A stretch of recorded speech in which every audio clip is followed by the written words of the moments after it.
Hello and welcome to a morning live, Saturday morning, the something of December 14th, I think it is.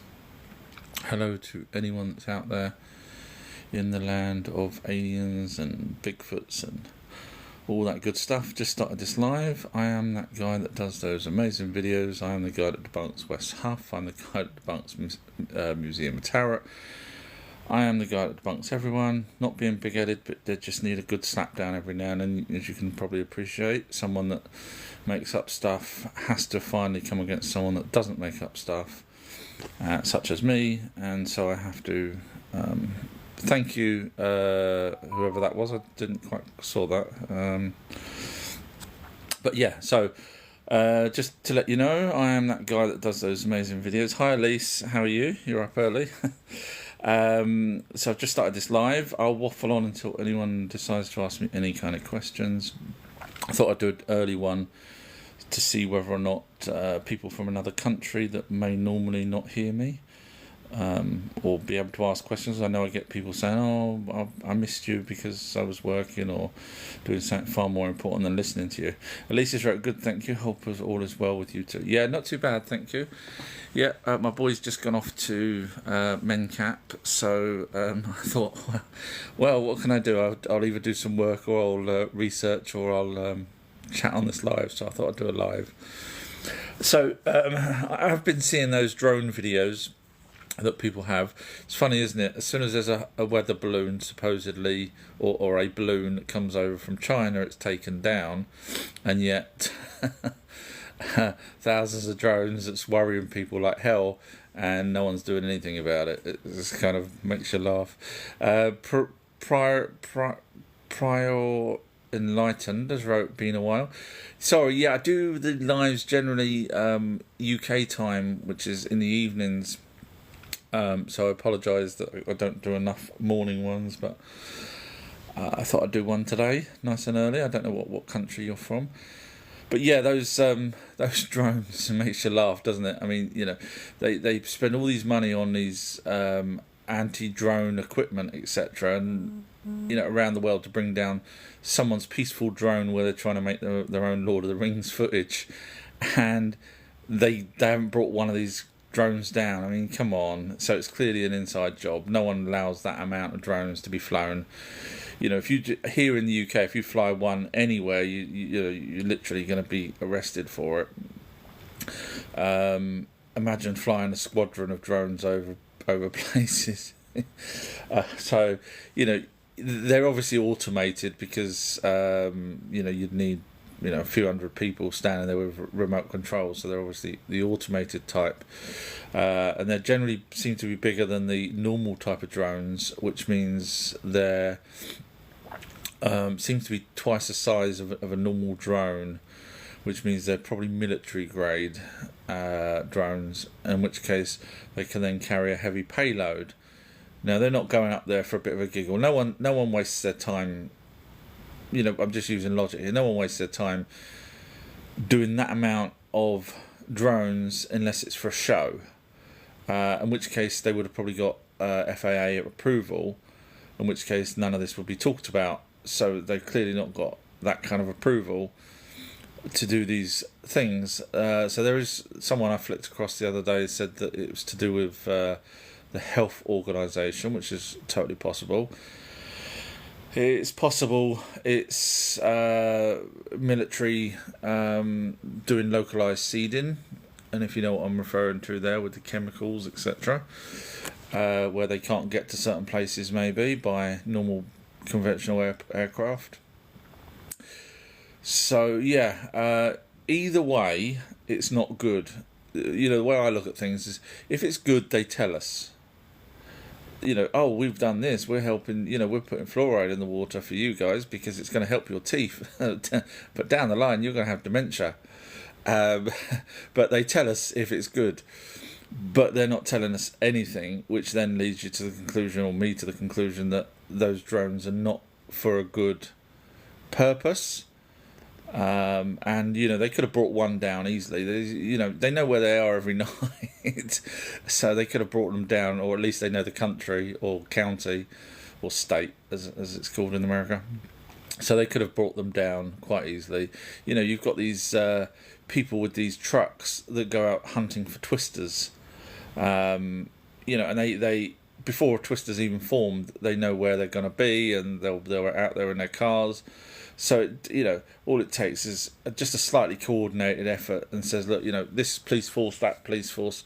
As soon as we get a report, can anyone tell us a report? As soon as you see one of these drones, tell us. We'll dispatch the nearest police with the anti-bring down drone equipment, and then we'll see who it's manufactured by, and we'll see if we can back engineer and see where the software says it came from, etc.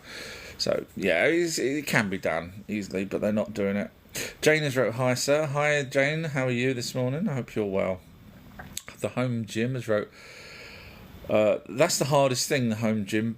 Way back in a previous life, I used to do karate and I used to do gym, and in the end I did my own home gym because I used to take half a day off work each week just to go to the gym. And so in the end I decided to start buying all the equipment for my bedroom, which the motivation to go into the bedroom is you know, a home gym is the hardest thing to do.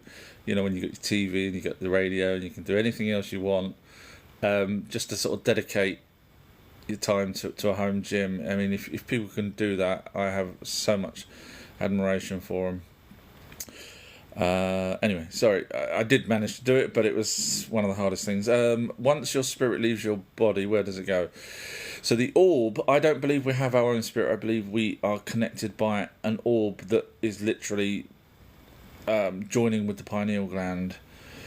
I just still can't see that we have our own spirit, because if we have our own spirit, then reincarnation isn't correct, because you can't have... Because then if I've got someone else's spirit in me, then it's not my spirit, and people can say, oh well, it's your spirit still because it's now with you. Doesn't work like that for me. I think it's an entity that joins with us because it's possibly plasma, and it learns everything that we learn throughout our life.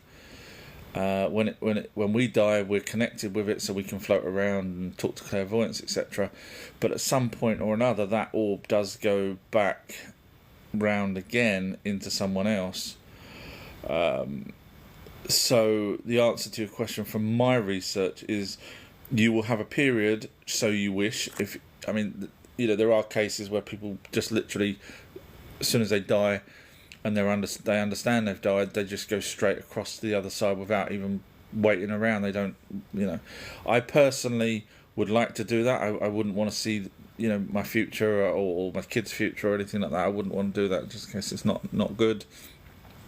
So the first thing I would do is grab as many spirits on the other side and go and find people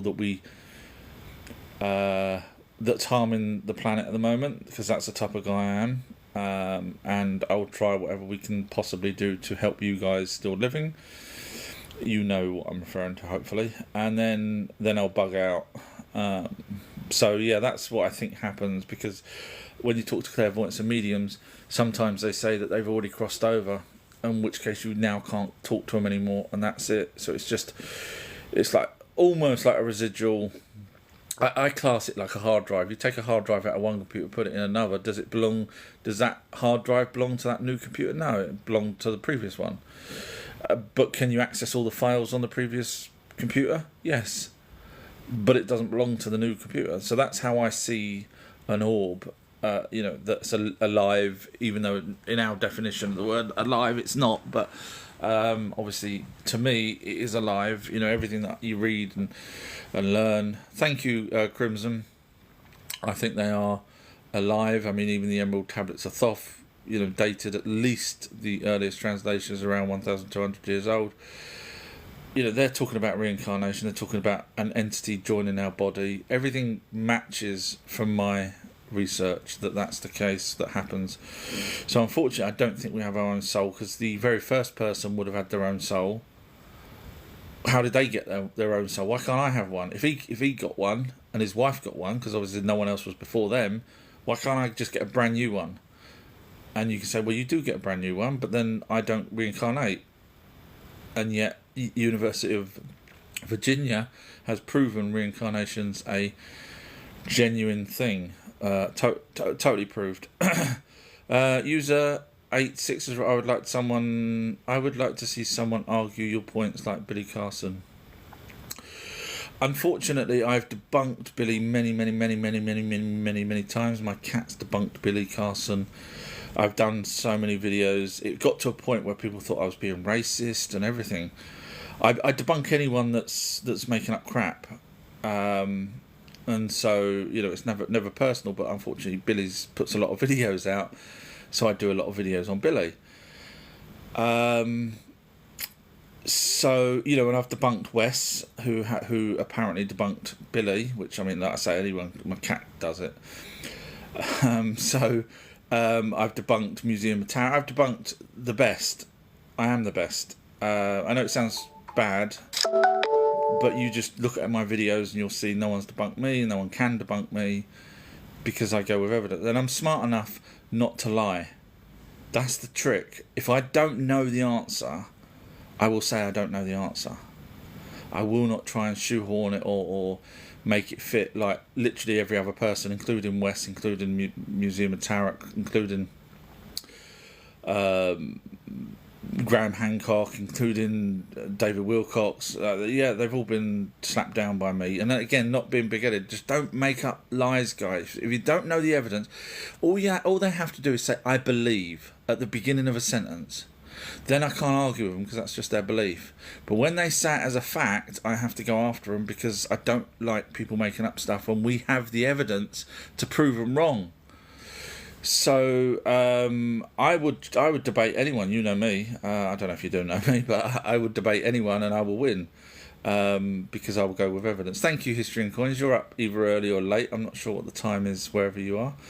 In fact, Elohim Hunters wrote 3:23 a.m. I'm not sure what country that is, so I apologise, Elohim Hunter. I did do this for viewers in other countries that may not normally get a chance to fall asleep listening to me.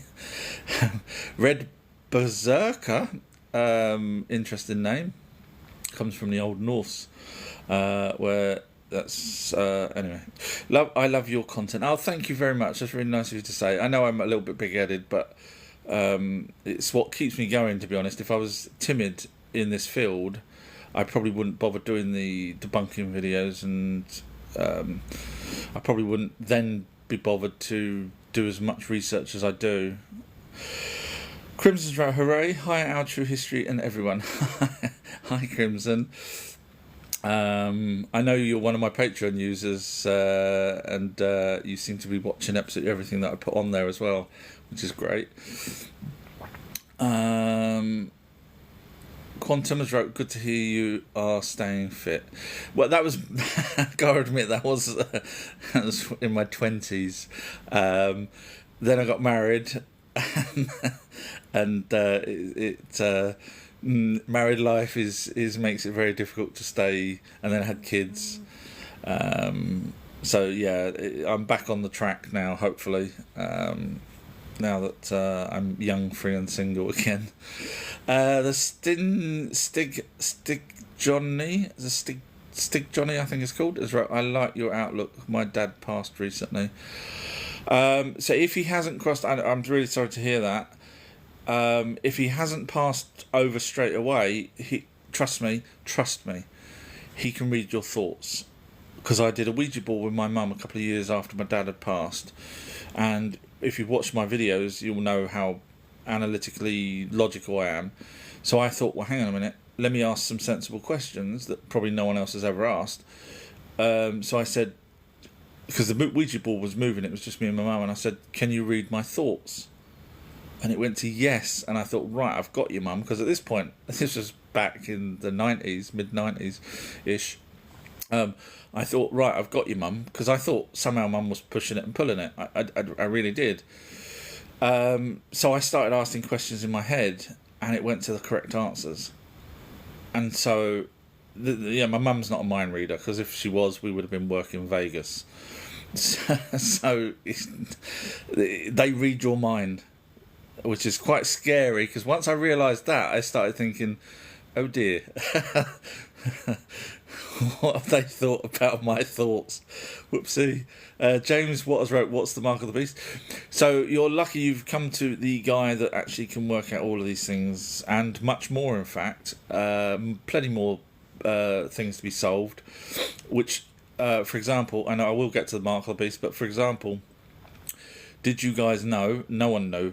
So no one's ever worked this out. No one even knew it was a thing. But the Anunnaki created us again after the Great Flood. And I've got enough evidence to prove that now. So I thought that they only created us once. But there was little niggly things that bugged me, like the 120 years, where they knocked us down to 120 years. The logic says, well, hang on a minute. They would have wanted us to live as long as possible back when they first created us to do the mining for them. So why would they knock us down to 120 years? It was the second time that they created us. There's more to it than that, way more. But so yes, there's another race on this planet. I'm spoiling it here. The video will come out 1st of December. Thank you, Janice. Bless you. So the mark of the beast. You don't have to, Janice, but I do appreciate that someone's listening. Thank you. So the mark of the beast, if you actually watch my video if you're interested. It's on my website, outtruehistory.co.uk. But basically, when you read it properly, which no one else can seem to do, and again, sounds big-headed, but I'm just telling you as a fact. If a computer said to you, no one else can work this out, you wouldn't go, oh, computer's being egotistical. You would just go, okay, so the computer's worked it out. That's the way I would see it. 1st of January. What did I say? 1st of something, didn't I? Yeah, thank you, History. Yeah, that new video is going to be out 1st of January, where it proves that there was a second time the Anunnaki created a new species here on Earth. Technically not a new species. It's more of a... it's going to be really bad when it comes out. Thank you, Paul. It's going to be really bad because from my research... it's going to come out so bad. Thank you, Paul. People are going to look at it from a colour perspective, and it's really sad. But that's what they'll do. And thank you, Janice. And from my research on this new species I say species, another version of us, they didn't want it. It appears they didn't want it as smart as their offspring. And again, if you go back by colour, chances are that their offspring is white. Now, again, this isn't me. I'm just going where the evidence comes from. Don't hate me. And this other group seems to... The new ones that they created after the flood seems to be less intelligent at the time than their offspring, because they wanted their offspring to be in control of those new people, and those people would be just workers.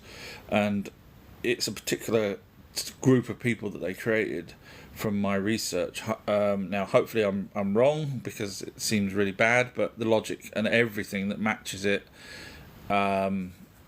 seems to be correct. Anyway, so the mark of the beast was a comet. They called it a dragon back in those days. Watch my video on dragons, or the mark of the beast. So they called it a dragon, and so a dragon was coming towards Earth. One of the Anunnakis tells a group of people in a different land, follow me if you want to live. If you do, you put a mark on your hand, or you wear a bandana to say that you're now following this particular Anunnaki. The ones that didn't ended up with a... now the mark of the beast is obviously not technically a beast. Obviously, now you could call a dragon a beast. I mean, they called meteorites demons, so you could say that would be classed as the beast itself.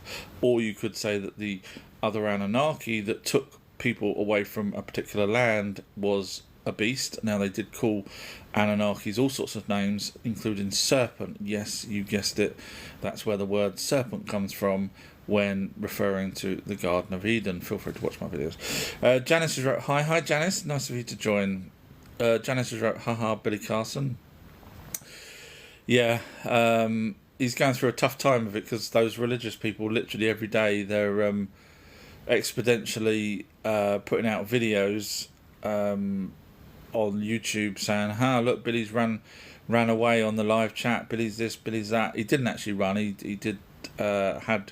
told them originally that he had an hour, and he even stayed longer than an hour. So when he did leave, people were now saying, look, he ran. He didn't leave early, because he had to leave, and that was even before he knew Wes was even there. So, and Wes admits that. So it just goes to show how religious people, and forgive me if you're religious, but let's be honest, you will try and shoehorn whatever you can into making sure that your arguments are correct, even if you haven't got the evidence. Janice has wrote, "Good morning, our True History." Oh, good morning, Janice. Janice has wrote, "David Wilcox is fake." Some of his stuff, he says, seems to have a ring of truth to it. So I can't say everything that he says is wrong. There are some things I think David gets told, a bit like Stephen Greer. I think they get told things where they totally believe whoever's telling them it, and then they'll go and say that as fact without double checking it, and that's a really, really bad thing to do. History's right. Please ask questions in full and wait patiently. Yeah, this is live. I read every single question out, but I'm not too far from the bottom, so I will get to your question. Thank you, History. Bless you for writing that. The Stig Johnny has wrote, "Do you think Ghost Tube app works?" So spirits. So I've done a video. If you're interested in videos, or probably the best video on spirits, it's called "Everything You Need to Know About Spirits." It's 3 hours long. It's done by myself with my 40 years of research, and when I say research, it's damn good research. If you're interested also in talking to History and Coins, she is a person that's died a few times, unfortunately. Luckily, she's came back each time, so she's had near-death experiences. So if you want to quiz her on the afterlife, then please feel free to do so. She tells me to let people know. So when it comes to Ouija boards, I have to say that they're correct. When it comes to the phenomena of sound, where it will manipulate sound, there is enough evidence to show that there is a correlation between the distortion of the sound and a voice effect. So that basically the way that a spirit will manipulate a voice, they can do it with cats' meows even. So if a cat goes meow, a spirit can actually change the frequency of that to say hello, or whatever it wants to do. And so that's how these apps work on phones. They have like static sound, or a particular sound where the spirit, after you've asked your question, generally, History's wrote certain apps are not trustworthy, but some are. Yeah, I was going to get to that. Yeah, if History knows any of the particular apps that are trustworthy, please let everyone know, and I'll read it out as well. So some apps, literally just about to get to that. Some apps are seem to work. It's also to do with how you want to connect with a spirit as well. So it's not just, I'm going to get this app and hope that I'm going to get a spirit that's got enough energy to be able to manipulate the sound and that kind of stuff. So there's a lot more involved in that. It's whether or not someone wants to talk to you. It's whether or not someone hasn't already passed over. It's also best to do it at night as well, because for whatever reason, spirits find it easier to manipulate things in the evening stroke night because of the sun. I would guess because of the sun. I think the light frequency of the sun makes it hard for them to do things during the day, whether it's to do with photons, whether it's to do with light frequency, whatever it is. They prefer it at night when the sun is the furthest away. That's why you normally have spirit actions around 2 or 3 in the morning, as opposed to sort of dead midnight.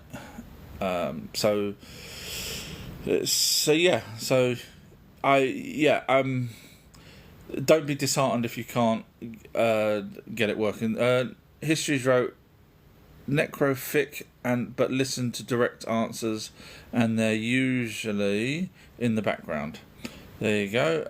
Hopefully you can all read that. That's pinned up by the lovely History and Coins.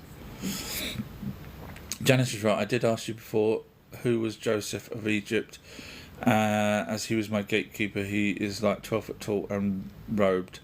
I don't know. I've not looked into who that particular person was in Egypt. Being 12 foot, then chances are it was Anunnaki. I mean, normal humans weren't 12 foot, so it was either a demigod, such as an offspring of the Anunnaki, or an Anunnaki itself. I would need to do a deep dive into Joseph.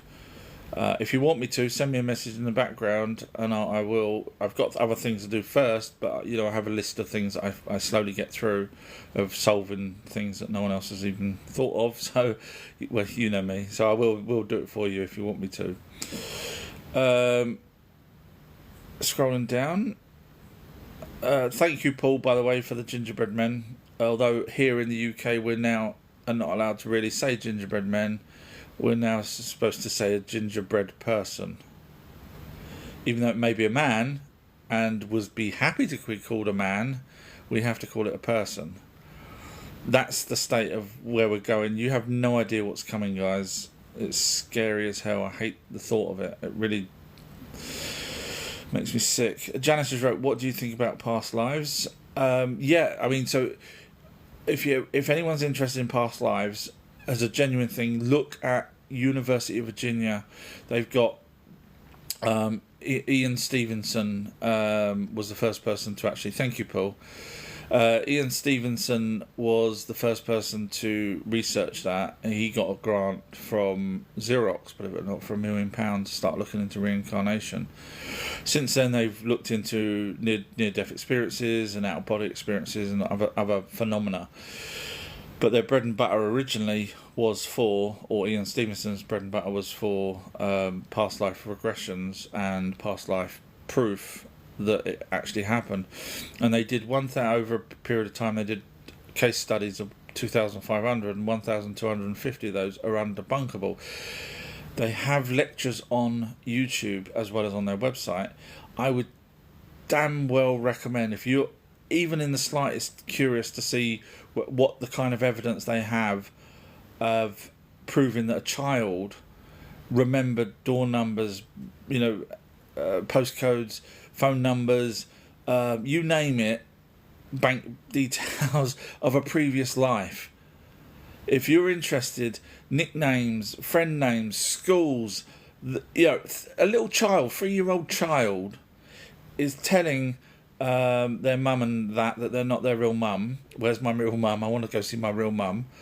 And then, of course, they end up contacting, because they're scared, the parents are scared, thinking, what's going on, my kid's possessed.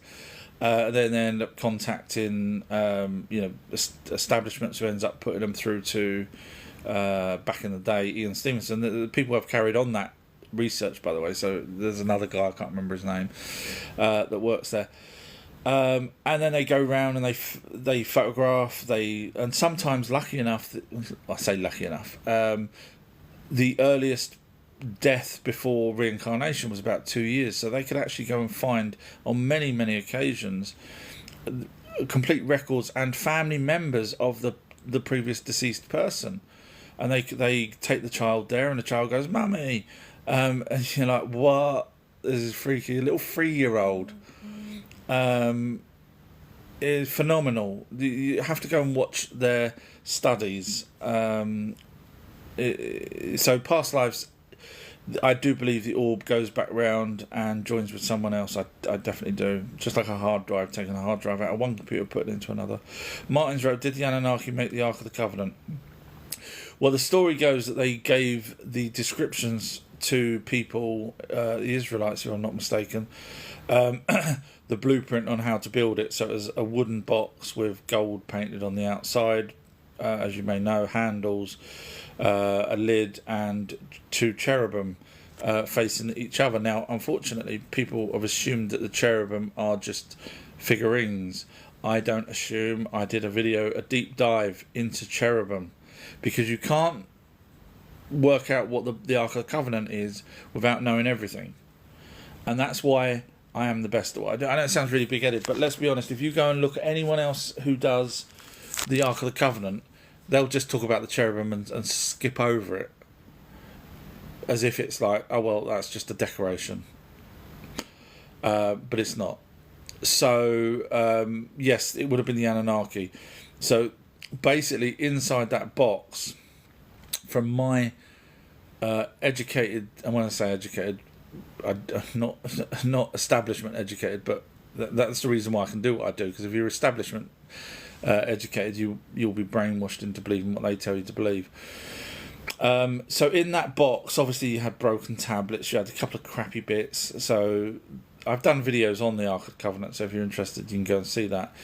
But everything boils down to it being gamma radiation that was something inside that had gamma radiation. Now you can say, why isn't it alpha radiation? Why isn't it delta radiation? Why isn't it?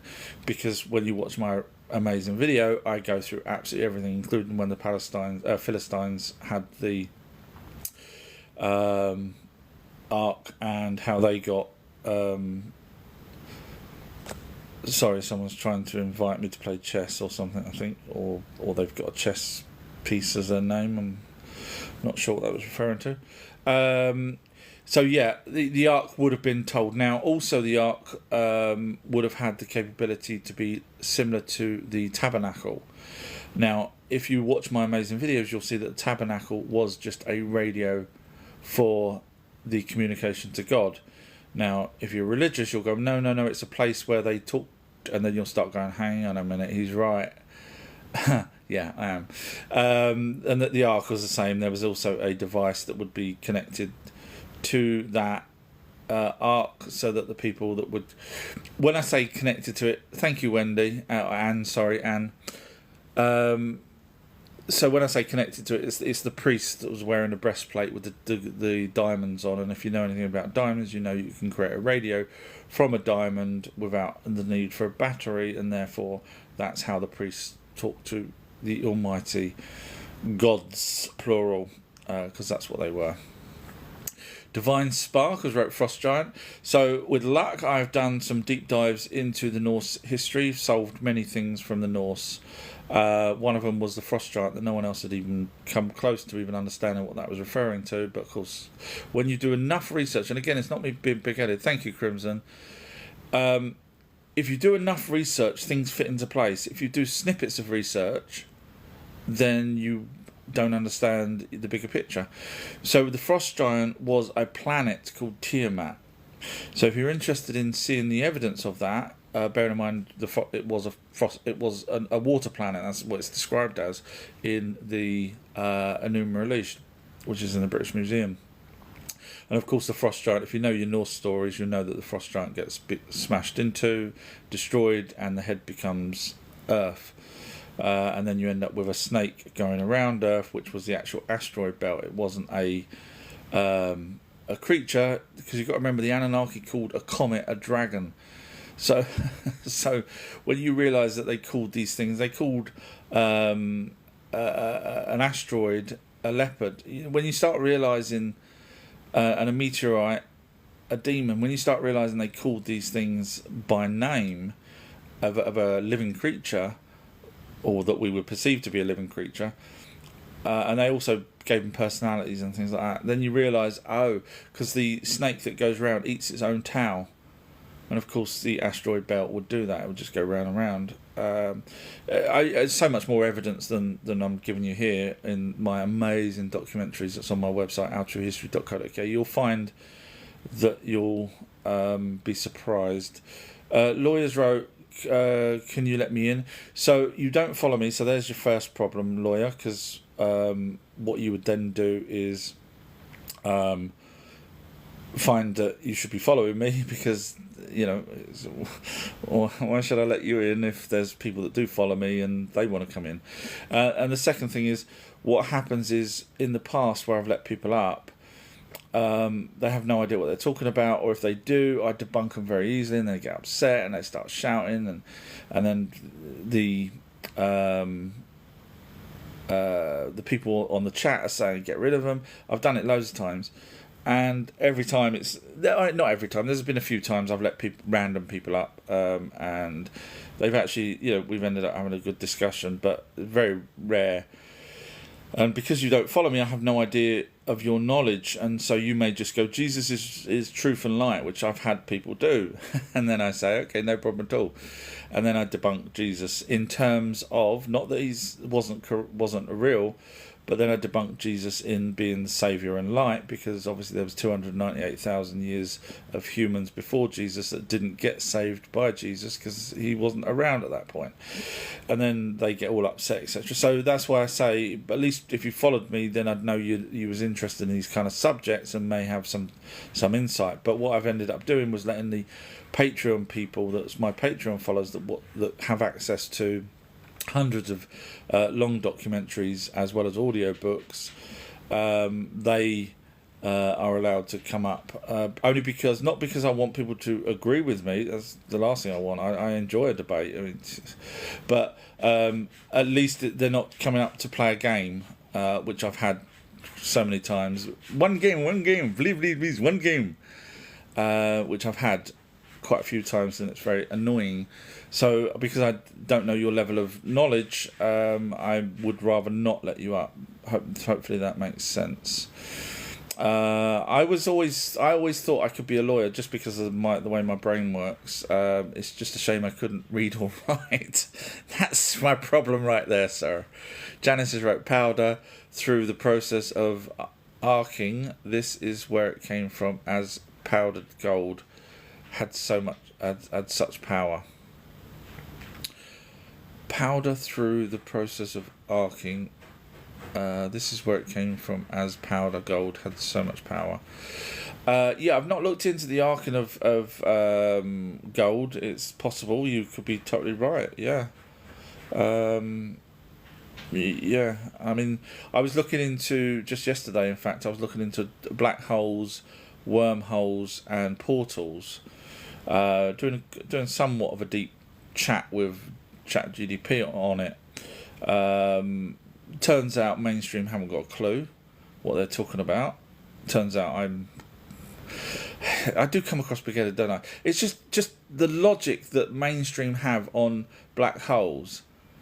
Wait for it. Listen to this, guys. So, a black hole, according to mainstream, this is how easy it is to debunk anyone. Just use logic. Mainstream say that a black hole is formed by a star-going supernova. Okay, fine. So it turns out that 87A was a star. Janice has wrote, invite me and I can explain this method. 2 seconds, let me just finish this bit. No worries, Janice. Lost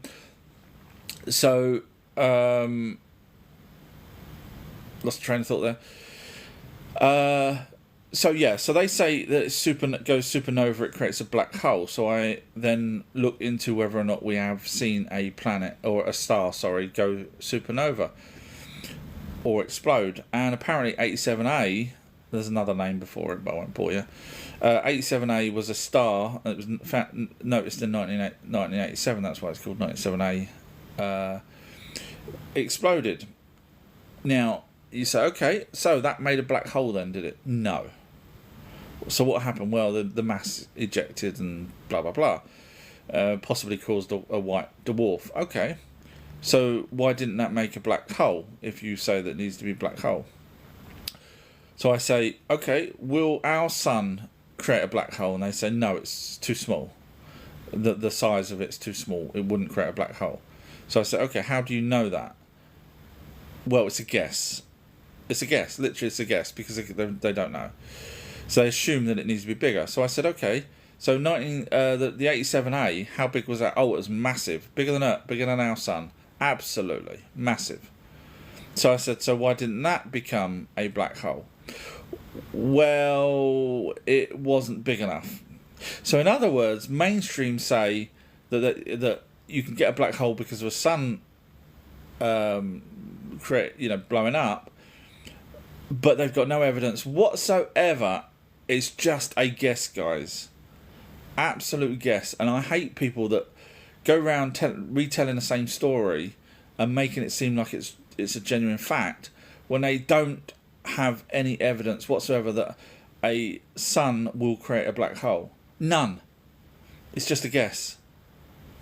Sorry. Okay, where's Janice? Let me see. Guests. Janice. Okay, ladies and gentlemen, we're in for a treat here. Hello, Janice. Hello. How are you doing? Good morning. How are you? I'm okay, thank you. Please enlighten us Yes. then with your with, Yes, go on. no, go with your knowledge. You was referring to gold, or you also didn't Yes. say what Um, what it was. I came across some material like 25 years ago where the Ark of the Covenant had been misinterpreted. And the actual, why it was called Ark, it was a form of arcing within two electrical components which formed an arc. And it was from Akhenaten's great-great-grandfather, Tutmosis, who had a team of scientists which were called the Great White Brotherhood. And I know in later years, in New Age things, talk about the Great White Brotherhood, part of the Ascended Realm, but it was grounded in truth. And they were alchemists. And this dates back to Sumerian days previously. And arcing was a form of, which actually, when you think about it logically, ties in with the Anunnaki and them mining gold here and wanting to send it into their planet's atmosphere to protect the planet, Nibiru. But also, if you're looking at Egypt, I don't know if I can pronounce it correctly. It was called Murkt. It was like MKFT, Murkt, or something like that. And then when you talk about Moses, they talked about manna, the bread of life. And that was the same properties. It was this powdered gold made into bread cakes. And it was like the elixir of life. And it gave longevity. But it also was so strong and powerful that it had apparently teleportation abilities. And they didn't just use gold, they used any like precious metals, like platinum as well. But the process of this arcing, whatever they did with this arcing, turned solid gold into powder. And I think this is where the Ark of the Covenant came from, because it held the elixir of life. Okay, the only things I would say there is obviously it was the Israelites that had the ark, and then they got stolen by the palace. Yeah, but it predates that. It goes back to Tutmosis II, and then way before that to the Sumerians and Babylon. So is it possible then that the ark Was a process. The ark was a process of turning solid gold into liquid, then into powder. Yeah, I hear what you're saying. The only thing I'm thinking is obviously the stories are talking about putting things inside and cherubims and everything else. So is it possible? Because it was then turned into like mythology, and the cherubim protecting this almighty, powerful ark, which held the precious metals that were turned into powder, which, if exposed in the wrong way or used in the wrong way, was as powerful as like a nuclear.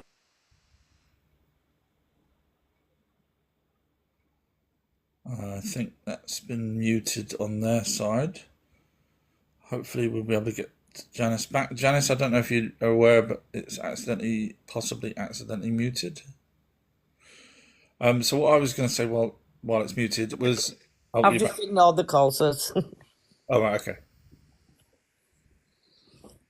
do you understand what I was saying, or did I get cut off? No, yeah. So what I was saying is it possible that the Ark itself, the Ark of the Covenant, was Held powdered gold. yeah. Well, obviously it was a container because the stories talk about it. I know you could say, well, it was, uh, there's a lot more without saying this is not, it's just the way my brain works. There's a lot more stories talking about the Ark being a device that they would carry around, not just in the Yes, well, they did. yeah. And obviously, with my research saying that there was something radioactive inside, are you suggesting that the materials in there that can create Oh, yes. gold would be in there, and that would be The the radioactive? powdered gold, if handled in the wrong way, would be like nuclear kind of thing. Okay. Because it had teleportation abilities, and when it was given in the form of like a mixed with whatever, like manna, bread, and the Egyptians in the hieroglyphs called it, I can't pronounce it, like muft. Ancient Egypt. Not our history of Egypt, but going way back, because we both know that ancient Egypt predates anything modern humans have said. Egypt was created by Anunnaki. Oh yeah. Way before the flood. Yes. Yeah, yeah. And if they had the ability to take a primitive hominid and create Homo sapien, they had the ability to create powdered gold out of solid gold. And they did this through the process of what they called arcing, through their specific type of electrical, whatever it was in that time. And they mined the gold to turn it into powder, to inject it into the atmosphere around Nibiru to protect the planet. Where did you? Sorry, I'm not. You know me. Where did you get the idea of the teleportation from? Because obviously, I've never read anything that says that they could do that. So I was just curious where you would get that from. Well, I'm probably going to get ridiculed, but I told you years ago that I had telepathic communication with Thoth, but he said his name was Tihote, Yeah, and I had communication with Enki, but he projected himself as Ptah, not Enki. yeah. And this is why months and months and months ago, I first messaged you and I said, what is your belief or understanding with the connection with Enki and Ptah? And you were the only person that replied and said, well, Enki is Ptah. And it was a massive confirmation to me because I'd been given that like 20 years ago. right. Which is fairly impressive 20 years ago. I mean, I didn't know that 20 years ago. So, for you to know that 20 years ago, then that's Yeah. very, yeah. And I can't explain it. It's one of these things to most people. So it also aligns with what you're talking about with spiritual stuff.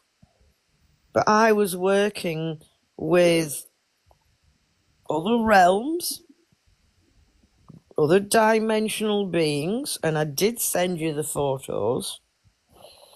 And part of that was Thoth came in, or TOT, which is very unusual because he did say he was one and the same as, is it Quetzalcoatl? I don't know how to pronounce that. Yeah, Quasiquatl. I mean, different pronunciation. And yeah, and also, is it Teotihuacan? The pyramids in South America, in the construction of those. And it's took years to it's like a jigsaw puzzle and putting all the pieces together. Yeah, yeah. No, You may think I'm a bit loony, but I'm not. no. I mean, everything in part I agree with. So, for example, I agree that spirits can chat to people. I agree that spirits So can. it was Ptah and Thoth that told me about the Ark of the Covenant and what it really was.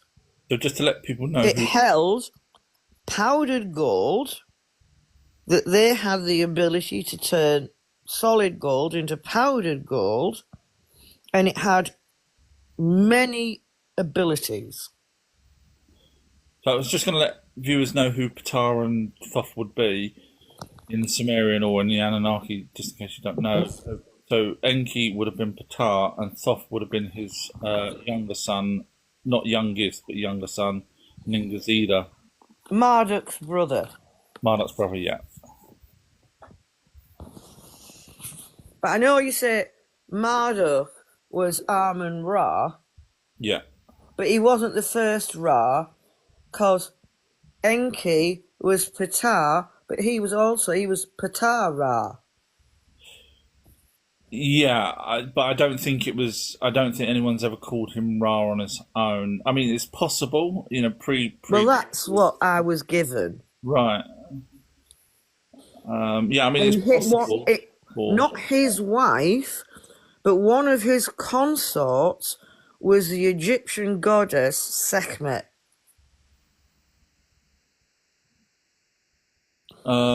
that would have been after the flood. Um, Yes, because they lived tremendously long lives, so covered eons in one lifetime here. Yeah, yeah. No, I was just trying to work it out where it would be in the time frame. Okay, it's interesting. Thank you, Janice. Well, I can't guarantee that that's the whole truth. I can only go on what I've been given over the past 20 years, and I asked for confirmations. Will you shut up? My dogs are barking. And I do get confirmation from time to time through something that goes woo in my face, or something that I come across as a confirmation.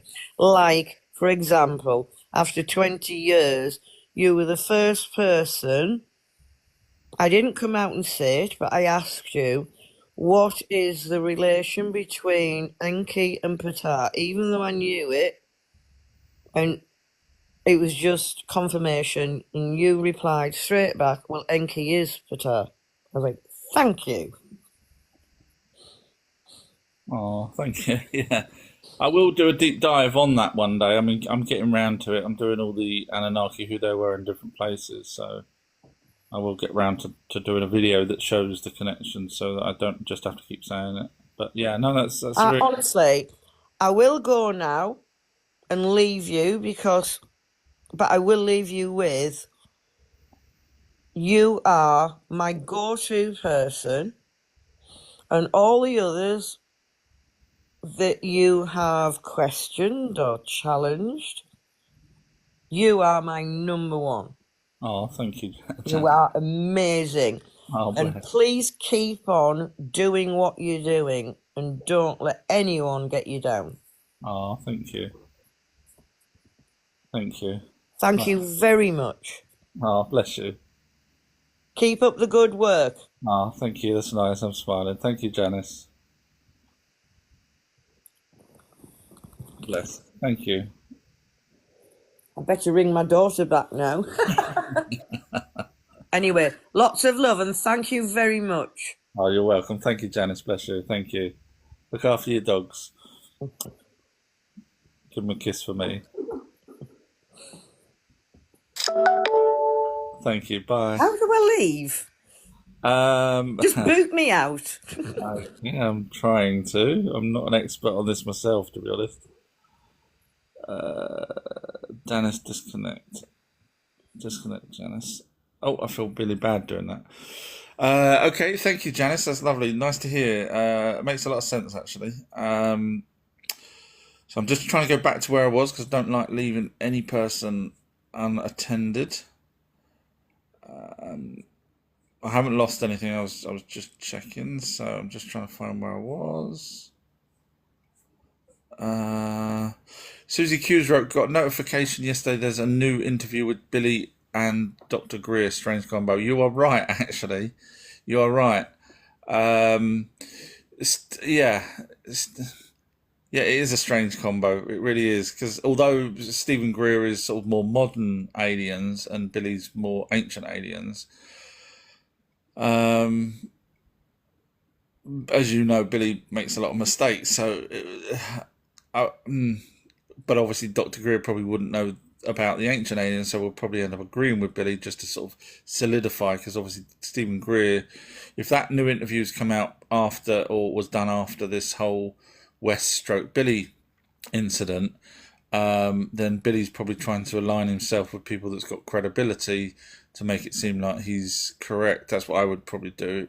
History's wrote, give your mods access boxes so they can boot if you have problems. Okay, I don't know how to do that. I thought I had done that with you guys already.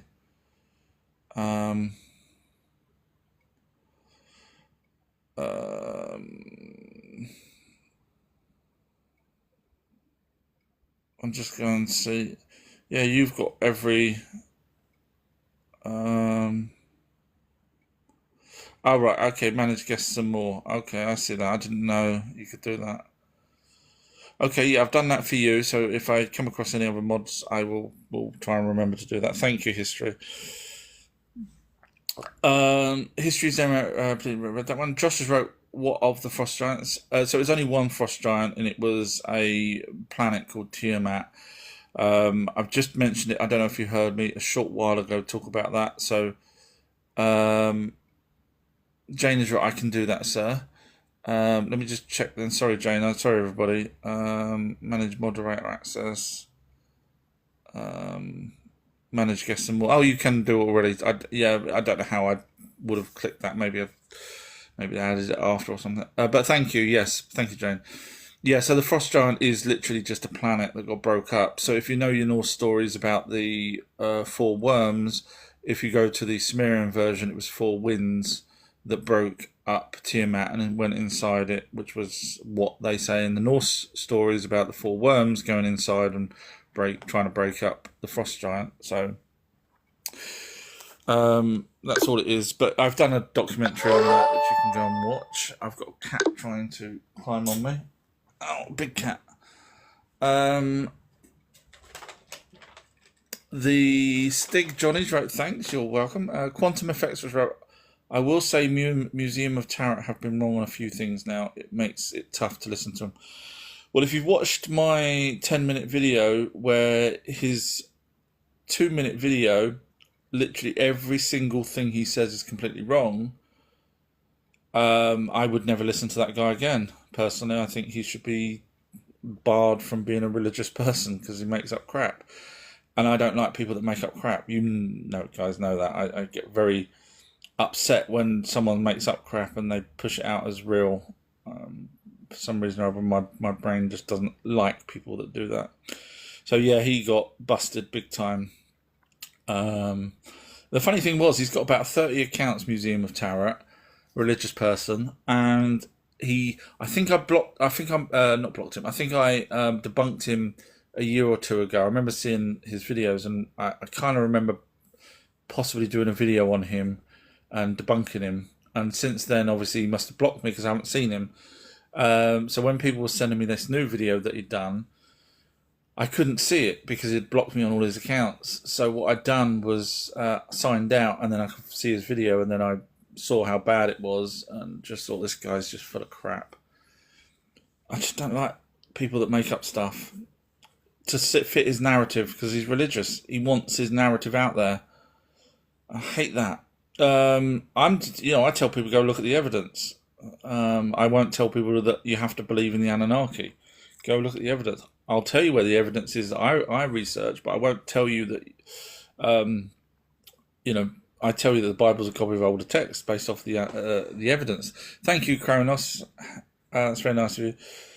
The Stig Johnny's right. I keep getting told to get out, and they live here in my house. I'm guessing that's a spirit. I mean, if you go into spirits occupying a certain place, they can do that. They will do that from everything that I've learned. If they want you out, chances are it was probably their previous house, or at least at one point or another, it was something to do with them, or it may even be an object that you brought into the house. If they want you out, it's not a good environment for you to be in, because obviously they will try and keep attacking your chakra to make you weak. Personally, I would probably try and get someone well recommended, not off the internet, but someone well recommended that has exorcism knowledge, or even ghost hunters and things like that have been successful in asking spirits to move on. Because spirits, look at it this way: if you are like me and can get very passionate about something, when you die, if you're in that passionate state about, oh no, my house is going to go to someone else, then you'll probably stick around. And then you see someone coming in. I mean, it's literally the story of the film Beetlejuice. If you see someone coming into your house and you want them out of your house, you will, do whatever you can to try and get them out. Again, they're just normal people that have died, unfortunately. So I would, try and talk to them, really. I know it sounds stupid, but they can hear your thoughts. They'll know whether you're a nice person or a bad person. If that fails, try and seek professional help if you want them out, or move. Janice has wrote, or ask them to help play games with you and be part of it. Join with them. Not. I don't mean die. I mean join with them and say to them, look, unfortunately, I'm stuck here, guys. I can't afford to move. But I'll try and be respectful to the house or whatever it is that you think that they may have came to the house with. If it was an object. The Stig Johnny's wrote, then my dad's keeps saying he's watching and I'm funny. There you go. So yeah, so he's not passed over, which is great. And it's nice he's looking out for you. So just bear that in mind then, that he can hear your thoughts and he's looking out for you. That's nice. Janice has wrote, I did say he was Anunnaki. That would have been the taller one. Janice has wrote, oh my God, the Anunnaki would laugh at the political correctness. They would. I know. Don't hate me if you're on the other side of whatever side I'm on. But yeah, the Anunnaki would just look at us and go, "You what?" Yeah, just from from everything that I've read of them, and you can read a hell of a lot about their stories and stuff. You get to know, you actually do generally get to know if you read enough tablets, you actually get to know personalities a little bit. Because sometimes the stories isn't third person. Sometimes it's first person. In other words, the story is written about by or at least scribed on behalf of the person that's talking. So you actually get to understand what their motivations, what their feelings and intelligence is even like, and so what they would think of, political correctness, because we're not allowed to say "blah blah black sheep" anymore. They would just go, "You're crazy," in their own Sumerian language. I would imagine. Susie's wrote, "When I was pregnant, NHS referred me as a pregnant person, not as a mother to be." It kills me. It does. I mean, come on. And why can't it be the other way around? Why can't it be as soon as you're a woman and you're happy to be called a woman, pregnant mother? Why can't it be as soon as someone then says, "Sorry, I identify as a god or as a whatever"? At that point, they say, "Okay, no worries, we'll identify as you as that, but leave the rest still as mother." Why does it have to be? Everything has to be changed. Like at school, when I was at school, there was a bad kid. No, it wasn't me. And the bad kid did something wrong, and the teacher says, "Who did that?" She didn't know who did it. Right, you're all staying in. So all of us got penalised because of one. And, I can't help it, but that's illogical. I can't help it. Histories wrote, "My video on reincarnation, near death experience, and OBE will be released early January. Please let me know. I will advertise it and push it out as much as I can for you, History and Coins. I'm sure it'll be great. Look forward to watching it." The Stig Johnny's wrote, "There seems no harm, so I wouldn't want to rid any spirit, especially if one was my dad." Oh, well, if that's the case, then absolutely no. Yeah, of course. Sorry, when you said they were in your house, I thought they were bad ones, but no. If he's sticking around, then he's sticking around because he hopefully cares for you. That's lovely. Janice wrote, "Probably shake their heads like, what the hell?" I'm paraphrasing. "Did we create?" Yeah, yeah, they would. Yeah, Janice wrote, "It's like we are de-evolving." I have no problem with people with different genders. No problem at all. I do what you want, but it's the way that the society, or not society, it's not even societies, it's the lawmakers, are squeezing us into this small square, where the people outside the square, without sounding rude, and I'm referring here to England, where, for example, if you're a certain race or colour or something, you can actually get away with stuff now more than you would if you was inside the square. So instead of it being treated equal, people now are being allowed. So, for example, there was a couple of people that had a fight with a copper. A couple of coppers. One of them broke the copper's nose. That court case hasn't even come. That hasn't even gone to court yet. And yet, someone like Tommy Robinson, who posts something, gets put away for 18 months, I think it is. It's just wrong. But when you look at the bigger picture, you realise that there is a game plan to this. It's not just all by chance. It's a game plan that's coming down the line. And trust me, they're not on anyone's side, this game plan. So while people are thinking, "Oh, great, we can have Sharia law in the UK and this and that," you're not going to get that far. It's a game plan for us to fight each other. It's one of the oldest things in the book, divide and conquer.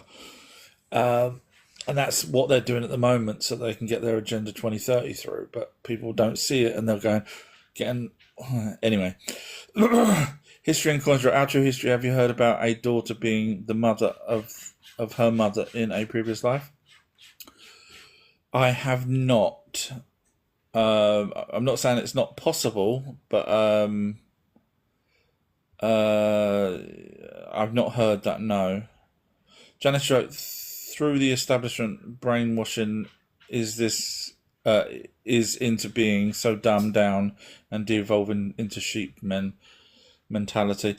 Yeah, I mean, when you realise that the fluoride in our water is deliberately put in, and it is deliberately put in, it's not to help us with teeth, regardless of what they say. It does calcify the pineal gland, which is where the spirits would join, and it also gives us dementia. That's proven. Alzheimer's and dementia. Go look it up. Just type in fluoride, Alzheimer's and dementia, and you'll see it's proven that that's what it does.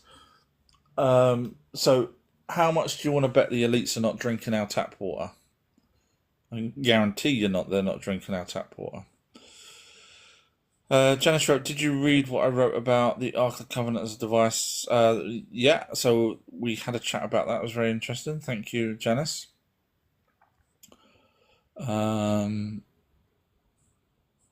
Lord and ladies wrote, confidence is only considered big-headed by the ignorant. Ah, thank you. I'll take that as a compliment.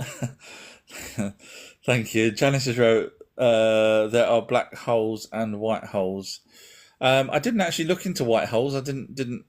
So they have found black holes, but the point what I was referring to earlier is that they say that it comes from a star going supernova, but there's zero evidence of that. It's literally a guess.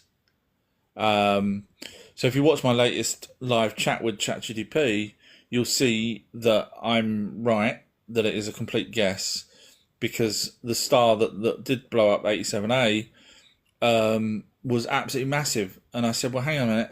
I thought you said it would have turned into a black hole. And then they said, and then ChatGPT said, well, it has to even be bigger than that. And I said, so we don't know. It's literally, it really is just a guess how a black hole is formed. Josie, hopefully I pronounced that right, has wrote, and its framed was wood covered in gold plating. That's correct, yeah. That was the Ark of the Covenant description.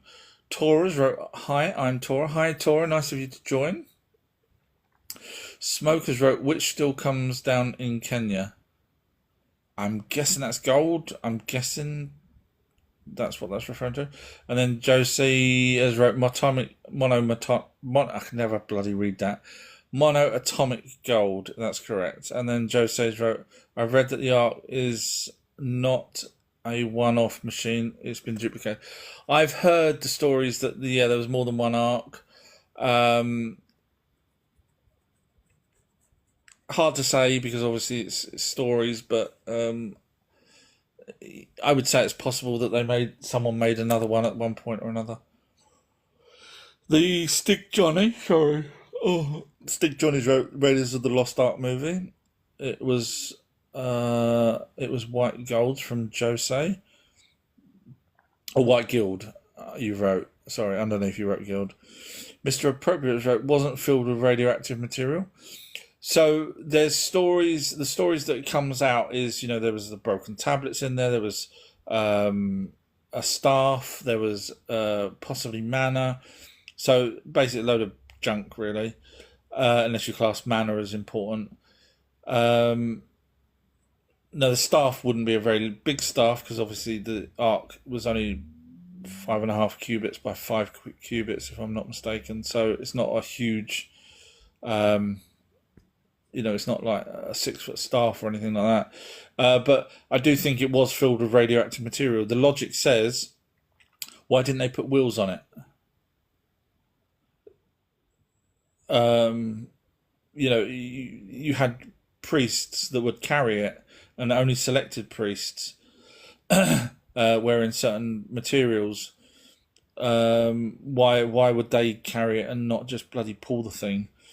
Because clearly it could be put on a horse. Because the story goes that when the Philistines stole it and then returned it, they stuck it. I think it was on two cows, on the back of two cows. In other words, on a cart, and they sent the cows back to give it back to Israel.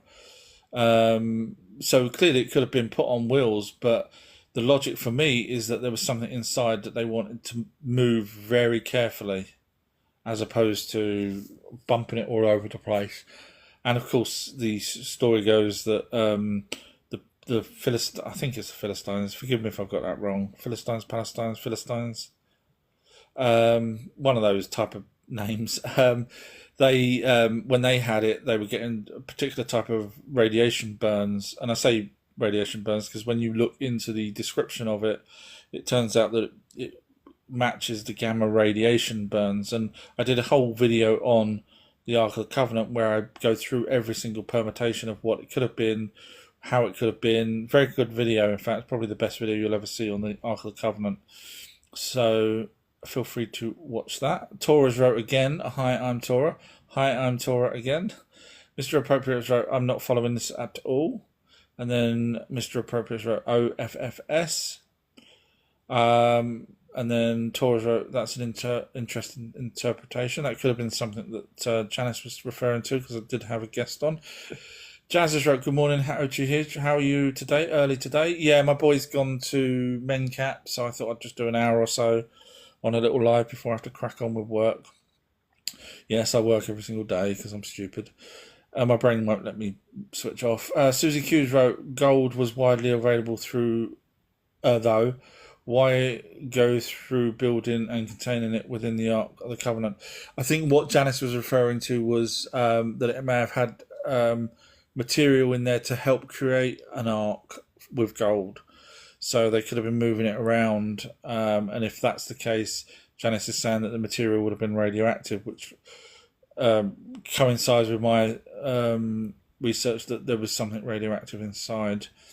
Mr. Appropriate wrote, there is nothing in text to back that claim up. I'm guessing that was what Janice was saying. No, Janice did in her defence did say that about 20 years ago or so she had some sort of spiritual communication with Thoth, that's where she got her information from. Joe Says wrote, but there is a Sumerian text saying the gold in the air because they were next to the red giant sun.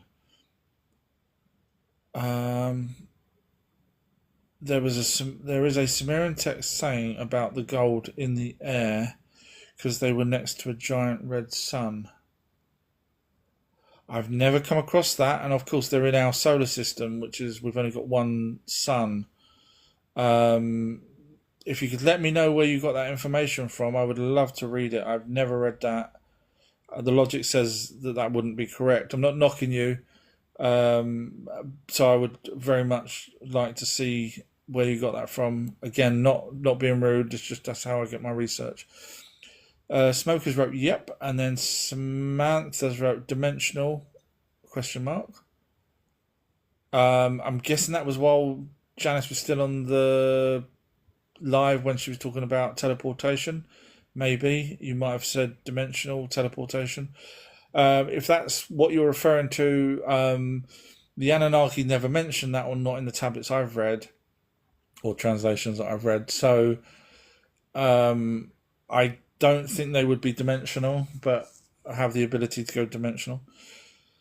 Smokers wrote facts, and then Mr. Appropriate wrote, I agree with the powdered guild can be preformed, but the other stuff doesn't make sense. And there is claim up. I'm guessing that's again what again she was just saying that that's her interpretation of what she believes that she had information given to her. Smokers wrote, all praise goes to Anu. He did allow the Great Flood, so there was an assembly of gods and Anu was invited to participate, obviously, and Anu on their home planet said yes, allow the Great Flood to happen over here on Earth. Histories wrote, sorry, I accidentally invited someone. You tested out the new mod features, are you? I don't know what happened. I haven't seen anyone be invited. Mr. Appropriate, no evidence to back it up. That's what I'm guessing the lady was saying. The DJ Trevin has wrote Morning Janice. Jazz was wrote Ra was Marduk. That's correct, yeah. From my research. Torres wrote Hi, I'm Torah for a third time. Hi, Torah for a third time. Samantha's wrote Was Enki Yahweh or Marduk? So Yahweh was Marduk. I've done an amazing World's Best video. I have to hype myself up because no one else will.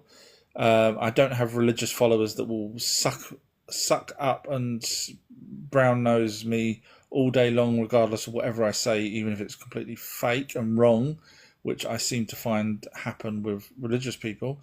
One person says the sun is a triangle, and they'll all go, "Yay, it's a triangle, everybody!" And then the same person could turn around and say, "Sorry, no, I'm wrong. It's a square. Yay, everybody, it's a square." That's what I found. So no one backs me up like that. Thank God.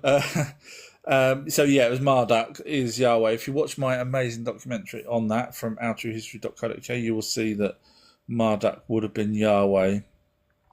Yahweh appeared around 3000 BC. Marduk changed from Bel to Yahweh around 3000 BC. Yahweh wanted everything to be monotheistic. Marduk wanted everything to be monotheistic. We've got the tablet in the British Museum that proves that.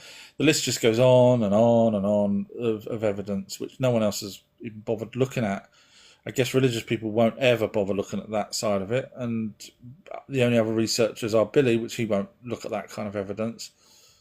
So it just leaves it to me, unfortunately. The DJ Travis wrote, "Hello Janice, how's you?" Smokers wrote, Enlil was Yahweh. Okay, you do follow me, so I'm going to be nice. Could you? So bearing in mind, I've done an amazing video where I show Enlil was El, who passed the reins over to Yahweh. No, because you follow me, I'm not going to be rude or anything. But I would like to ask you where you got your evidence from. As I say, I've already just verbally gave you some examples of what the research is in that amazing video. But if you can tell me how Enlil was Yahweh, and that I'm not saying you have to prove my evidence wrong, because you probably won't be able to. But if you could, it's coming across big-headed again. Sorry, I'm not meant to be. I'm just trying to get across where you got that information that Enlil was Yahweh. If it's another researcher, then feel free to watch my amazing documentary on who Yahweh really was. Turns out who Yahweh really was turns out to be, in the other video that I've done, who Jesus' real father is, same person. So everything, if you watch those two videos together, there's no way it cannot be Marduk. But yeah, I'm going to help you out, Smoke, and because you ain't going to have the evidence that Enlil was Yahweh, you will not. Sorry. So I'm going to help Smoke out because he follows me. Smoke wrote, I believe Enlil was Yahweh. If you're interested, Smoke, I've got an amazing documentary that shows who Yahweh really was. Seedman's wrote, some people believe that the Cain and Abel story has been passed down, and one of the sources was the story of Thoth and Ra. No, there is an actual tablet 9, 10 in Columbia University. I'm not sure which number it is, 9 or 10, which actually has the Cain and Abel story in it, believe it or not. It's been translated by the Moorhens. The tablet's owned by the Rothschilds. So in that tablet in Columbia University, it talks about Cain and Abel. They were brothers from Adapa and Tai, which is Adam and Eve. And they, one was being taught by Marduk, one was being taught by Ninurta. One was being taught agriculture, one was taught cattle farming. One was plants and seeds, and one was cattle. I don't know the terminology. And they, at the end of whatever season it was, they took their whatever they reaped. They took their stuff to Enlil, who judged it. It was a bit harsh, and he gave a slightly more praise to one. I can't remember which one it was. Forgive me. Go read the translations. He gave praise to one over the other one, and the brothers then went away, and one was obviously goading the other one, saying, Enlil loves me better than you. And it turns out that it was the one that was being taught by Marduk. So let me just try and work that one. The one that was being taught by Marduk is the one that got killed, which was Abel. So Cain was the one that got praised for his hard work, and so them two had a fight, and Cain killed Abel. And in fact, in the same tablets, it talks about Tai, which you know as Eve, having a premonition in the night that something bad happened to one of her sons. So she grabs her husband, Adam, or Adapa, as you should know him really. They go out looking for their sons because they think something bad's happened, and she finds Cain crying over the body of his brother, and then Enki, when he finds out, was like, why is this happening to me? Because he lost his other son, Dumuzi. So he's finding it really, really hard, old Enki. So instead of killing Cain, they banished him and did something to him so that he wouldn't be able to grow a beard. So we actually have Sumerian versions of the Cain and Abel story, but with Adam and Tai. But the Cain actually has Cain's name as something slightly different, but almost pronounces as Cain. Mr. Appropriate, trust me, I know a lot about the Anunnaki. That was referring back to someone that said go research. I think Jazz was talking to Mr. Appropriate. Matt has wrote Marduk from the Omicron bloodline. I haven't looked into that particular bloodline, so I can't say you're right or wrong on that. But thank you. Seedman's wrote the story of Thoth and Ra. Was that the one that was carrying on? Yeah, it was. Sorry. Then Seedman's wrote the Emerald Tablets. So the Emerald Tablets doesn't really refer to Ra. It's more about Thoth. Mr. Appropriate, right, I'm doing that already, but can't find much. I'm guessing that's replying still to someone else. Torres wrote, you may find it overwhelming to speak with me. You don't even follow me, Tora. Why does everyone want to chat to me that they can't even be bothered to click the follow? And not that I need followers or want followers. I do it if just one person listens to me. Mr. Appropriate, right, I know True History well. I believe and agree with his content. Janice isn't making much sense. So this was to do with Mr. Appropriate, who I know as Mr. Inappropriate many years ago. He's decided to be a good boy now and changed his name to Appropriate. So Mr. Appropriate has been following me for since I pretty much started, I think, on these lives. But Mr. Appropriate is saying that Janice isn't making much sense. But again, it was Janice's interpretations of what she perceived that she was given the information for. Saint has wrote, who's Jesus' father? It was Marduk. I have done a video. It's on YouTube. You'd think it would be tore to pieces by religious people. Because I point to them. I tell people every time I do these lives, go watch it. You can find it if you can't find it on YouTube, which you should be able to, but I think the title's Who's Jesus' Real Father by Our True History. But if you can't get to it or struggle to find it because YouTube and Google do block me or censor me, you can just go to my website and type in Jesus and you'll get to the one and then click on that and it'll take you through to the YouTube video where I show who Jesus' real father is. You'd think people would tear me a new one, but they haven't. Because I guess, when you've got so much evidence, you just can't debunk it, I guess. Or they all love me or something. Or no one watches it. One of the ones. Jason Patrick has wrote, well said, Elise. Something Elise must have said. History and Coins wrote, give your mod a red one. Torres wrote, hello, Great Awakening. Hello. And then Taurus wrote to Jane, I am the High Priestess of the Knights Templars. Probably wouldn't go around letting people know that, only because there is some people out there that don't like the Knights Templars. I'm sure you're fully aware of that. So I wouldn't probably suggest letting people know that you are. Because back in the day, there was people that would hunt the Knight Templars as well. But welcome to this live. Jane has wrote, I can do that, sir. That was earlier on. Mr. Appropriate, how True History. I hope your son is well and your family. They are, thank you, Mr. Appropriate. I hope everything is going well with you as well. Thank you for saying that. That's really nice. Taurus wrote, sure, I can stop requesting if you prefer. Josie's wrote, yeah, Bully just lost a major, I'm guessing Billy, major debate. He might be trying to recover. Yeah, if you watch one of my latest videos, I only go through probably not even half of their debate, and I pull up Wes and destroy Wes.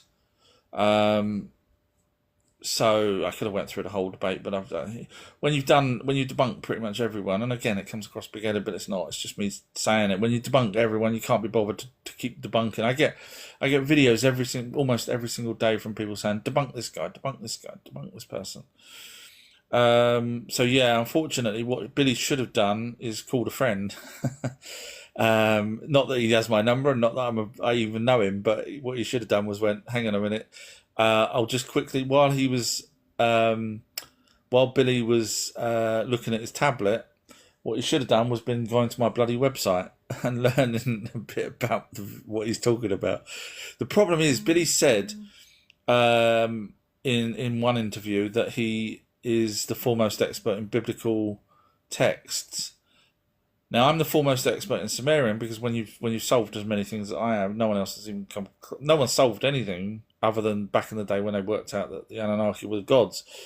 But when you start working out who Yahweh is with evidence and all this kind of stuff, no one else has done that. Whereas Billy said he's the foremost expert in, or one of the foremost experts in biblical.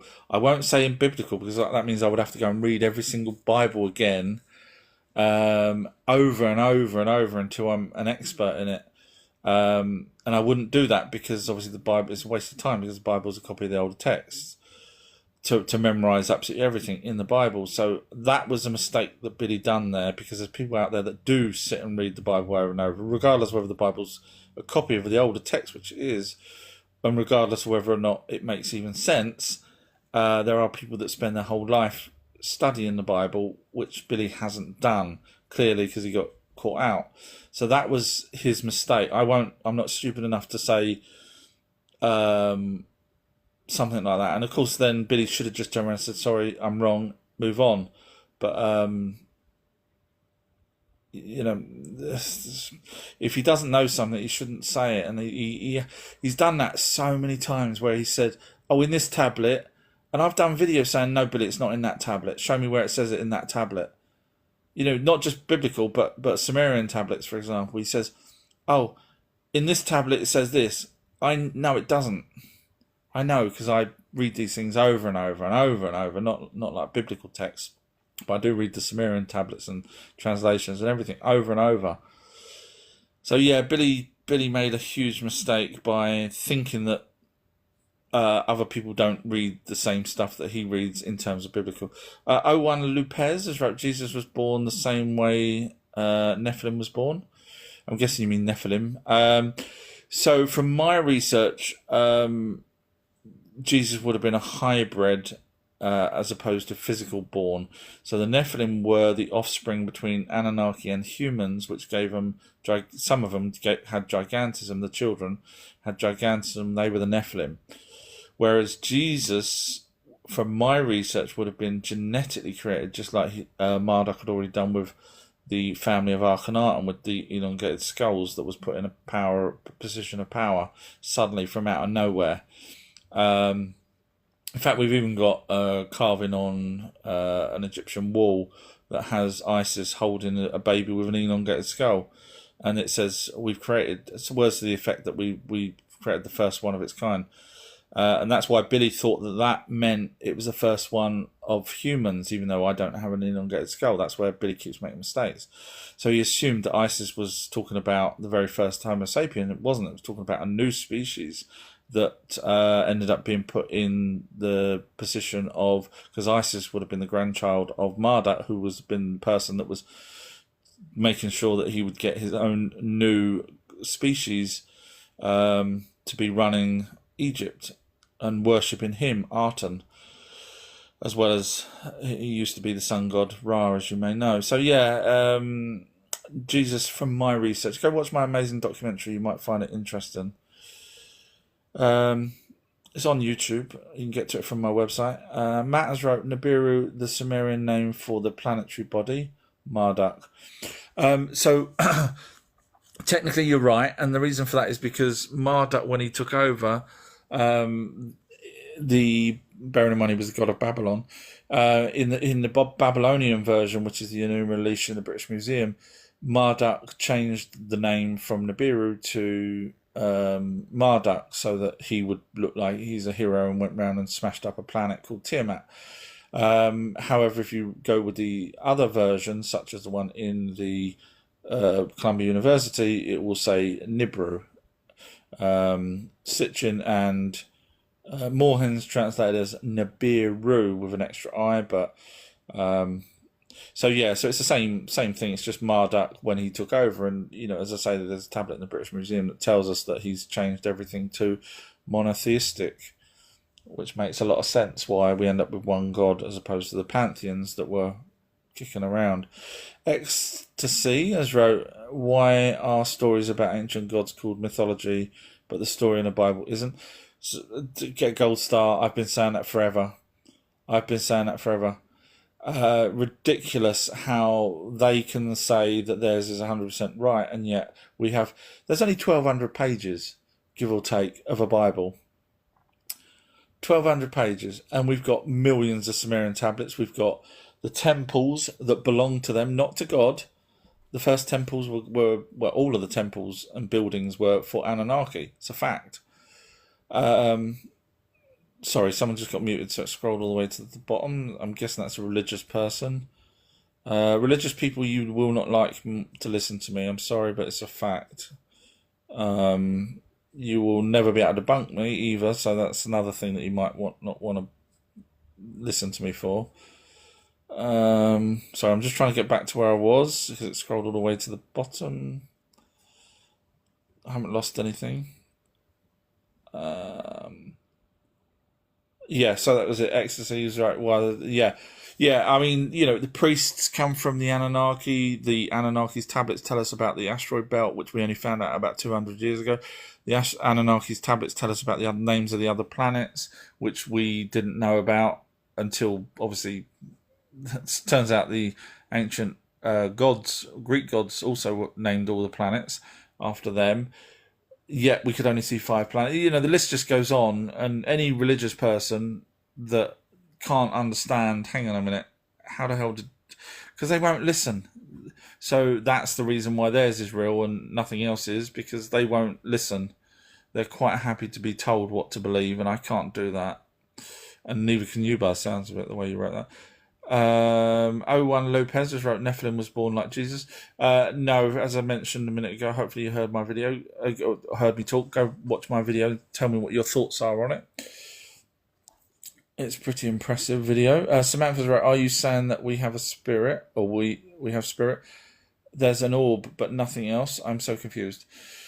So, from my research, we are just flesh and blood, biological entities. That's us. When we die, if we didn't have a spirit with us, when we die, that's it. We're just dead. Same as any other species on this planet that's alive. When it dies, it dies. Now, we have, as well as other animals, have from my research, an orb that joins with the pineal gland, as it says in the Quran, 3 to 4 months in the mother's womb. That orb is a spirit. You can call it a soul. You can call it consciousness. You can call it whatever you want. I call it a light energy being, or an orb. That orb is alive. The Emerald Tablets the translations dated over 1,200 years ago, talk about a race of light beings that was created at the same time as the start of the universe, and they are eternal, and they join with the children of men. That's what it says in the Emerald Tablets. And then they reincarnate after, which is what it says in the tablets. This is 1,200 years ago, talking about an entity from the beginning of the universe. 1,200 years ago. At least that. The tablets that were, my guess would have been around 8,000 years old, that it would have been, originally written 8,000 years ago, talking about that. But obviously we don't have the original tablets, so we can't date them, so we can only go by when the translations were written. So I don't think we have our own spirit, but obviously the entity joins with the pineal gland, which is a transmitter and receiver. It's a fact, and so it obviously connects with that, so it learns everything we learn as we live. And then when we die, we're now connected to it, just like a hard drive. Take the hard drive out of one computer, and you can go and put it into another one, and you can access the previous memories on that hard drive. Does it mean that hard drive belongs to the new computer? No. So I don't think we have eternal life. I think the orbs do, and their job, according to the Emerald Tablets, is to have wisdom, so that they can move up planes of existence. That's their job. Which seems very logical, because obviously there's people that do have guardian spirits, not guardian angels. Forget the word angels, it's just messengers. Guardian spirits that do look out for them and things like that. So they obviously move on up to a point where they get to become a guardian spirit. And then after that, I have no idea, because I've never heard anything what happens after they do that job for however long they do that job for. Ecstasies wrote, why are ancient gods called mythological? Yeah, I read that one. Yeah, you're right. I know, it's ridiculous, isn't it? We've got temples. The first temple was built for Enki. Technically, it wasn't a temple; it was his building, but people call it a temple. Don't ask me why. I mean, the building's been buried now, because obviously the Great Flood buried it. But they got LiDAR of it. And they call it a temple, but that's actually his house, where Ningazida stayed with him, bless his son. So we've got all these kind of evidence, and yet an invisible man, even though the Bible copies the older text, but let's pretend there's an invisible man. No one's got any evidence of whatsoever, but we've got abundance of evidence of the Anunnaki. Lopez has wrote, Jesus was created the same way as Nephilim. Again, read that one. Susie's wrote, what's your view on drones, please? So I did start this live talking about the drones in wherever that place is. I can't remember the place in America. But yeah, basically my take on it is they're military grade. They're bigger than normal domesticated ones. So by being bigger, twice the size, that means they have a bigger payload. They're not going up for a bit of a giggle. No one puts up that amount of drones for a bit of a giggle, because they could, be brought down, they could be prosecuted, all that kind of stuff. They're obviously not bringing them down. They have the ability to bring them down. They could just bring one down if they wanted to, but they haven't done that, which means that they're aware that they're not allowed to bring them down. In my opinion, they send a jet fighter after a balloon. They send a jet fighter after a balloon and take that down a year or so ago, wherever it was, and you've got all these drones that are causing possibly air traffic conditions. And the FAA should be notified by that amount of drones going up, but yet it's not. So it's clearly a either military or elite thing that they're doing. What they're doing it for, I have no idea. Are they continually spraying stuff like they did with these chemtrails, maybe in places they can't get to? I don't know, but whatever it is, it's not good. They're never, when they don't tell us something, it's not, and they're not stopping it, like chemtrails. It's not for the good of us. You can guarantee that.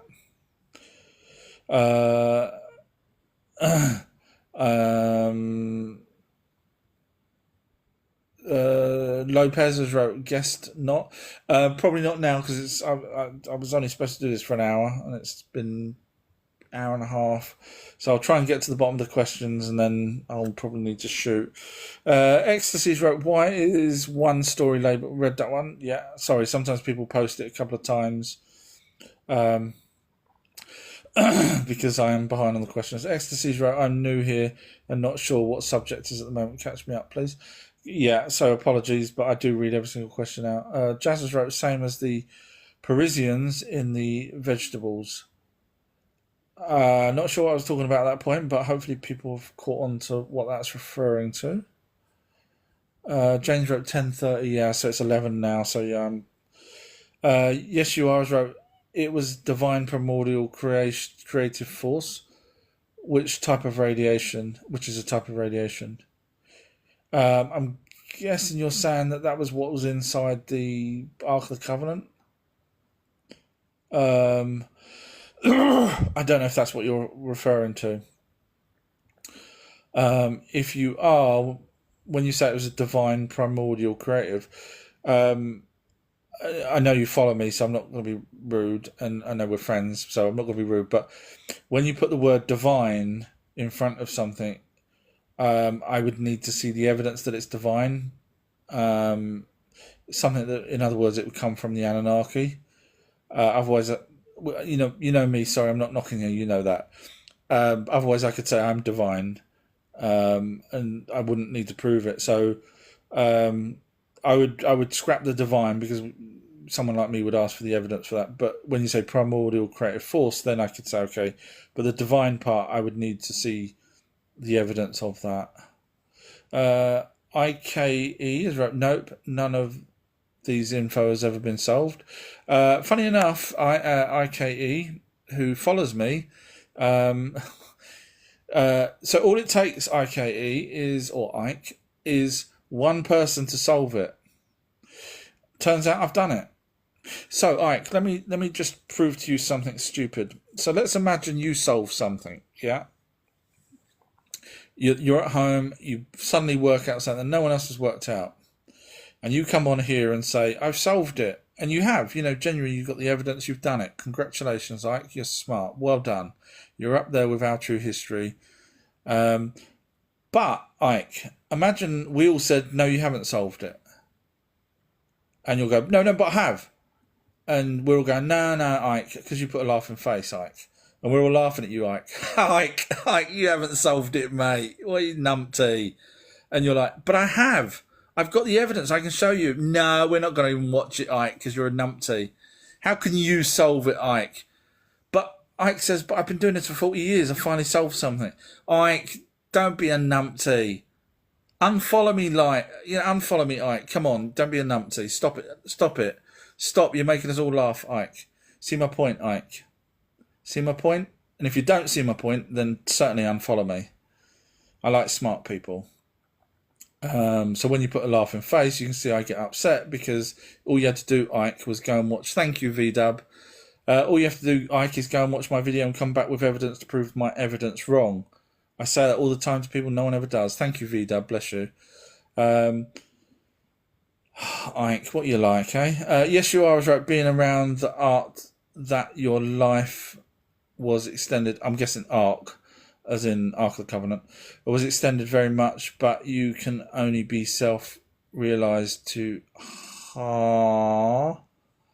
I'm guessing that's going to carry on with harness. I can't see any more to that. Sorry, it didn't carry on.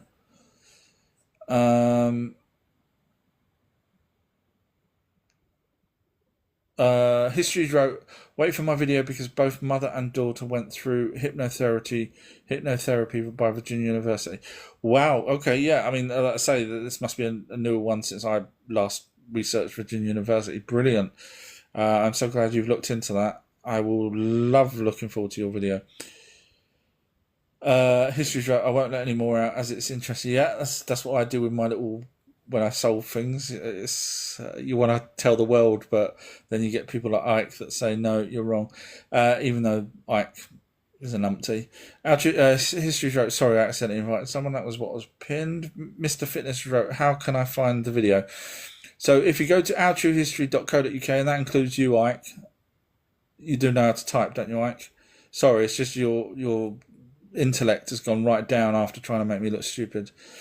So ourtruehistory.co.uk. Hopefully, Ike, you can redeem yourself by watching my video and going, frickin' hell, Our True History, I see what you mean. You are good. So ourtruehistory.co.uk. Type in whatever you're after, whether it's crystal skulls, Bigfoots, Stonehenge, Jesus' father, who Yahweh was, me debunking everyone else, whatever it is. Feel free to watch there. Raymond's wrote, Jesus is God and King. So you do realise, Raymond, you can read the word differently. So what you're saying is Jesus is spirit. You're going to say, sorry, Raymond, I'm going to run rings around you. Don't hate me. Let me see if you follow me. You don't follow me, so I'm going to enjoy this. So Jesus, so God says in a passage, now you can actually change the word in if you want, but let's go with the word in that the Bible has picked out of the Hebrew words. God is spirit. Which then means, because you wrote Jesus is God, therefore Jesus is spirit. Would you not agree with that? You have to agree with that because, as you say, Jesus is God and God is spirit. So why did God have to create Jesus if Jesus was God already? And how did Mary give birth to a spirit? Then you're going to say, oh, well, I'm going to change it slightly. He can become a spirit if he wants to because you've caught me out and I feel a bit silly believing in crap. No worries at all, Raymond. It's not your fault. Feel free to follow and unlearn what you've learnt because you will find evidence this side of the righteousness and your side is just stuff that shoehorned in. You do realise that word spirit can also mean breath. Does it? Yeah. It can mean disposition. What? The Hebrew word, yes. Or it can mean wind. Oh, so it could mean God is wind. Or God is disposition, or God is breath. Yeah, it could. Oh. So that means if you go back through the Bible and choose the words this time throughout the Hebrew Bible and choose the words that match maybe instead of your narrative but match the Anunnaki's narrative, is that possible? Funny you should ask that, Raymond. Thank you, VW. Yes, it is possible. So I've actually been writing a new book where I've gone back through. Thank you again, VW. Bless. Thank you. You don't have to. I do this because I enjoy it. But I've been actually going back through the Bible, Raymond, which you ain't going to like me doing. And it turns out that Genesis 1, because I'm starting from the beginning, Genesis 1 is actually talking about planets. Because the original word for planets were deities, which we've now assumed is God, by the way. God's plural. But if you actually reread it now, knowing that there's different words, and you choose those different words, it actually talks about planets forming. In fact, which I'm sure you know, Roman, because you've obviously done a lot of homework, you would know that Young's literal translation says, God's preparing heaven and earth. Did you know that it says that? As opposed to God creating heaven and earth, which is all the other crappy versions. I have to say crappy because you could choose it any which way you want.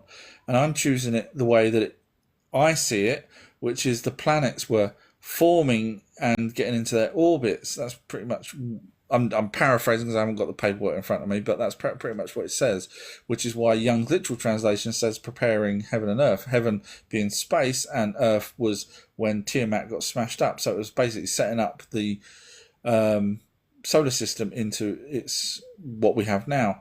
Now, funny enough, that version of your Bible matches the Enuma Elish in the British Museum, whereas your version, God created heaven and earth, you've got nothing to back it up with. I'll go with the backup version every day of the week, and I am going through the rest of the Bible, breaking it down with the other words, and funny enough, it matches the Anunnaki's tablets, whereas your version with even though it does say God's plural, you try and shoehorn it into single God, although it does turn into a single God, but you guys want it to be a single God right from the beginning, because obviously Marduk changed everything from polytheistic to monotheistic. History and Coins. I was looking at who requested to come up, and someone set fireworks off at a meter away from me. Oh, right, that's why you.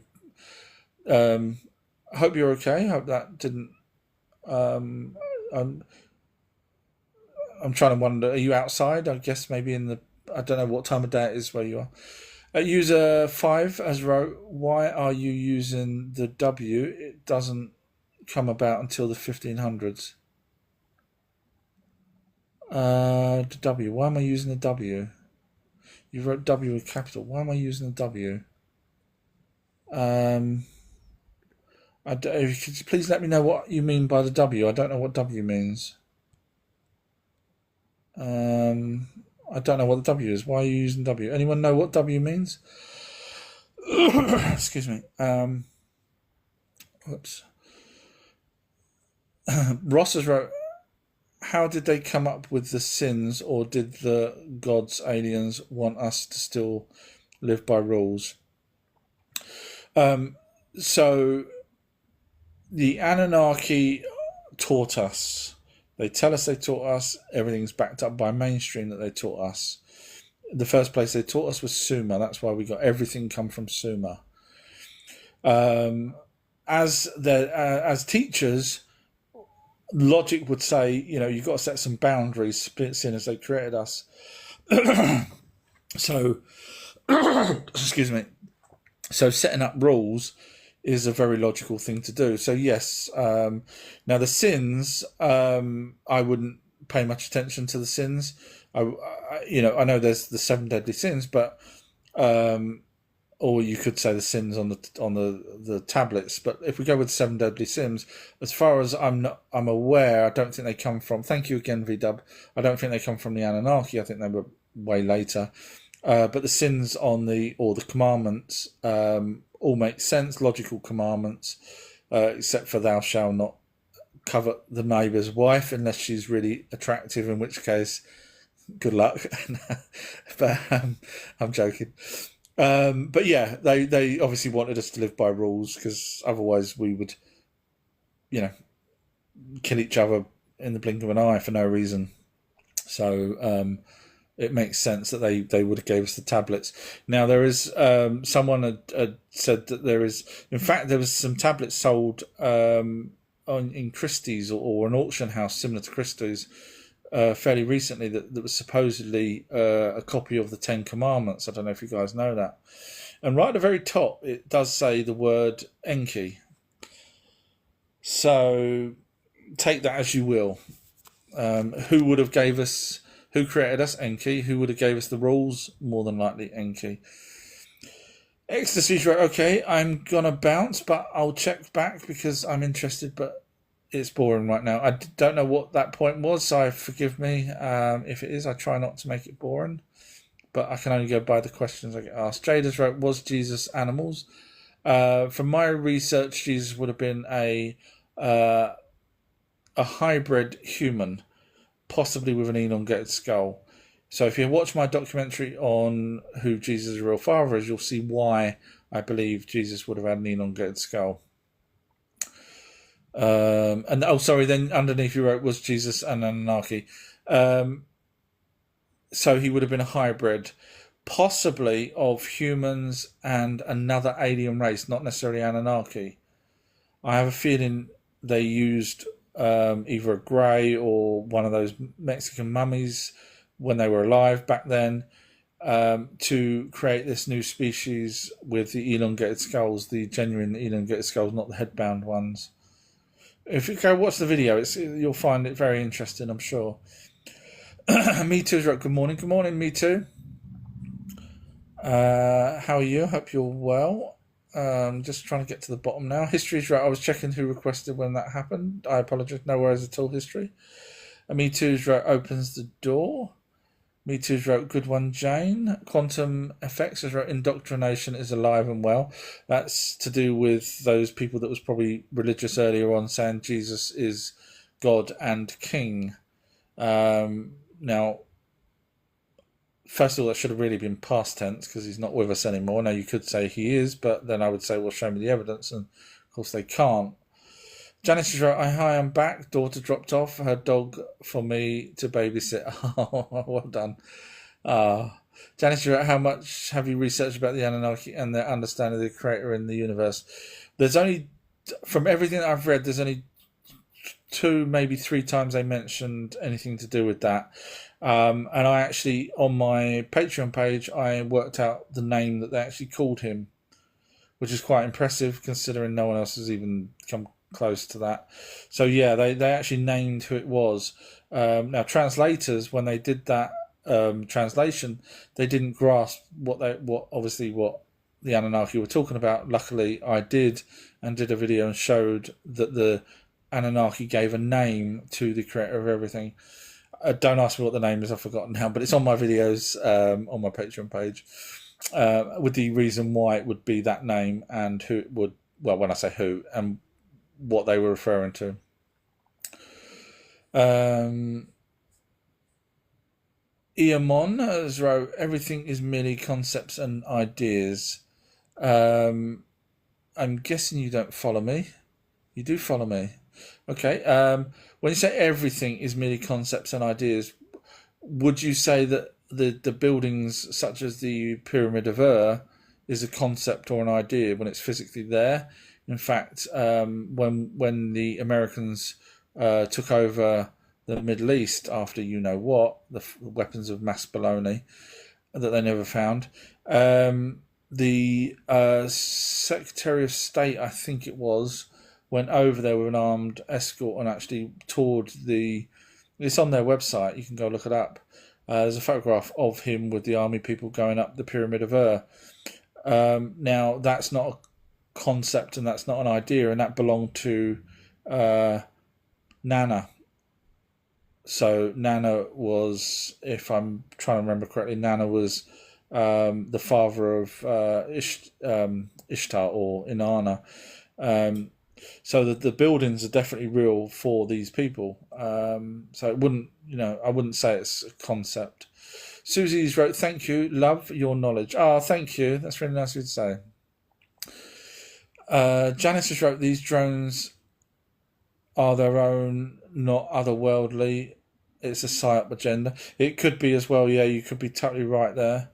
Either way, it's not good for us. Yeah, I don't believe aliens would come down and make propellered drones with flashing lights and stuff like that. They would do it more surreptitiously. So it's obviously an agenda done by people here on Earth for whatever reason. Rassus wrote, was Enki king of the Pleiadians? No. So the Anunnaki, someone else had asked me that the other day. I'm guessing people are watching other people's research. Please stop watching other people. Honestly, I know it sounds really bad, but tell you what, if you see anyone that says anything like that, point them to me, I'll debunk them, show you with evidence, and then eventually you'll all go, I'm just going to whiz past anyone else other than our True History, because it really is ridiculous, the amount of crap that people come out with. So the Anunnaki, the furthest they ever went was the asteroid belt. That's what they say. So it's not me making that up. They actually went, the furthest they went was the asteroid belt. And then when they finally went past there, when Alula came to Earth, we're still in our own solar system.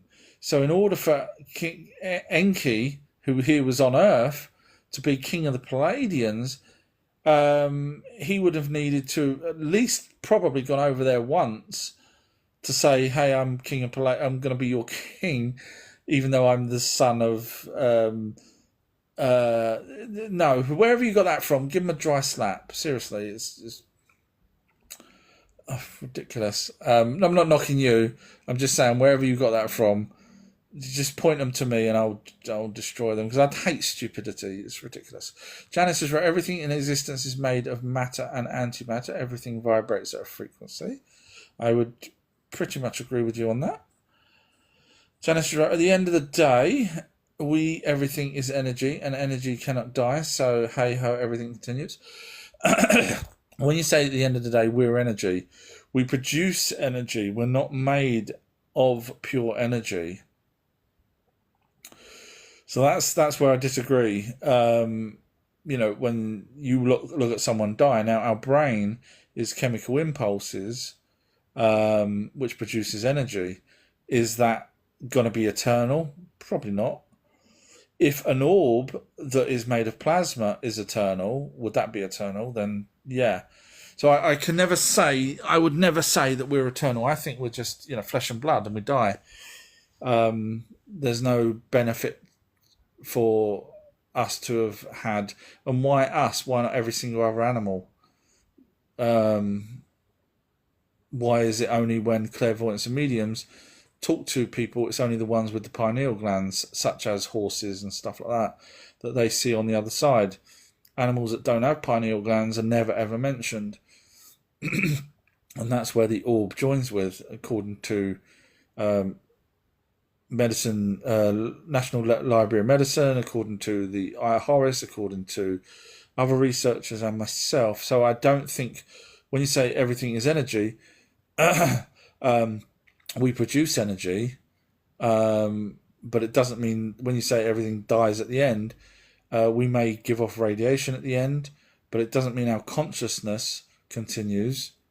Unless you're an orb that has the ability to continue. That's my take on it. Janice just wrote, we include in all energy, never and be extinguished, just change from simple science, yet also spiritual. You're assuming we're letting off a huge amount of energy. You're assuming, sorry, don't hate me, but you're assuming that the energy that we are letting off is our consciousness. You have to assume that in order to say that we continue. And I don't think the energy that we let off is our consciousness. I think, it's localized, a tiny small bit of energy. There's a balloon has energy if you rub it, and you end up with static electricity, which is energy. Does that mean that balloon's alive? No, it just means it gives off energy.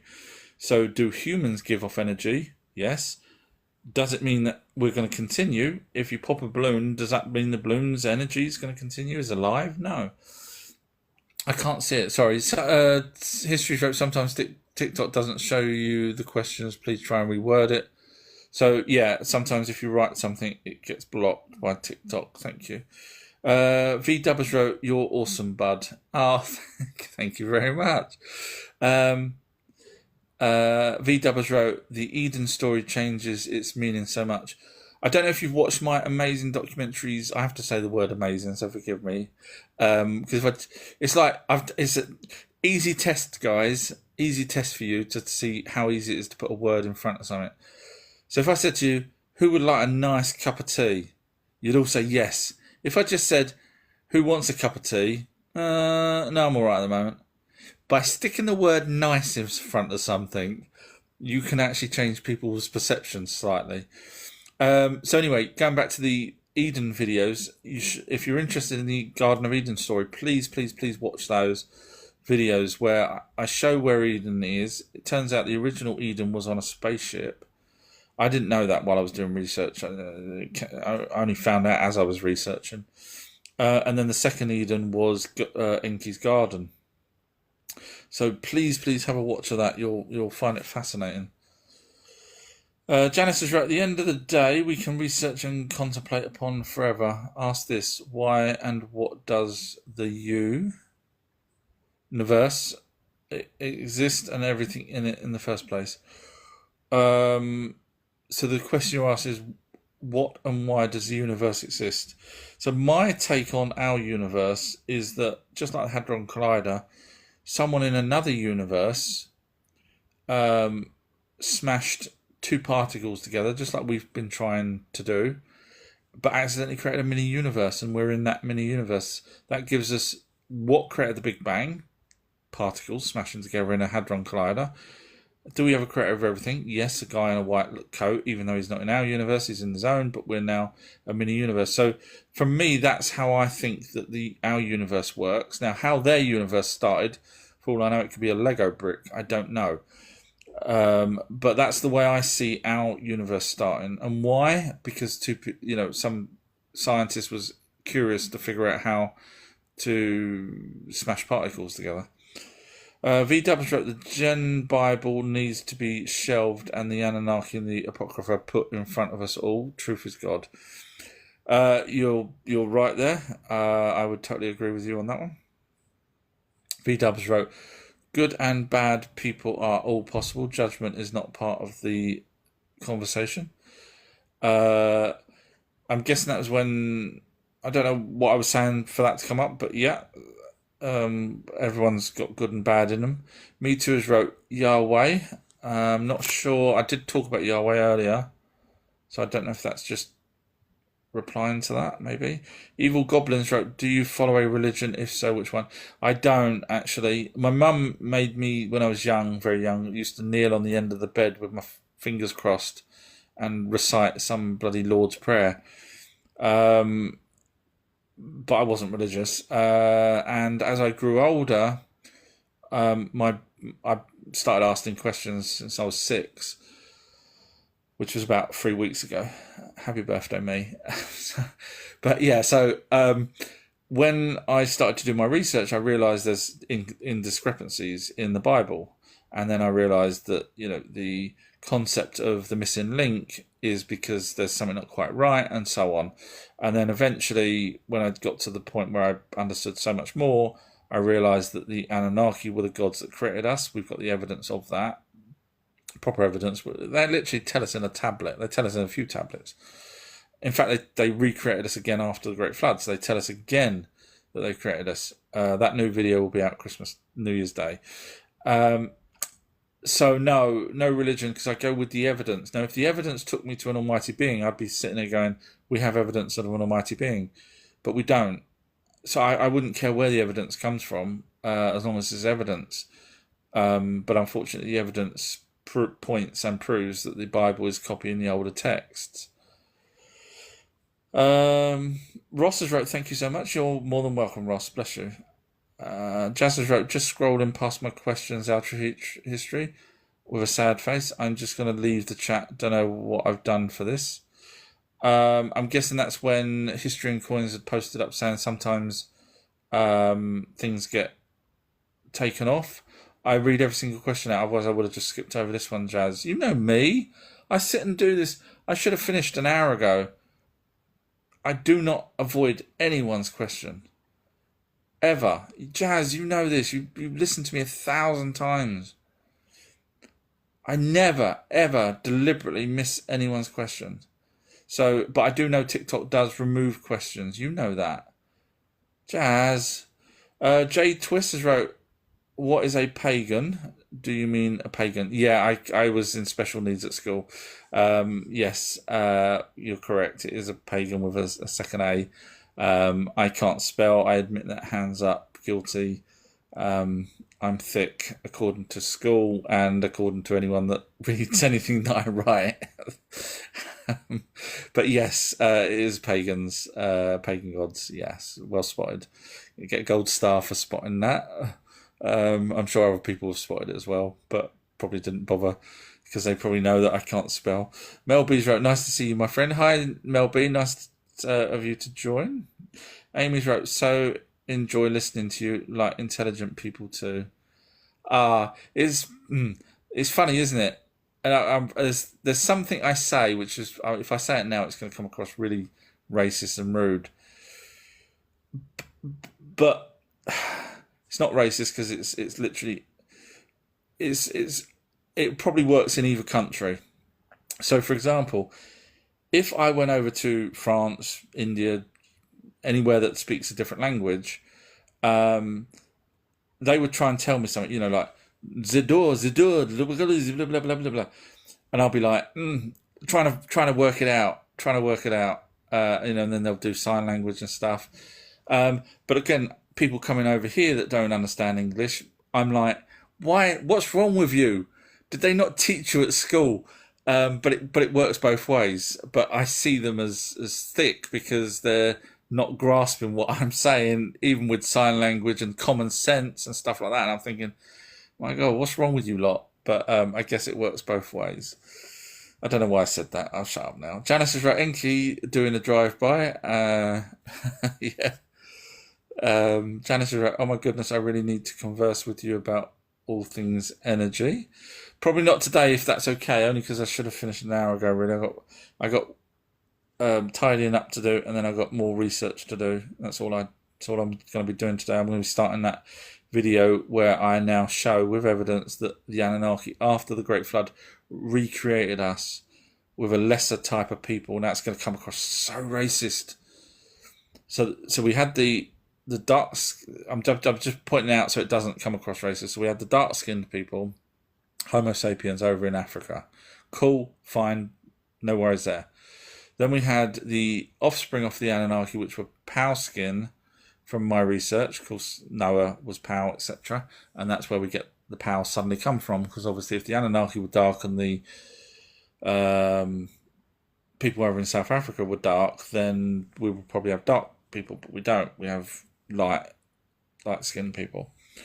And then after the flood, from my research, it looks like they took a mixture of the Homo sapiens, which were the African people that they put in Africa originally, and then they mixed that with the Homo sapiens, their offspring, to create this newer species.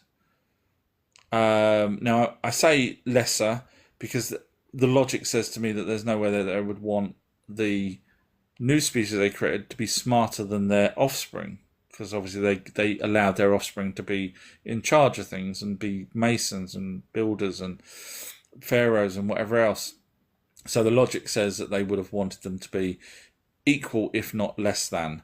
That's just the way I would do it. If I was able to create people, would I want anyone as smart as me? Probably not. So I would probably. So from that point, that's a little bit of guessing, but we do have enough evidence to say that they definitely did create a newer race after the Great Flood, and they even described them. So that's how I know what kind of people they were. So they weren't. Forgive me, this sounds racist. It's not meant to be racist. I'm just going through. So it wouldn't have been the sort of African-looking people, and it wouldn't have been the white people, from my research. So wait till that video comes out, and you'll see where I go with that. Again, please don't take it as a racist thing. I'm just telling you what I see. It's really sad that you can't do this in this day and age without someone going, "Oh, that's racist."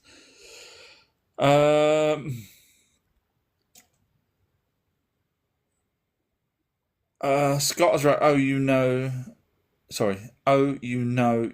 Jesus. His dad, who is it? Is Marduk. Would have been Marduk from my research. Feel free to watch the video. It's on YouTube. And if you've got evidence to prove my evidence wrong, I would love to see it, because I'm only here to learn. So far, no one's even said I'm wrong. So I guess it's probably pretty accurate. Janice just wrote, everything in existence is energy in some form. I agree, but it doesn't necessarily mean that everything has a consciousness, therefore can carry over after death. Do you see what I'm saying? So let's just imagine a rock has energy. Does that mean when it gets destroyed, that energy turns into a sentient being? Now, you could say, well, we're already sentient, therefore our consciousness is going to be the energy that's after it. But I would say I don't think that's the case from my research, because everything leads me to that it's an external entity that joins with us.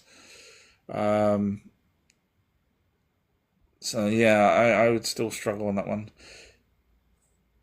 Samson's wrote, the first people were medium skin toned in Levant regions.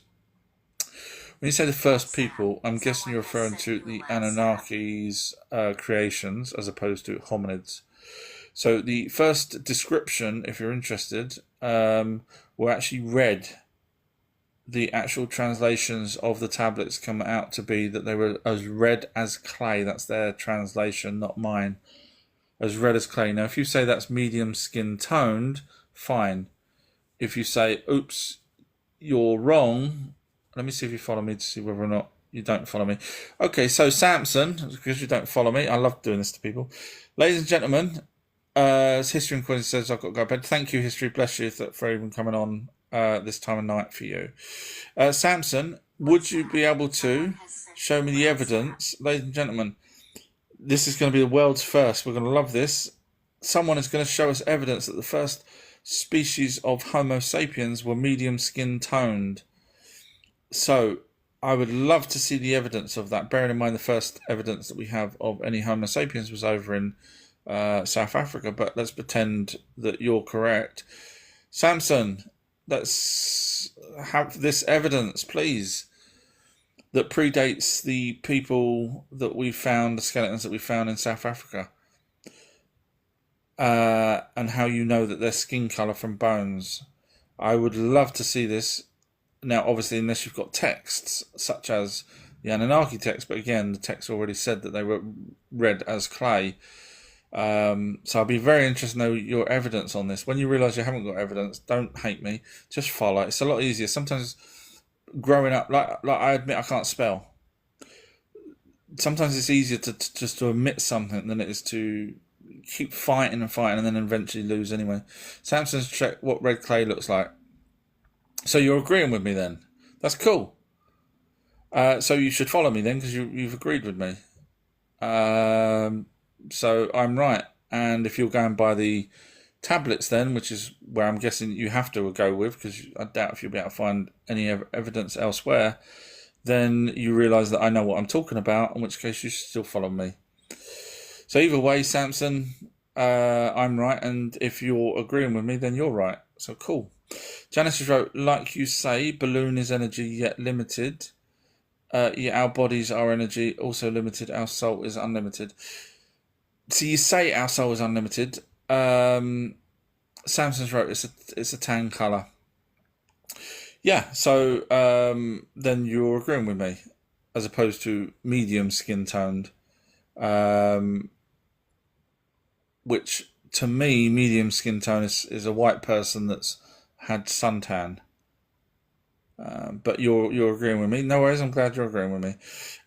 Sorry, going back to Janice, as wrote, yeah, our bodies are energy and our soul is unlimited. So the problem there, Janice, forgive me, is you say our soul is unlimited, but we have no evidence of that. So it's your opinion against my opinion. I'm not, you know me, I'm not knocking. I'm just, I like to go through things to be able to get the best result. So I think we'll have to agree to disagree. I don't believe that we have our own soul. I believe it's an entity that joins with us from the various points I've already pointed out. You believe we have our own soul. I'm guessing simply because we can have an afterlife thereafter, as opposed to my take on it, where the entity joins with us and is actually connected with us after we die. Samson's right. How was they on a spaceship?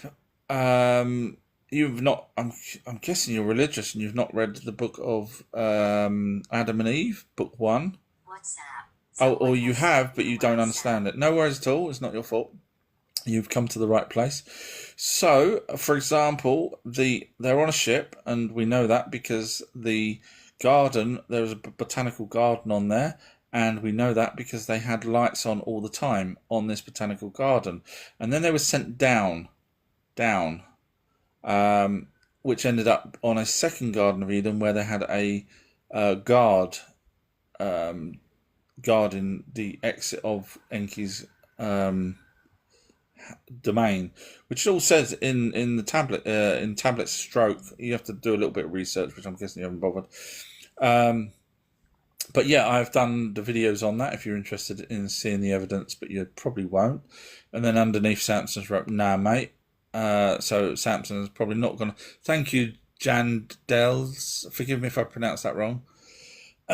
So Samson, let's be honest, Samson, you're religious and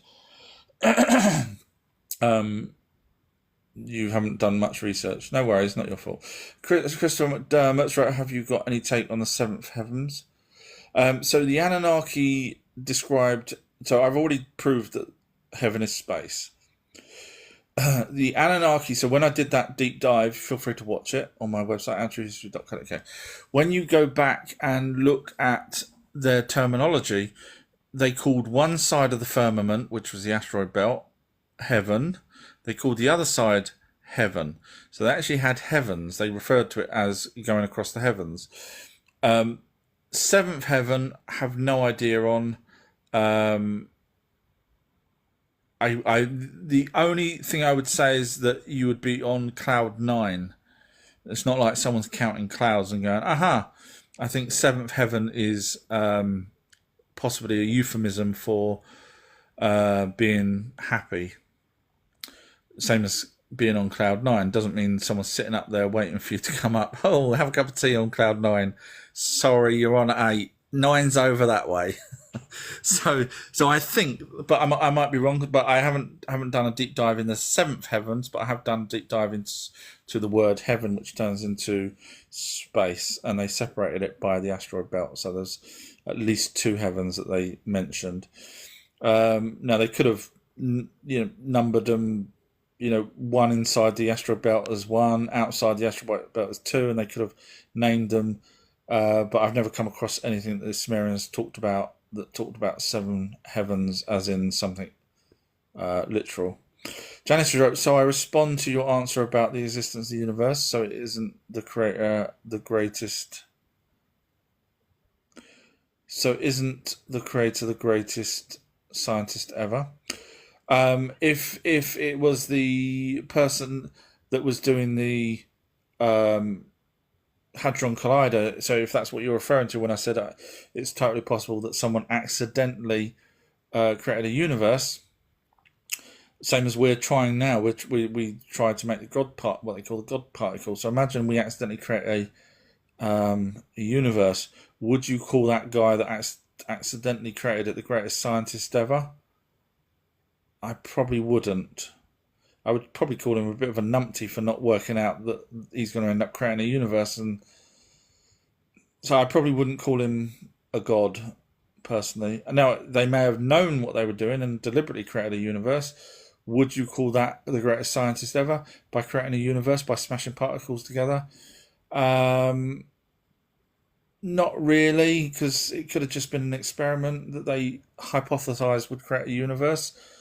Does that make them more intelligent than someone else that can read 10 different languages and stuff like that? Probably not. Intelligence is a weird thing. So I still wouldn't say he's the smartest person. And again, he may have had team, whereas I don't have a team. But yeah, he may have had a team. So I don't know. Janice is right. In my understanding, God, and I use the word lightly, is the greatest scientist ever, so unites belief and science as one entity. I hear what you're saying. Don't really agree with it, but I hear what you're saying. Mel B is right. I've never seen him ignore anyone. It was troxic honey. I have no idea what troxic is, but it's a very cool word. Someone's been eating the dictionary, haven't we, Mel? Yeah, thank you, Mel. Yeah, I've never deliberately ever ignored anyone. Even when they, take the mickey out of me or whatever, I could skip over. But I actually start reading. You, as you probably tell, I start reading it and then I work out where the sentence is going. But by then I've already started reading it out loud. I don't read them before Enigmas wrote, hi, our True History. Jazz holds doing a high regard and sees you as a friend. I'll message him. Bad time of the year for him. Oh, right. Yeah, no. Yeah, I mean, me and Jazz go way back, so I'm surprised that he thought I was ignoring. Thank you, Patsy. Bless. Yeah, I'm really surprised he thought I was ignoring him. I would never do that. Especially not to someone like Jazz, who I, literally joins every live. Not that I would do it to anyone. Enigma's wrote, holds you. That should have said. Yeah, I guess that. Yeah, no worries. Thank you, Enigma. I'm guessing you know Jazz. Janice has wrote, not that I personally adhere to any religion dogma. No, I guess that. Enigma's wrote, and we both look up to you. Oh, that's very nice of you to say. Thank you. Samson's wrote, his dad, Joseph. So you are religious. I was right. Of course, I'm right. um, so you believe that his dad, Jesus' dad, was Joseph, even though the Bible literally says that Mary was taken away and impregnated. By the way, if you read I can't wait till I get to that part when I'm rewriting my book, which I am. I think I'm on chapter 5 now. So it's coming along. But yeah, I'll get to that part where I rewrite the what it actually says in the Bible. Someone's already done that, by the way. It was let's see if I can remember his name. He was a religious person that ended up working out that the Bible was talking about older texts. Jeffrey Doherty. There we go. That was his name. So look up Jeffrey Doherty and look at what he's reread the Bible as, the original Hebrew. And literally it reads as an alien abduction. She's enveloped in light. She's taken up. She's impregnated, literally, with a. They had the word baby, but they used a different word. I'm trying to remember what it was. They impregnated her with a something, which was weird because he turned around and said they had the word baby. They had the word. When they said she became pregnant, words to the effect that she became pregnant with a. And it wasn't child and it wasn't baby. It was something else that you can translate it to. And he goes, "That's weird." So yeah, Jeffrey Doherty, look him up if you're religious and you want to see someone that's opened their eyes and realised that the Bible is a copy of the older tablets. Janice, you're right. Haha, no one is perfect, so you are wrong sometimes. Just need to get into a debate with me. I'm wrong on spelling. And when you say I'm wrong, if it's my opinion and your opinion, then we can both be wrong. So that's why I'm very careful when I say it's my opinion, it's my research, because it's not evidence. Whereas if I say, the Anunnaki genetically created us and they tell us that and that's a fact, then I can point to the evidence. So I'm very, very careful not to be caught out. So technically I'm not wrong if I'm saying I believe something. Samson's wrote clay is not red. I'm telling you what they said. That's why I did clarify and said that that's that's the translation of what was said. Clay as a red as clay. Now you've got to remember this is the Anunnaki talking. So are they referring to their clay? Now there is some red clay actually. There is red clay that we would call red. There is. So let me just confirm that, because I like to be right on everything. I'm sure I remember seeing red clay. 1 second, let me just confirm that. Ladies and gentlemen, it's that time of day again. We have our one and only. Hi, Julie. Hey, how's it going? Not too bad. I'm doing a little live chat with some people that's listening in. That sounds fun. What are you chatting about today? Well, we're talking about whether or not there is such a thing as red clay that could come straight out of the ground. Interesting topic. Red clay is actually pretty common in some areas and can naturally occur due to the presence of iron oxide. So would that red clay be, for example, over in Mesopotamia or in South Africa? Yes, red clay can be found in various regions worldwide. Mesopotamia has clay-rich soils, while So, Samson, as I said earlier, it's a lot easier to follow me than it is to make up stuff when you said clay is not red. Sorry, guys, I don't mean to sound rude to Samson, who's religious and has no comprehensive of anything outside the Bible. Billy the Kid has wrote, so spark of life was already there then. I'm guessing that would be you're referring to the beginning of the universe. According to one of the translations, there's 4 translations of the Emerald Tablets. One of the translations translates it into that the orbs were there at the beginning of the creation of the universe. If that's what you're referring to, I'm not sure if that's where you're going with that. Janice has wrote the epitome, I'm probably pronounced that wrong, of the wise is to remain open-minded. Correct. And obviously I'm open-minded, but I need evidence. I like evidence, and if we don't have it, then I'm open-minded. But I would like evidence. Samson's wrote, check what red clay looks like. Again, unfortunately, Samson, you've just been shown that there is such a thing as red clay. And then Samson's still talking about red clay. In the real world, it's not red. According to ChatGDP, it's red with the oxidization. Mr. Fitness has wrote, did the flood in the happen? I'm guessing, did the flood in the Bible happen? Yes, it did. And we actually have tablets that predate the Bible telling us about the flood. In fact, Penn Museum has a tablet where it tells you what happened on the day of the flood. They read it out on a YouTube. They do a lecture in front of a huge audience, and it's filmed. And he actually reads out what happens on the day of the flood. And that amazing, from tablets that predate the Bible. So yes, I have done a video. It's free of charge. You can go and watch it. It's on my Patreon page, but it's under the free section, so public can watch it. I've got loads of videos on the free section on my Patreon page. I got loads of videos free on my website as well. So you can get to everything, including that free documentary on the Great Flood, from ourtruehistory.co.uk. Watch that. It's an hour long. Goes through everything. Goes through why the Anunnaki allowed it, what they said. And I show the evidence. I don't just make up stuff. And then at the end, I show the evidence that we have that the Great Flood did actually happen. In terms of places being covered over with sand, cement and silt, etc. It's not cement, sand and sediment, and stuff. Watch the video, you'll see. It's fascinating and amazing. Jazz has wrote, hi Altruist, I know you read out every message, and TikTok removes certain worded comments. Yeah, Jazz, you know me. Me and you, there was no way I would not read out anything you wrote. Even if you called me a numpty, I would still read it out.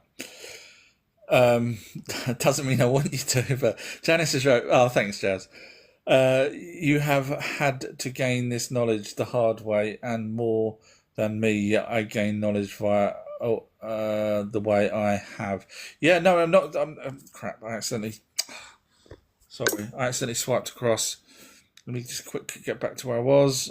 Player's not red. Okay, so I'm actually not too far from the bottom. I'm not knocking you, Janice. I'm just saying that when it comes to the spirit side, I have a different opinion to you. Obviously, I can't say it as fact. I've never said it as fact, but I say this is my opinion based off of what I've researched in terms of having a separate entity that joins with us. Even the Quran says it. But Jazz wrote, but I didn't say anything out of the ordinary. It seemed like you were just moving past the question. Oh, I apologise. Unreservedly, I apologise if that's the case. I'm so sorry if I did that. It's not never. I would never do that. Janice is right. Our soul is an aspect of the whole, a fragment. I still can't see that. Samson wrote, down doesn't necessarily mean they were not on land. And then Samson's wrote, jumping to conclusions. Feel free to watch my amazing documentary. It's free of charge. With evidence, show me where my evidence is wrong. I don't jump to conclusions. That's the one thing I don't do. So feel free to show me where I'm wrong. With evidence. You have to have evidence. Don't be one of those silly people that come back and say, you're wrong. And I say, no problem at all. Show me where I'm wrong. But you're wrong. That's all I get from silly people. So hopefully you're going to be... I would love to learn. If you can show me where my evidence is wrong, all I'll do, because you know, even though you'll say you win, which is great, I'll win because I learn. Thank you, Jazz. So Samson, please go away and watch it with evidence. Come back and tell me where my evidence is wrong. That's all I asked. Happy to learn. Thank you. Janice has wrote, you see, if you challenge what I text, I could respond immediately. Oh, I see what you're saying. Yeah. Yeah. Next time, jump on. But I hear what you're saying about that. You believe that we are eternal because we're energy, but I personally don't think the consciousness, our brain, is able to convert from material into an energy that retains the same information that's stored in the physical brain. Do you get what I'm saying with that? So we have a physical brain, fine. Chemical impulses, fine. Electrical impulses, fine. When that brain ceases to work, you're saying that brain then converts all that energy that was in the brain and turns into the memories, in which case we wouldn't need a physical brain then, really. If we can carry on living without a brain, what's the point of having a brain? Why don't we just have an empty space inside our skull? If we can, it would be so much better if we could do that. Do you see what I'm saying? My brain just can't get around the fact that or anyone says that there was your brain suddenly converts into a energy of memory and personality and everything that you've already got. You could say, well, the brain's required in order to fill the needs of the body. But again, it makes more sense to me, because why did the very first person have their own soul or spirit or whatever it is you want to call it when they die? Because reincarnation's real. So I wouldn't have my own one. I would have to have someone else's. Because if I can remember a previous life, then clearly my brain, as it stands, is connected with someone that wasn't connected to my mum. Do you see what I mean? So if you're saying that the brain is its own entity, therefore, when it's born, the only memory it should have is this new life. Now, you could say, well, it's joined by a previous one, so now you've got two consciousness, because spiritualists, mediums, and clairvoyants never ever say you have two spirits with you.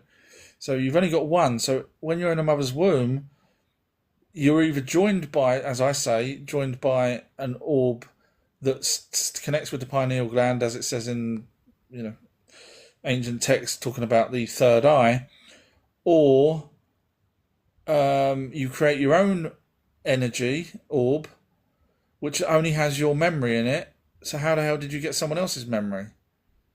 It just doesn't. Everything I've tried. It's not because I want it to be my way. I've tried every single way of trying to work out whether or not you have your own memory, your own orb, your own consciousness. As you say, everything is energy. But where the hell do people get their previous memory from then? If the energy doesn't go into them, and then you don't have it, just goes round and round. I just can't see the logic in that. Samson, thank you, Lemurian. Bless you, thank you. Samson's wrote, spaceship is one big jump to conclusions from down. Like I say, go watch the video. You do realise that the Book of Enoch talks about spacecraft in space. You don't? Go read it. You'll see that little lights go off towards stars from the bigger craft. They describe it. Go have a read of that, and you'll go, oh yeah, I see. There's at least 6 ships in orbit. Whoopsie. Yeah, and there's also other translations where when the Ajiji, which you'll know them as the sons of God, Jesus' brothers, if you're religious, Jesus never had any brothers. What about the sons of God that took unto them daughters of man? Oh, well, they're not his brothers. We'll change it to fit our gender. They're demons. So they're not sons of God. Well, because you've just said that they would be Jesus' brothers, and you'll be right. They have to be something else. So we're going to call them demons. So they're not sons of God. So the Bible's wrong. Well, the Bible's not wrong. It's just like, I just want to change it so I can get out of your argument about them being Jesus' brother. Ah, right. Okay. So you're just going to change whatever you want. Yeah, because that's the best way to get out of arguments. No worries at all. Again, go watch my video. Tell me with evidence where I'm wrong. I'm happy to learn. If you come back and say, right, actually what you're referring to here is, and then show me with evidence, Cool. You'll be the first, but it'll be cool. Jazz is right. All good if you aren't upset with me about anything. But 3 questions. Missed great live. Did I really miss 3 questions? Now, I did have a guest on, and I have tried to maintain the order. So I that's unlike me to miss 3. Of course, I'm not upset with you.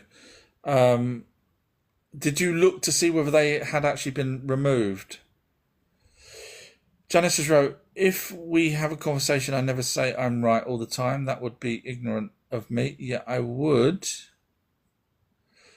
To have the intelligent debate sometimes, as it would be insightful. Yeah. I mean, I think you're a Patreon user. So yeah, that would be cool. History wrote, TikTok removed a few. Thank you, History. That's very nice of you to let me know. I thought you were shooting. Bless you. You should be. I don't know what time it is for you, but my God, it's 12. I haven't done any work whatsoever. Samson's wrote, you're using today's understanding of word space to interpret the word. So no, I didn't. If you go, Samson, have you not learned anything from me in the last 5 minutes? So I go back to use the word. So basically, go watch the video on where it says space solved. But if basically you go back to the original word of space. History's right. I got up to have a drink. Bless you.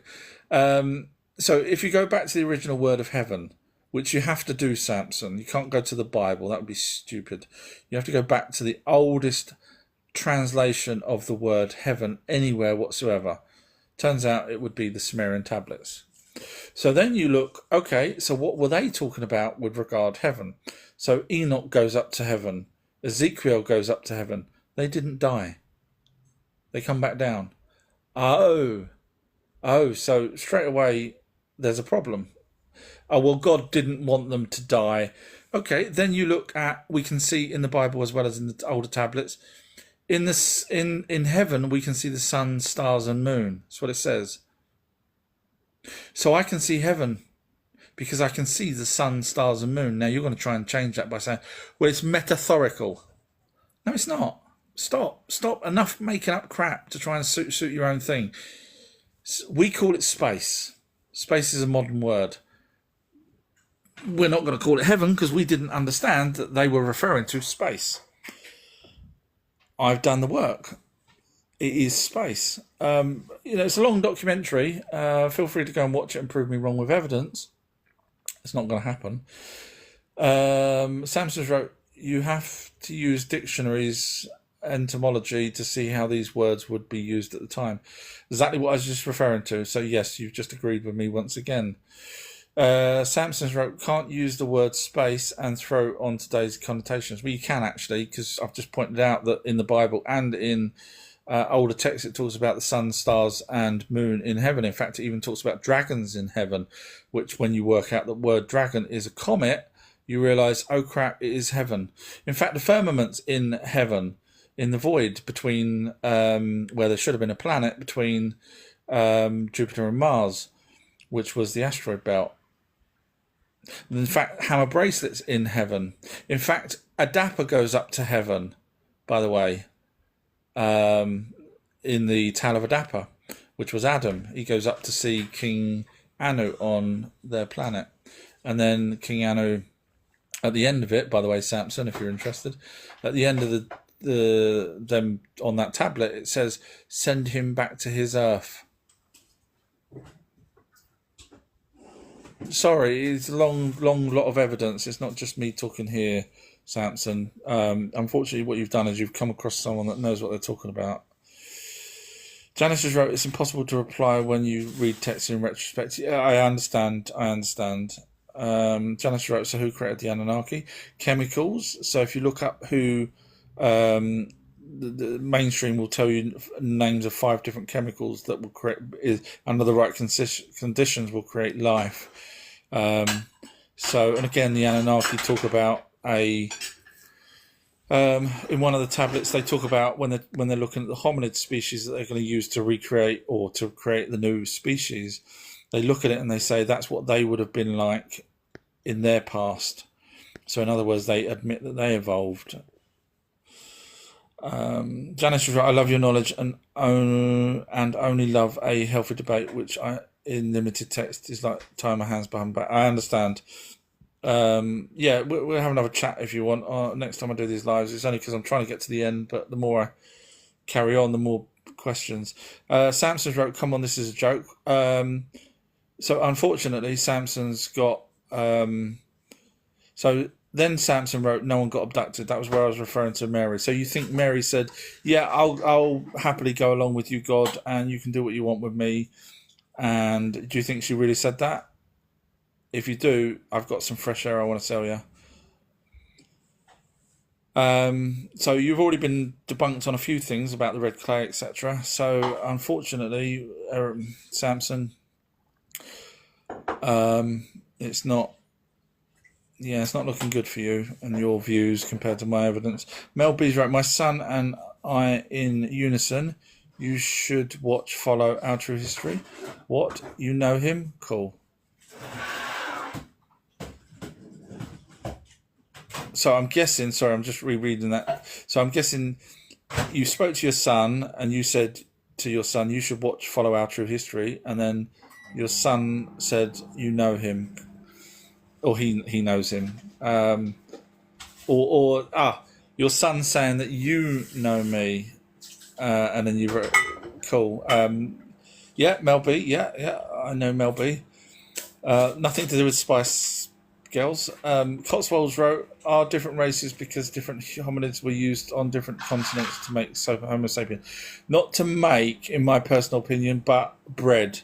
And that's based off of the amount of skeletons that we found and skulls. Funny enough, it's mainly just skulls. What happened to the rest of the skeleton? The skeleton's a lot bigger than just a small skull, and yet when they find these things, they only find the skulls, maybe. Anyway, but where they mainstream has found that the skeletons skulls have a mix between different hominids, which means they bred. So clearly hominids were breeding with hominids, Homo sapiens were breeding with hominids, and that's what gives us the different races. So I have done a video called Why So Many Different Races, which goes through all of that and includes a mystery hominid in China that I said would have been what the Homo sapiens would have bred with. Turns out in the last week, mainstream, I did do a TikTok on it, mainstream has said that they found a Homo something, I can never remember the name of it, a new species over in Asia, which would be bang smack on to exactly what I said, and they said around 300,000 years ago to about 30 years ago, to 30,000 years ago. So everything matches perfectly because obviously Homo sapiens would have traversed there in between that period of time. Flame Doom has wrote, Bible wasn't originally written in Hebrew, so they dropped a clanger there. So the Bible is a copy of older stories. Now, if you say that the original Bible is in a different language, you would really need to have... Someone has sent you a WhatsApp. Sorry, someone sent me messages. So in order to say that the Bible's a copy of another Bible in a different language, you would need the original Bible pretty much verbatim to say that it is a copy of an original different language, which I don't think you'll find. The closest I think you'll find is the Bible is a copy of stories, either verbally or written from older texts in many different languages. Alfredo's wrote, the Bible was actually written in Aramaic. So is it verbatim though? Have we got the copy of the Bible from Hebrew and Aramaic? So why does everyone refer to the Hebrew version if we've got an Aramaic version, which was the original one? You see where I'm going with that? The logic says if you're going to go with anything, go with the original version. The original said things they didn't want to hear. Yeah, my daughter has just walked in and said unless they wrote stuff that they didn't want to hear and therefore it's changed, therefore it wouldn't be copied verbatim, therefore... And my daughter's gone, clever. One day my daughter will listen to me and think, he's not as daft as I think my dad is. Because I'm sure my daughter thinks I'm stupid. Cotswold wrote, morning, just seen this was on. I hope I didn't miss too much. Not too much, no. I've been doing it a little bit longer than I should. I've got work to do, tidying up and stuff. Mel B's right, I live in New Mexico and there is red clay here. So red, the sand is your feet turn red all day. Tell that to that gentleman that was saying that there's no such thing as red clay. Terracotta is pretty red. Yeah, that was the clay that I was referring to when I said I remember seeing red clay. Yeah, terracotta. You're right. Well done. Get a gold star for that. I like it when someone points out something that I forgot. Crimson has wrote, we have red clay in Australia. Samson has replied to Cotswolds like a Windsor tan. I think Samson's trying to shoehorn his argument now into where he had.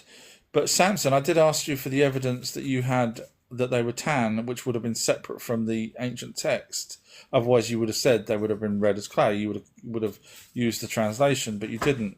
So I've asked you for the evidence that the first ones were, as you said, mid tan or mid colour or something.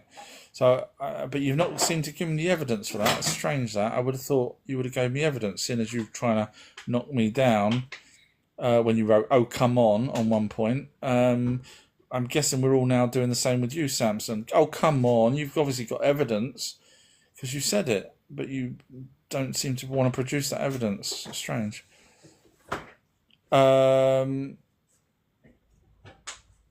Quantum had replied to Samson, very much red. Why? It's iron oxide. And then Samson's wrote, of course, red clay is this, but it's not red. It's like a Windsor tan. Then Samson then wrote quantum. So you're saying it's the colour of a Ferrari. Now red does come in different shades. In fact, it goes all the way up to technically, if you're going by the frequency, it goes up to ultraviolet. And infrared, but that's if you go by the frequencies of the colours. Quantum's wrote dark red, light red, still red.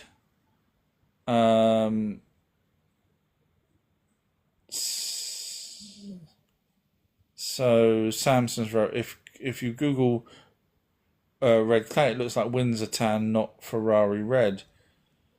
No one said Ferrari red. I see where you're trying to. I like that. I like you, Samson, because you're trying to do what I would do to people that have no knowledge on things, and not necessarily regarding the Anunnaki or anything like that, but even in real life, I will try and blind them with science. If and you then realise that if you just waffle on about stuff, they end up getting confused and just say, okay, go ahead and do whatever it is that you said you was going to do or whatever it is. So I like that, Samson. Bless you. Quantum's wrote, Google running through a screen is going to show a bit of a difference in colour. And then Samson's wrote to Crimson, we are from Mesopotamia, not Australia. Well, technically we was put to work in South Africa. If you go by the ancient tablets as well as mainstream's dates on the oldest Homo sapiens, you'll see Alfredo's wrote that's called baffling with BS. Yeah. It works sometimes. So Samson, could you show where the oldest evidence is that the first Homo sapien was, as you said, mid colour or mid tan or whatever it was you said, and also while you're at, could you show me the evidence that predates Africa as being the place where they first put Homo sapiens? Bearing in mind the Anunnaki called it the Abzu, and that's exactly where they said they put them to work, the first ones, which matches with the mitochondrial DNA coming from just one person, which would have been the female, if you go by the tablets in Columbia University, where they talk about the translations talk about the female once she was able to procreate with what they call Adamu, with a U, not Adam, nothing to do with Adam. Once they could procreate, then they took the blood from her and created another 7 males and 7 females, which is interesting because mainstream says that mitochondrial DNA comes from 1 female, which is unusual, and that's the reason why it does. So Samson, ladies and gentlemen, Samson's going to prove mainstream and himself wrong with those 2 bits of evidence that Samson's going to come out with. And then don't forget, Samson was the person earlier that said to me, oh, come on, after I said, Samson, go away. You could have watched that video and come back by now, Samson. The one that I said about go watch the video on Adam and Eve being on a spaceship for the first 24 years of life. It says it in the book of Adam and Eve. But you've obviously fouled on all of that, Samson. So I tell you what, Samson, I know you're religious, but sometimes it's easier just to put your hands up and say, okay, I've been whipped down. Sometimes it's easier just to... Janice wrote, I'm in agreement with almost everything, so if I text agreement every time it would be ridiculous. No worries at all. Yeah, no, I know. I'm not arguing with anyone. I never argue. I just like to go through things in my head. Quantum FX has wrote, seeing it in person, you'll see red. Jazz has wrote, okay, how true is it? I was thinking I'd done something to offend. All good, no harm. Yeah, no, I would, oh God, no. I mean, I read out even Samson's messages, so there's no way I would not read yours out. Alfredo says something, but I'm going to skip Alfredo. I'm joking. Alfredo's wrote, hello class, hello teacher, sorry I'm late. I was off on a debunking mission. God, I hate bunk beds. Very good. Susie Salters wrote, wind, a wormhole and a rainbow. I'm guessing that's wind. Blowing from breath, maybe. That was maybe when I said the 3 different things that you could be: disposition, wind, and breath. I'm guessing. If that is very clever, Susie, get a gold star for that. If that is. Be honest, though. Raymond's wrote, Jesus is God.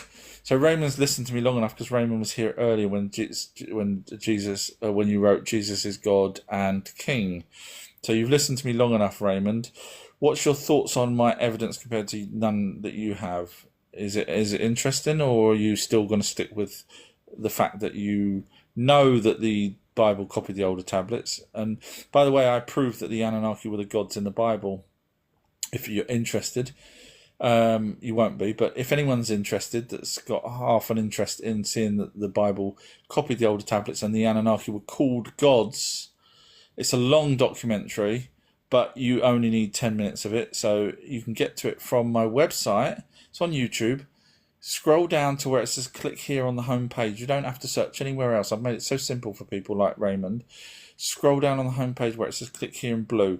Press that, watch that. You only need 10 minutes and you go, yeah, they were the gods in the Bible. Job done, sorted. He's good. If you want to watch the whole hours and hours and hours worth of the video, feel free to knock yourself out. So then, Raymond, do me a favour, watch that, come back with evidence to tell me where I'm wrong. Otherwise, Jesus is not God.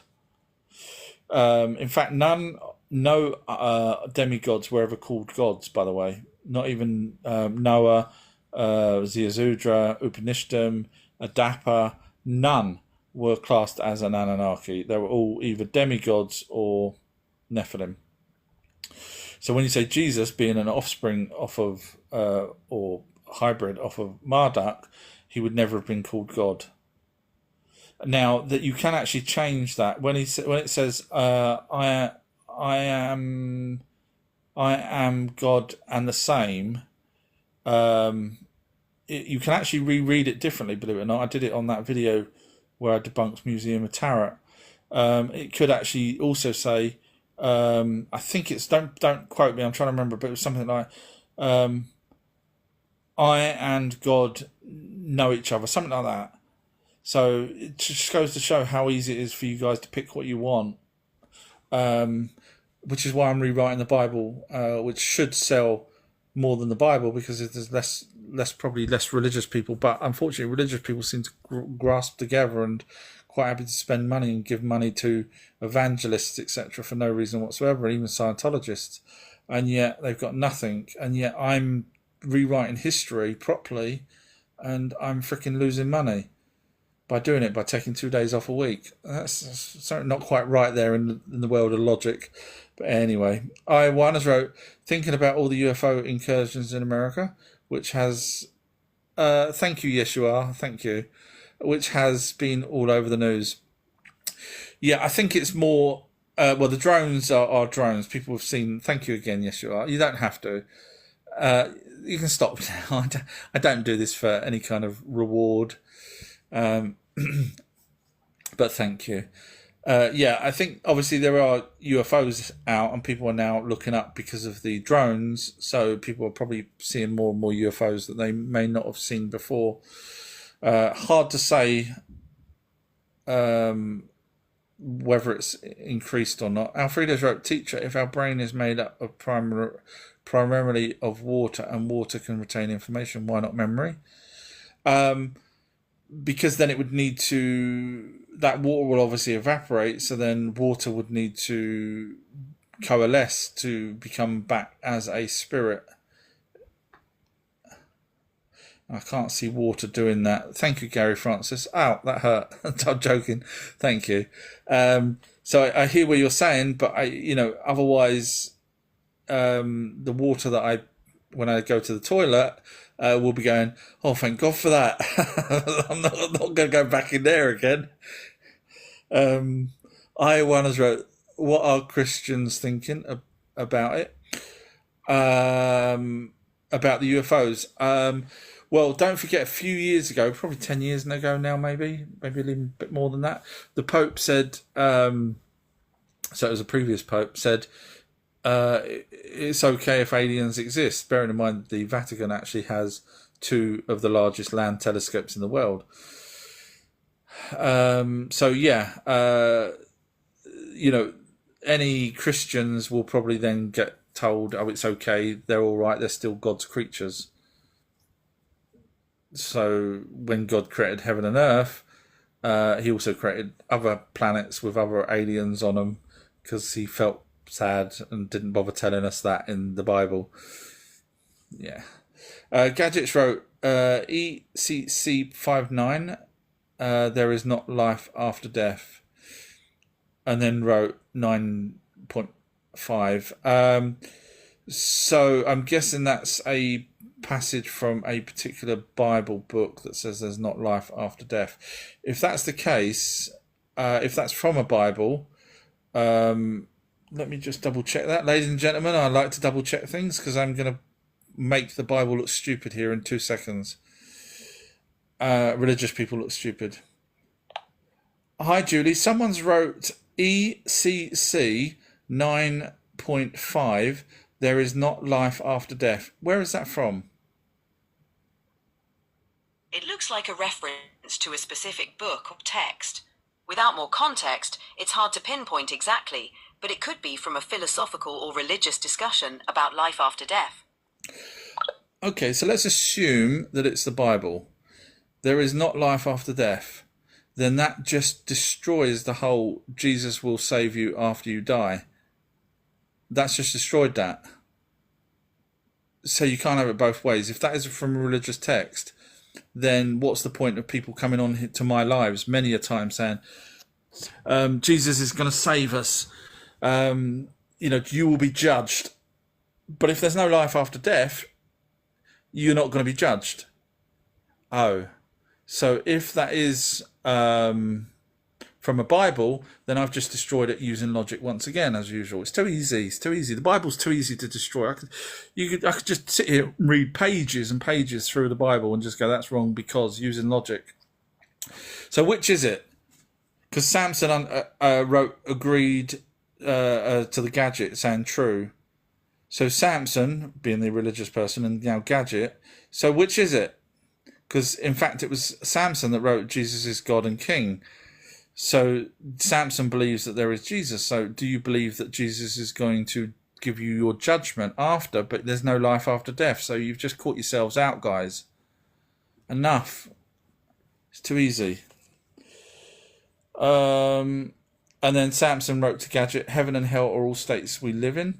So unfortunately, I've already done a video. If anyone's smart enough that wants to watch it, feel free to. It's called Heaven and Hell Solved, where I show that hell was a place in South Africa that was run by Nurgle and Ereshkigal with evidence, 100% evidence. And heaven is space, which I show with 100% evidence. So when you say it's states of mind that we live in, Samson, in the Bible, it does say that in space we can see the stars, the moon, and in heaven we can see the stars, the moon, and sun. So now, if we go by your analogy, heaven is a state we live in, but yet we don't live in where the sun, the stars, and the moon is. You just change things to fit your narrative. Stop. I don't like that. I think it's ridiculous. If you don't know, just say, I don't know. I'm making it up. Don't try and shoehorn what you want to fit your agenda. I hate that. They're the worst kind of people because you can't trust them. Watch your purses and watch your wallets, guys, because when you've got people that don't admit that they don't know what they're talking about, and they're prepared to lie, it's ridiculous. Janice has wrote, again, I can't immediately respond to you with my answer to your opinion. Response would explain. No worries, we'll try and do another one. I'm surprised I'm still sitting here. I'm trying to get through these. I1 has wrote cassette tape. I'm not sure what that's referring to. Gadgets wrote to Samson. I don't normally read them out.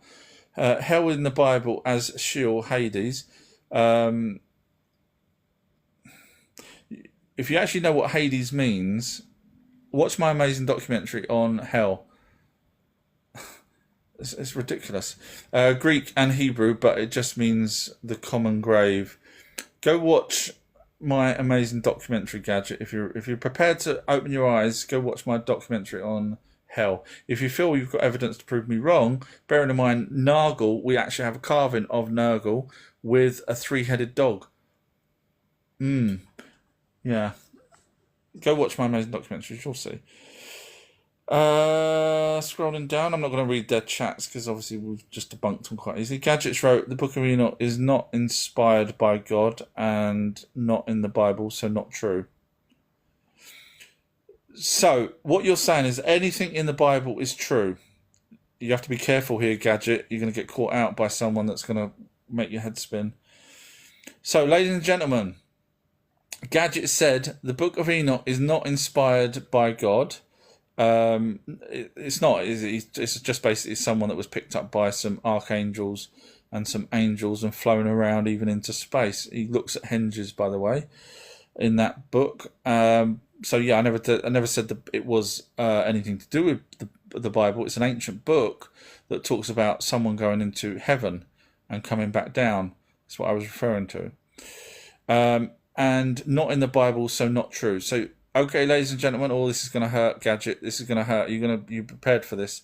So what Gadget said is that absolutely anything in the Bible, regardless if it contradicts itself, is true.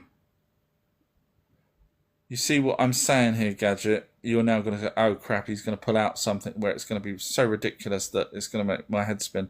Yes, Gadget. I'm so tempted to just to destroy this person quite easily. So, should I? Absolutely every single thing in the Bible is true because the Book of Enoch's not inspired by God and not in the Bible, so not true. Therefore, anything in the Bible is true. So God's preparing the heaven and earth. You're going to say, what the hell does that mean? It says God created heaven and earth. No, it doesn't. Yes, it does. No. Do you understand what the Young's literal translation is? No, you don't. Whoopsie, that's your first problem there. So there's a book called Young's literal translation, which is a direct copy off of the Hebrew, but with the biased view of a single God, even though it says God's preparing heaven and earth. So straight away, you've got a discrepancy there, Gadget. Oh. Okay, I see your point. I'm sorry, Our True History.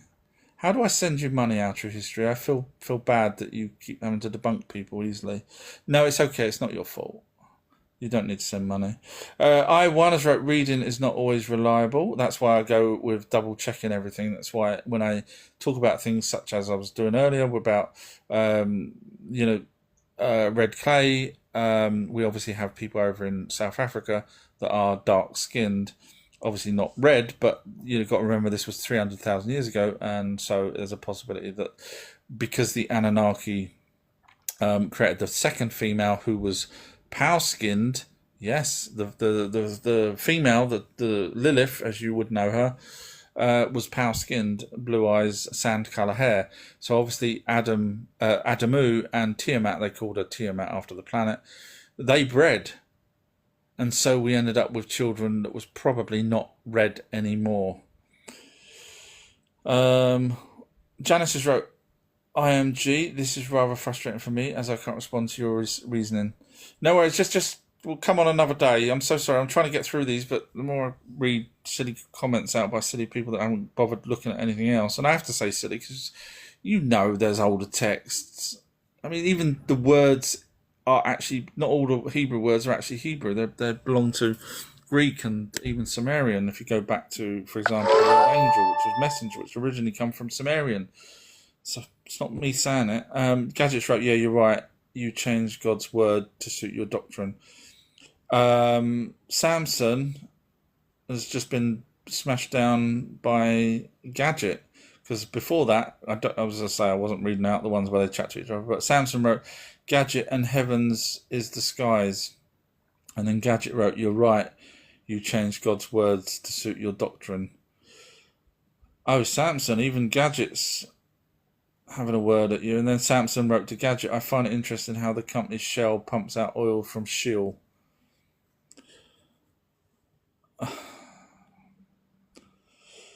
Janice, I will call it a day until I can converse with you properly. No worries at all, Janice. No, I wasn't. Please don't think I'm being bad. I will look at everything analytically, unfortunately. And I understand the frustration you may have. Samson wrote to Gadget, mate, he thinks Mary got abducted by aliens. Well, when you realise the Anunnaki... So, Samson, all you have to do is go away for 10 minutes. I'll stay on for 10 minutes more. Ladies and gentlemen, Samson's going to go away, watch 10 minutes of my amazing documentary. It's hours long. Right, Samson, it's on the homepage. Scroll down, ourtruehistory.co.uk. Scroll down where it says click here, press play. Sit back, watch that, come back 10 minutes. With evidence, tell me where I'm wrong. That the Anunnaki weren't the gods in the Bible. With evidence. So there you go, Samson. You ain't going to do that. You ain't even going to bother get off your ass. You ain't. Gadgets wrote to Samson, heaven doesn't exist in the skies where planes fly, but also a place where God is. Heaven does exist in the skies where planes fly, but also a place where God is. Gadget, do the same. Go watch my amazing documentary on called Heaven Solved, and you'll see that it is space. So now you're saying that it's where planes fly, heaven. So it's not above Earth. It's where you want it to suit you because it covers your argument. Then that's as simple as that. You've just changed it to where you want. I wonder. I think one can argue the point, but what do they walk away with in the end? Just another question. I'm guessing you're referring to the religious people. Yeah, but they won't look. They won't look at the older texts. Mel Beers wrote, in the entire time I've been in his lives and him enjoy making people think when proven wrong.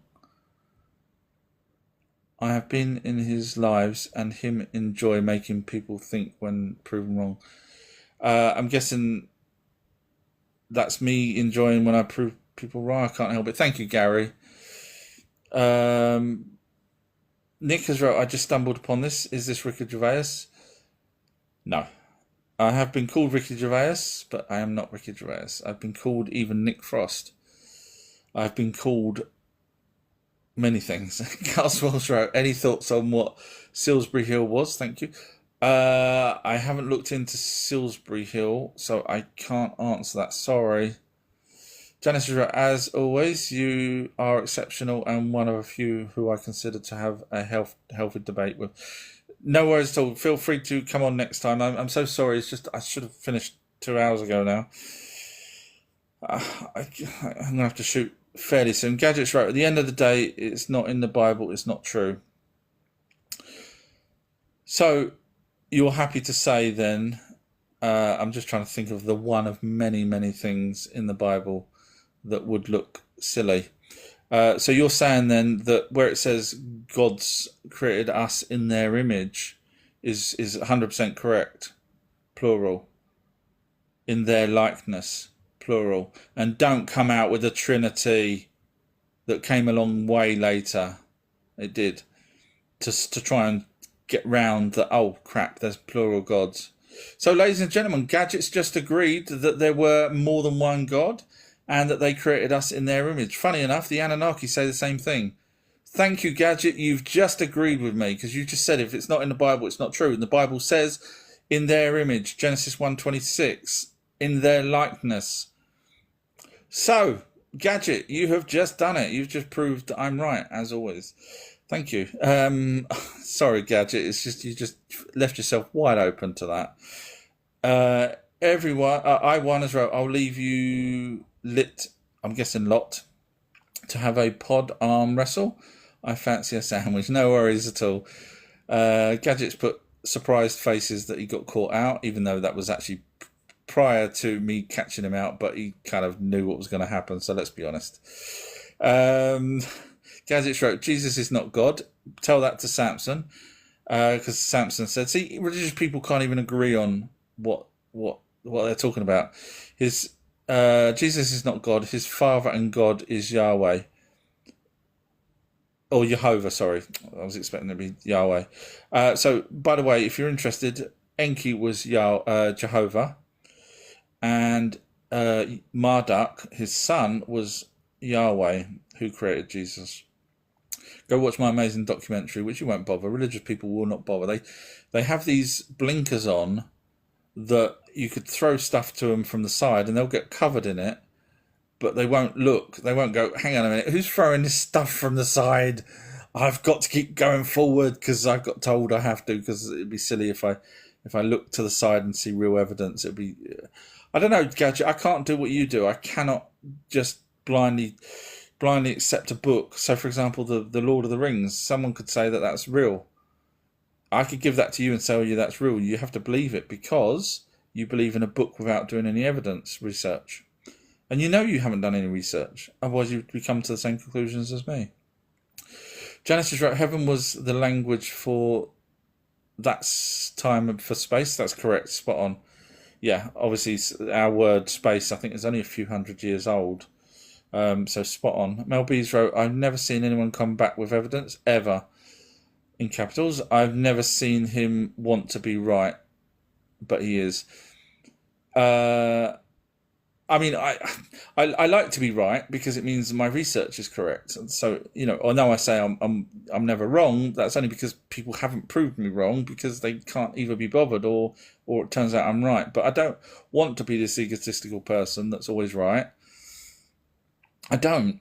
But when you get religious people telling me, and then they can't even decide whether they're correct themselves, amongst themselves, it's very frustrating. But no one ever comes back with evidence. In fact, no one ever comes back. You're right, Mel. Mel's listened to me many a time, and I say this all the time to people. Go away 10 minutes, come back, tell me with evidence where I'm wrong. They don't even come back and say I'm wrong. I think... No, I'm trying to remember. I don't think anyone ever did. Samson's wrote, you're arguing with a position based on assumptions of views I hold. You are arguing with yourself. So... But you said Jesus is God and King, and I said no, I don't agree with that, and I gave you the reasons why I don't agree with it. But you're saying your heart. Now you're saying Samson says you're arguing with a position based off assumptions of views I hold. So you also then hold the assumption that God is not Jesus is not a God, or not God. You see, Samson, sorry, I know you're trying to smooth it around now, but unfortunately you'd said something that I disagree with. Now you're saying that me and you both agree on it, but no, it's not quite the same case. Sorry, Samson. I'm not a bad person. I just like evidence. And if you don't have it, you can say I believe. If you started with all your sentences with I believe, I wouldn't bat an eyelid. I wouldn't say you're wrong. because it's your belief, and I do the same. If I don't have evidence, I will say it's my research, it's my belief, because then I don't have facts. But if I'm telling you something there's a fact, then I'll tell you that it's a fact. Gadget's right. Oh boy, the dragon in heaven was referring to Satan when Jesus kicked him down to earth. Unfortunately, the dragon is mentioned prior to any of that kind of thing. So I would like to get, ladies and gentlemen, Gadget, when he wrote, oh boy, I'm going to go after him. Gadget, you've come to the wrong channel. Right, okay, Gadget, show me the connection between the dragon and Satan and when Jesus kicked him out down to earth. So, ladies and gentlemen, this is why I say, Gadget, I like evidence. You've obviously got evidence, otherwise you would have said, I believe. So, ladies and gentlemen, we're going to get evidence that the dragon was in heaven, which I say is with evidence. I've proved that. So, the original word for dragon. Oh, people are getting muted now because they're religious and they don't like me destroying their religion, because obviously they want to believe what they want to believe. So when people get muted, it scrolls me all the way to the bottom.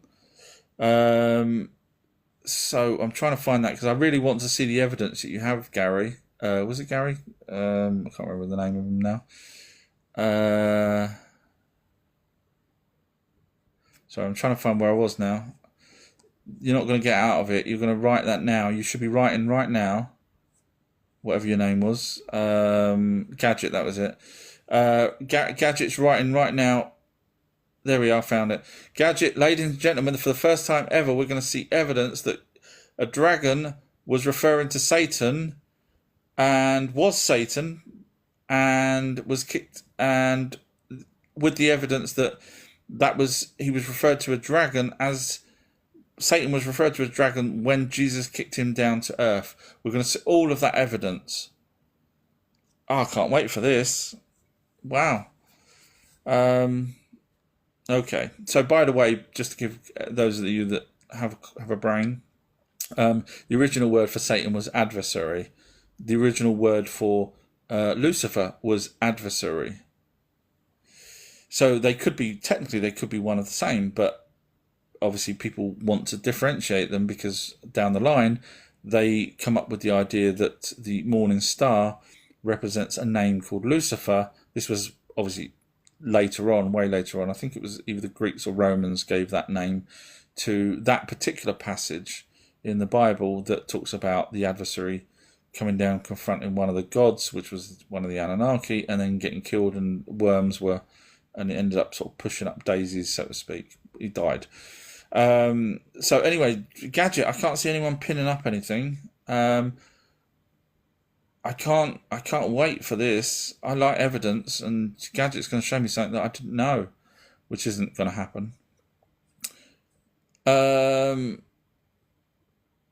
Wow, those two religious people are licking each other's backsides here. Talk to me after. Okay, I will, if you wish. Samson and Gadget. Get a room, guys. But also learn what evidence is. It helps. Janice, Alfredo wrote, Janice, you can put a saddle on a donkey, but it will never be a racehorse. It's very good. I like that one. I'm going to nick that one. No, I won't. That's very good, Janice. Thank you, Alfredo, for pinning it. Gadgets wrote, the only aliens outside of Earth is God and his son and the angels. So Gadget, ladies and gentlemen, has no idea what angels are. So angels were messengers. You do know that, don't you, Gadget? The original word in Greek was actually messengers, and the Greek word comes from the Sumerian words, not me making all this up. And the original word for the messengers is actually in the tablets in Sumerian and Babylonian, etc. And it's between the Anunnaki sending people, what they called messengers, to go and do the same jobs that's in the Bible. So they would go and chat to someone, they'll pick someone up, they'll take them. Archangel, being either the commander or a pilot, will fly people. And now Gadget's thinking, oh crap, that does actually make a lot of sense. Funny enough, yes it does. So Gadget, show me any angel outside. Funny also, by the way, that the words angels or messengers stopped when the Anunnaki stopped. Why haven't we still got them now? Well, I had a dream that an angel came to me. Yeah. I have a dream Gal Gadot comes to me. It doesn't fucking happen. So Gadget, again, you've just been whooped down because you didn't know what angel means. Stop. Enough. When a Q-tip hits resistance in your ear, stop. History has wrote, okay, I'm going again. No worries at all. Thank you, History. Janice has wrote, haha, checkmate, Samson. Do people enjoy me knocking people down that have no knowledge? I feel bad for them because clearly they are indoctrinated, and I don't know, I feel bad doing it. I do. And I enjoy it. It's a guilty pleasure.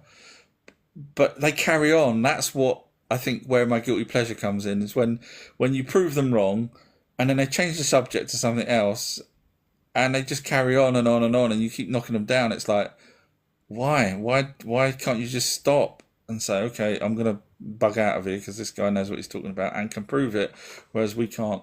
Melby's right. I'll stop writing. You must get your research done so you can continue being right and telling the truth. Oh, thank you, Mel. Yeah, I got to do a video. I got to tidy up and everything. We had a flood the other day because a leaky pipe. God did it. No, Satan did it. That's right. Name one thing Satan done that we can prove that he's done bad. Name one. Name one. Since the Bible. Name one. Oh, nothing. He may have lost your keys down the side of the chair. That was it. That's what Satan done. Damn him. And Lucifer's just as bad. Lucifer, yes. What has he done bad?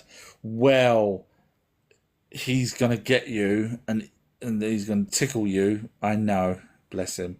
Think about it, guys. Come on. Come on. It doesn't take a rocket scientist or an Our True History, which is even smarter.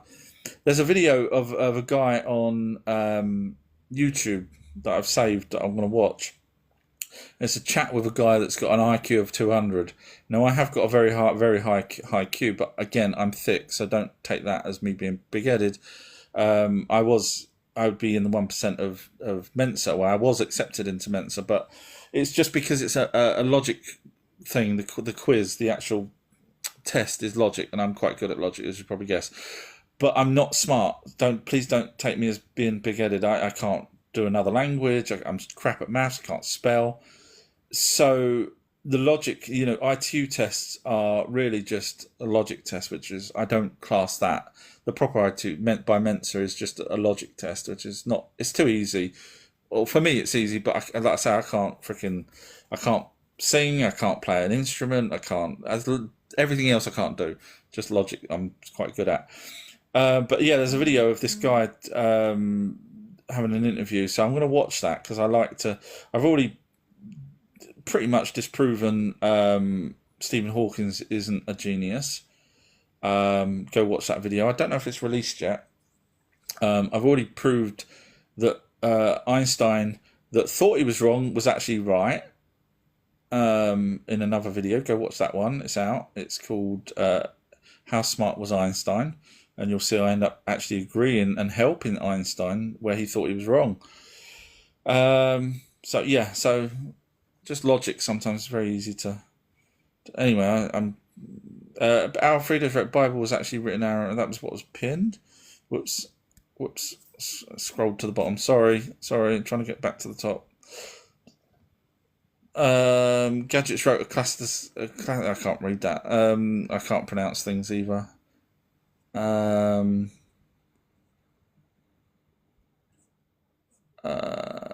trying to find where I was. There's a lot of questions. I might have to because my boy's going to be bloody back before I've done any work. So I'm going to go a little bit nearer to the bottom. I'm going to go back to where it says a cluster keys or whatever it was said.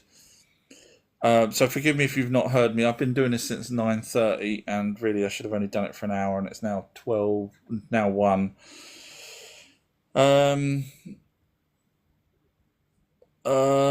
So Gadget wrote a classic. Yeah, so is that religious? Let me just check. Did you know, guys, I like this. Because I can't pronounce things, as you know, the new ChatGPT has now got a visual feature, which I'm just Right, okay, so can you see the screen? Yes, I can see your screen. Okay, Are you so trying to yes, so there's a person called Gadget who's wrote something that I can't pronounce. I see a comment that says Ecclesiastes. It's a book from the Bible. Okay, yeah. So basically, earlier on, this person said something where I caught him out. Ladies and gentlemen, I caught him out because I said, if that's from the Bible, then you've got it wrong. And I'm going to put this on YouTube, this one. This is a good one for people to learn how easy it is for religious people to try and change what they want. So, Gadget, thank you for letting me know. And as you see, I was right, because if you've gone with that, I can't remember what it was I was talking about, but clearly I was correct. Flatty McFlat has wrote, do you research through ChatGPT? No, I debate ChatGPT. I can't research through ChatGPT. I might, once I've got something and I've gone as far as I can, I might say to ChatGPT, is this correct, or do you have any more thoughts on it? But normally 9 times out of 10, I'm debunking ChatGPT. So no, I don't use ChatGPT for research. I have to go to the actual translations and things like that. But I do. So recently, I've been doing live chats with ChatGPT, not because I'm researching, but because I like to debate more than research with ChatGPT. So I debate ChatGPT, where I like to think I end up catching ChatGPT and thus the mainstream out, which I've done quite a few times.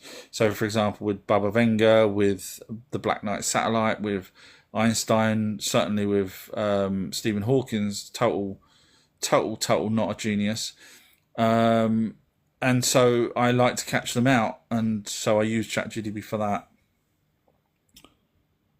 Gadgets. Oh, that was it. Gadgets. That Ecclesiastes 9 version 5 condition of the dead.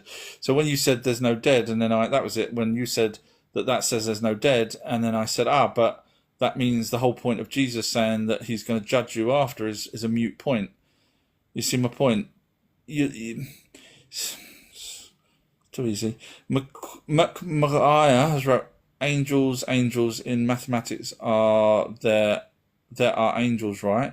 So angels involved in creation of mathematics. I'm not quite sure where you're going with the mathematics side, but angels were messengers. That's what the original word was. If you actually even look at the Hebrew word for messengers, for angel, it is messengers. So we have the original tablets that predate the Bible with messengers in between the Anunnaki, which have been proven to be the gods in the Bible, between them and us mere mortals. They even called themselves immortal, which is funny because that's where you get the gods from. God saying that he's immortal. Samson's wrote, that's Paul's writing that you are speaking. I'm slightly behind and I did miss a chunk, so I apologise. I'm not quite sure what that's now referring to. Micaiah has wrote mathematics from St. Matthew. Again, I'm not quite sure what that's referring to. Avatar has wrote, hello, our True History. Hi, Avatar. I'm trying to whiz through to try and get to the end. Bayaja, I'm probably pronounced that wrong, as wrote, where is Atlantis? So I actually have a video that's pinned on my TikTok, so you can go watch it. It says, where is Atlantis found, I think it says. You'll find that it's a place that's just above Egypt, not floating in the air, but above, as in, if you're looking at a map. And we've got a sunken island. Yay, no one else has got that. No one. People will say it's Australia, people will say it's Antarctica, people will say it's America, people will say it's the Eye of the Sahara. No one's got a sunken island. People will say, oh, well, there's a Bimini Road. It's not an island. No one's got a sunken island. Not only that, I've got a city on that island, so straight away I'm now 2 ahead of everyone else. My city's in concentric circles. Oh, wow. That's what Plato said. The list just goes on. Feel free to watch it. It's genius. Samson's wrote, no, I didn't say that. I apologise. I have skipped a lot, and I'm now forgetting where I was with what things. Samson's wrote, you're making things up. I don't do that, Samson. I'm afraid I would put the mirror down if I was you. I don't do that. Gadgets wrote, nope, I didn't. There is going to be a resurrection when we will be judged. So there's no, according to one of you guys, you don't live after you're dead, but now there's going to be a resurrection because it suits your narrative. At some point or other, and we're going to be judged. You do know where the original word for the judging comes from, don't you? So over in the place where Ereshkigal and Nergal were, which is hell, they had a building there of some description. I personally think it's was built into a mountain, a bit like Petra. Anyway, if you was good or bad, and we're not talking normal humans, they didn't care about us, it would have been demigods or Anunnaki. If you was good or bad, they made statues. So you're going to learn something here, Gadget. They made statues, and if you was good, they would put those statues out. Ever wonder why we have statues everywhere? If you was bad, this is not me saying this is in tablets that predate the Bible. If you was bad, in other words, you've been judged, they will destroy your statue. Oh, so that's where it all comes from. Yes, you're very good. I know.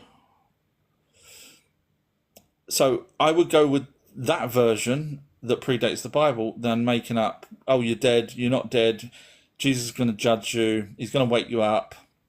Whatever it is that you're coming out with Samson's wrote, you just added assumptive positions to me. I only go by, I'll put this on YouTube, you can listen to it back. Samson 0127-0127 or underscore 0127. Feel free to listen to this back on YouTube. It's a good one. People should learn some stuff from this. Meyer has wrote Atlantis in France.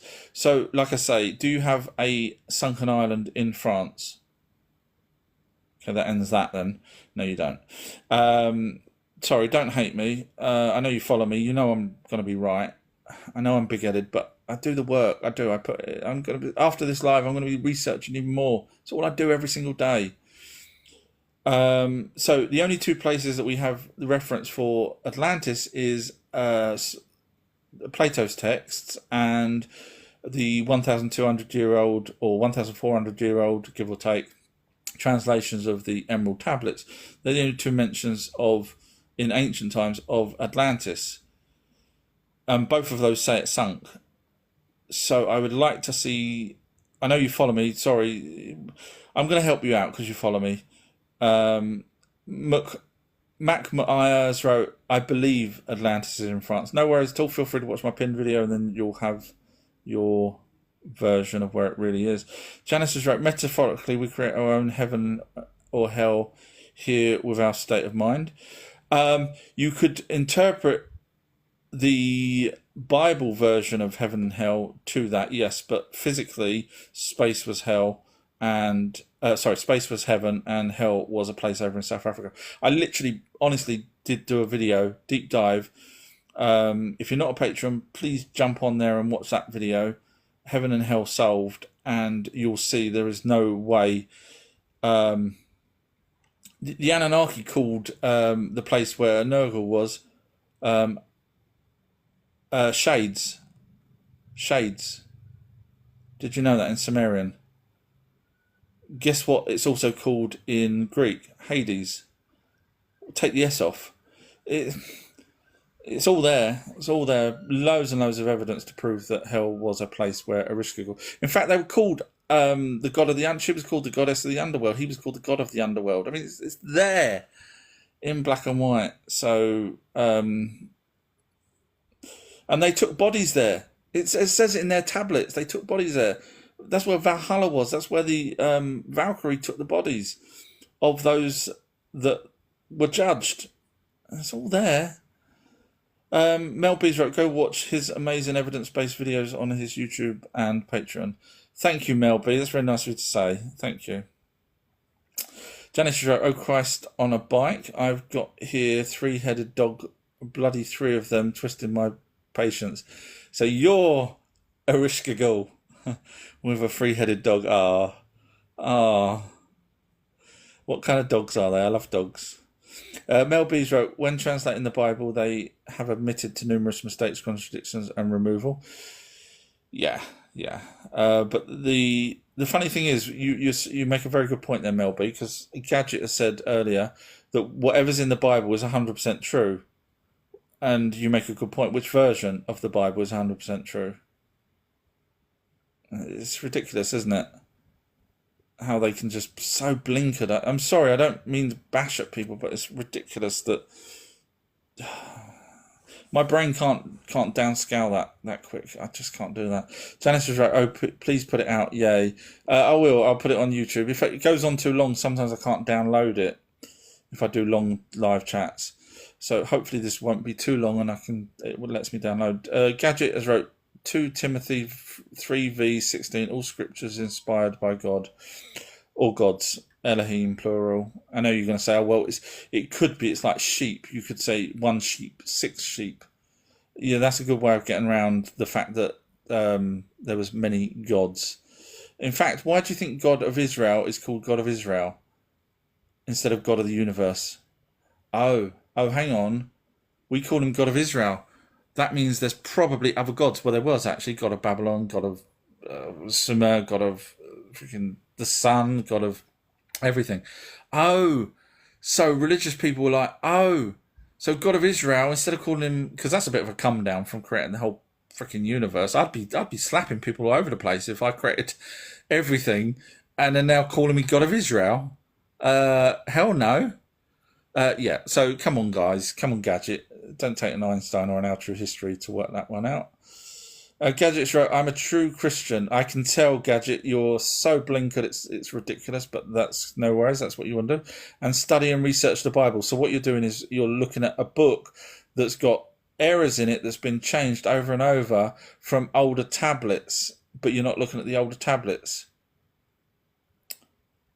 So, Gadget, I can't understand the logic there. You obviously have none. So let me reread it fully, guys, so you can see why I'm bashing Gadget. I am a true Christian and study and research the Bible. I know the Bible obviously better than you. Well, clearly you don't, because I've already pointed out a few things that I think I've even asked you for evidence, which I did miss some things, I guess. But let's be honest, you didn't reply back. You wouldn't have done. Someone would have pinned it up. Where I asked you for evidence of things. So you don't. What you know about the Bible is what you've been told about the Bible. Like I say, you can translate the Bible into different language, different words. You know that, don't you, Gadget? Because you've researched the Bible. You've researched the Bible. Anyone researched Lord of the Rings? Does it make it true? No. Come on, Gadget. If you research the Bible, yes or no, Gadget? Are you aware that the Bible is a copy of older text? Yes or no? And if you say no, then I'm going to start pointing out the word Elohim, where it comes from, and the word angels, etc. And if you say yes, I am aware of it being a copy of older stories and older texts, then I'll say, well, why are you just reading the Bible? Why don't you go back to the original? Either way, Gadget, I've got you. Sorry. Mel B's wrote, my eyes are getting quite a workout tonight. I've rolled my eyes so much tonight. I can't wait for you. I know you do your own lives, Mel. I've sometimes lurked. Sometimes I don't click in, and the reason why I don't click in on people's lives if I'm lurking on the outside watching it, the reason why I don't click in is because I've done that accidentally a few times where my thumb's just clicked in. And people go, oh, it's our True History. Come and chat. And I'm like, oh, I was only going to be here for a minute. So sometimes I do watch people's lives, but I don't jump in. So forgive me.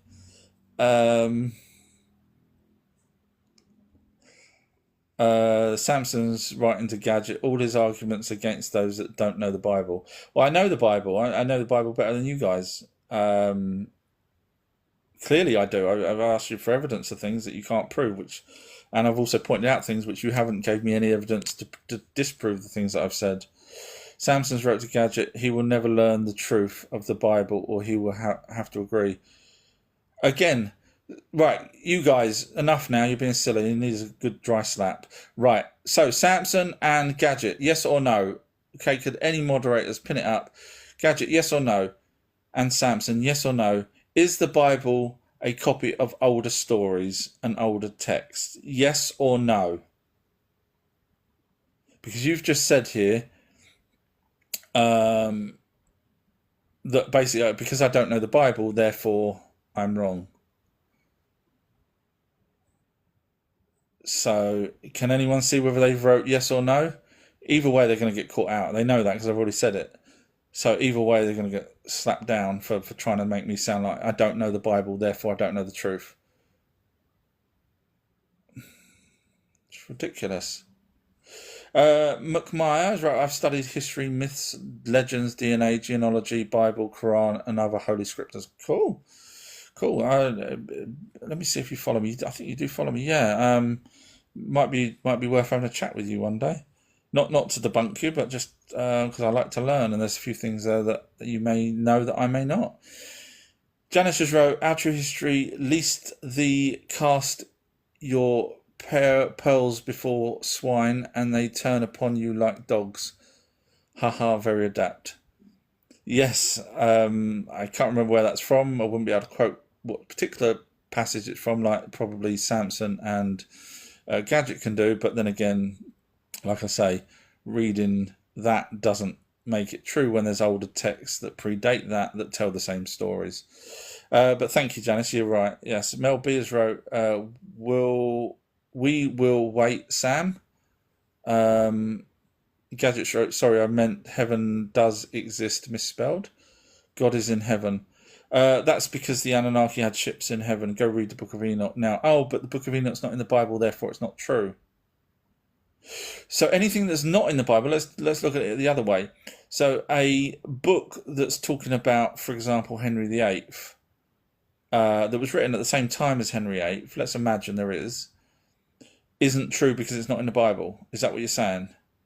So Gadget, your school report that says that you are easily led, happily to be taught what to do, can be scammed quite easily out of money, that kind of thing, isn't true because it's not in the Bible. You see where I'm going with this, Gadget? You have to be careful how you say things because it's so easy for someone like me to just say you're wrong because just using logic. You can't say that because something's not in the Bible, therefore it's not true. Divine Flux was right. From my research, the temple of God is within, and people of power have controlled us with religion. Okay. I can understand why you say that. Obviously, without no disrespect whatsoever. Please have a watch of my documentary. It's hours long. You only need 10 minutes. I did say to Samson, go and watch it 10 minutes and come back, but I guess as everyone doesn't bother. But you can, if you're interested, go to my website, outruehistory.co.uk, scroll down to where it says click here. You'll be taken to the YouTube page where people have said this should be taught in schools and all that kind of stuff. Watch that video and you'll see that the Anunnaki were here. British Museum agrees. Everyone agrees. Even Michael S. Heiser has now agreed that the Anunnaki, even though he's dead, has agreed that the Anunnaki were real beings that were smarter than everyone else, because in his book he's saying that they came over here and came over to Mesopotamia and started to do agriculture, which it says in their tablets that they actually created the Euphrates and Tigris. Not bad for people with stone tools, etc. We can just about fill potholes in. So yeah, have a look at that video if you're interested, and you'll see that it does show that the Anunnaki were the gods in the Bible. Alfreda's wrote, never argue with idiots. They will drag you down to their level and beat you with experience. I'm guessing experience of numptiness, I'm guessing, because obviously that would be a contradiction then, because you'd be arguing with idiots, but their experience, I'm guessing, would logically say that they have knowledge with that experience. I'm sorry, I'm just trying to work out how that would work. Sorry. Mel B's right. Who wants to tell G and S that everything in the Bible has already happened? Can I go? Or do you want to go? So, Samson and Gadget, by the way, the Anunnaki before the Bible talked about a great flood. Funny that, isn't it? And the great flood is in what they call the Atrahasis, as well as other tablets. That's in the British Museum, where Enlil pulls up an assembly. Oh, Gadget and Samson's not going to like where this one's going to go.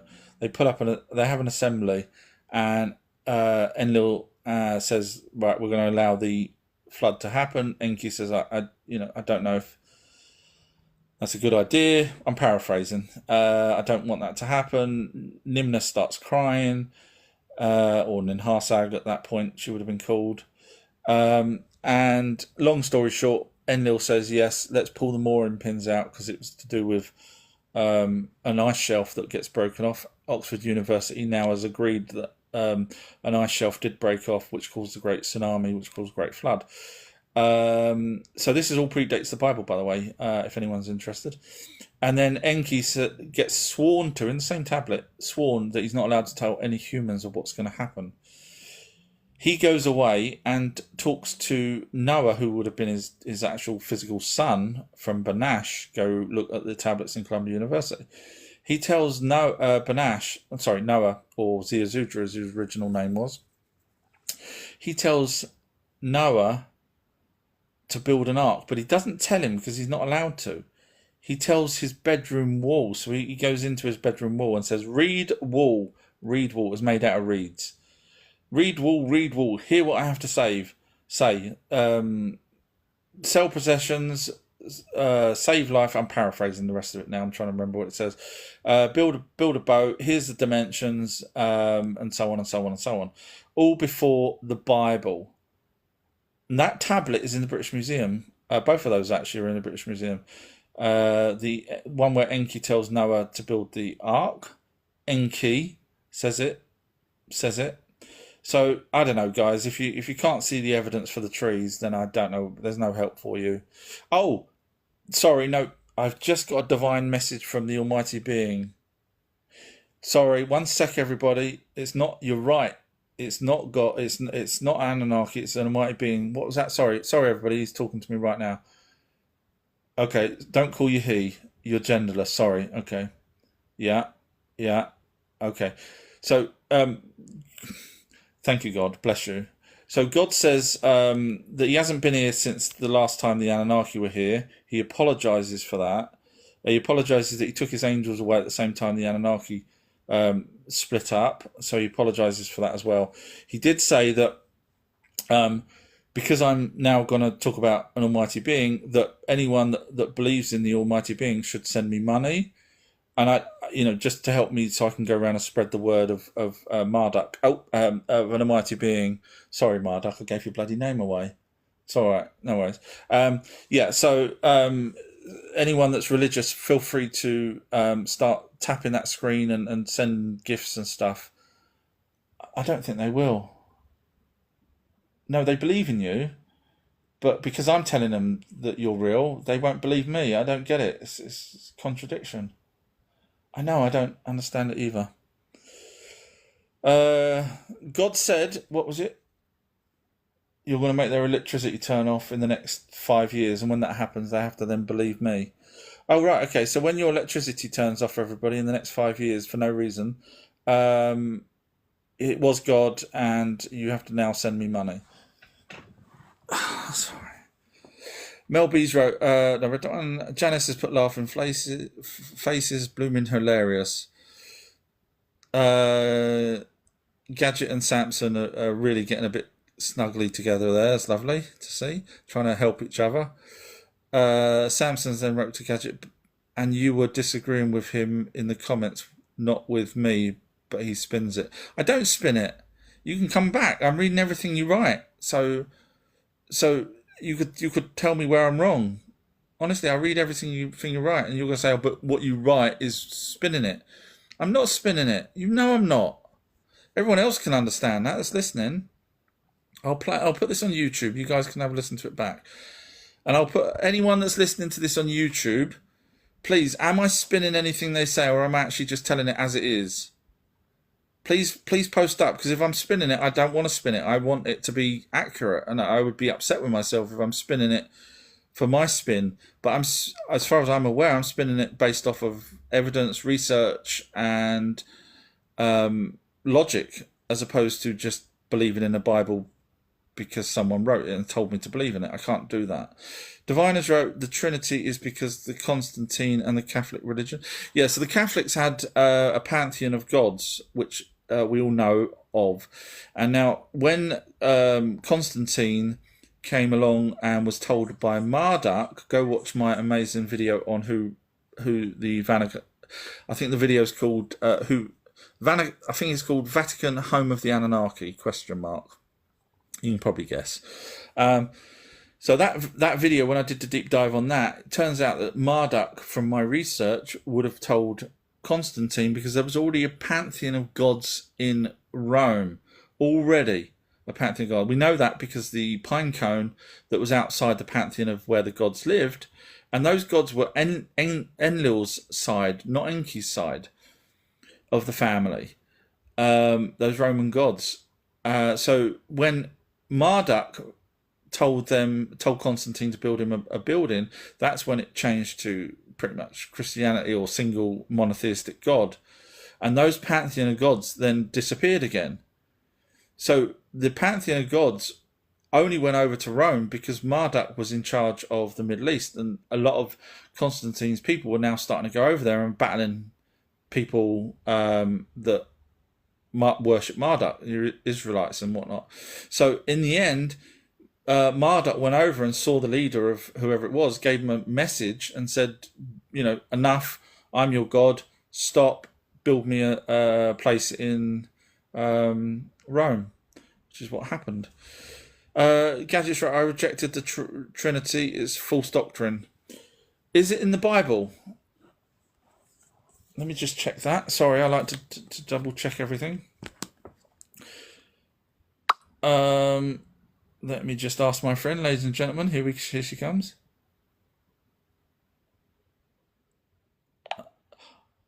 I know the Trinity wasn't in the original early version of the Bible, but is it in any version of the Bible?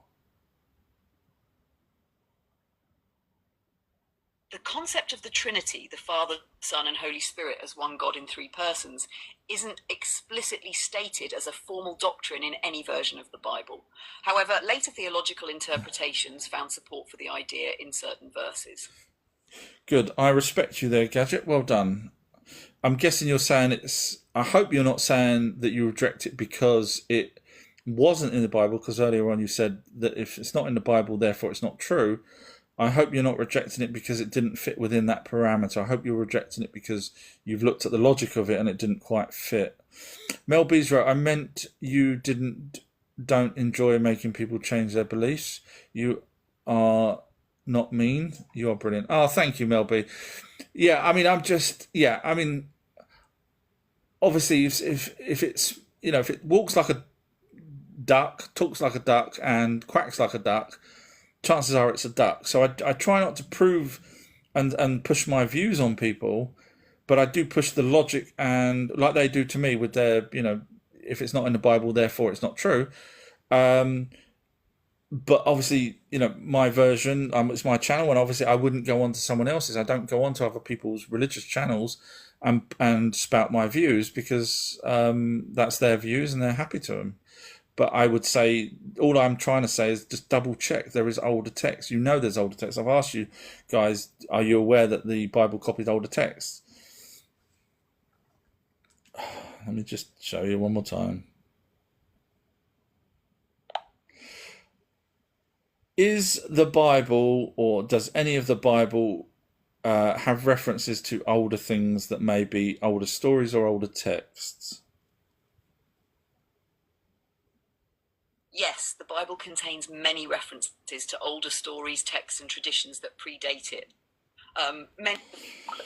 Come on, Gadget and Samson, I'm right.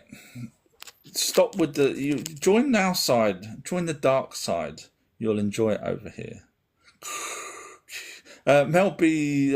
Gadgets wrote, "You will never catch me out, mate." I think we have many, many, many times already today, but I'll let people that's listening to this again, if they listen to the whole version, I'll put it on Spotify as well. I know the Bible better than you, but I did ask you yes or no whether or not the Bible copied older texts, and it doesn't seem that you actually replied to that, probably because you knew it did refer to older texts. So yes, you may know the words in the Bible. Like I say, you may know the words in the Bible better than me. I will probably know the words in Star Trek better than you. Next Gen. However, does that make Star Trek correct and real? No. So just because you know the Bible, just because you've studied a false book that really is a copy of older tablets, as we've just established, just to help you out, Gadget, when it gets to around Jesus period, that's when there is nothing to double check. So prior to that, we can actually double check things. Whereas when it gets to Jesus, we can't double check because it seems to be written a period where the Anunnakis pretty much split up and went and done their own thing.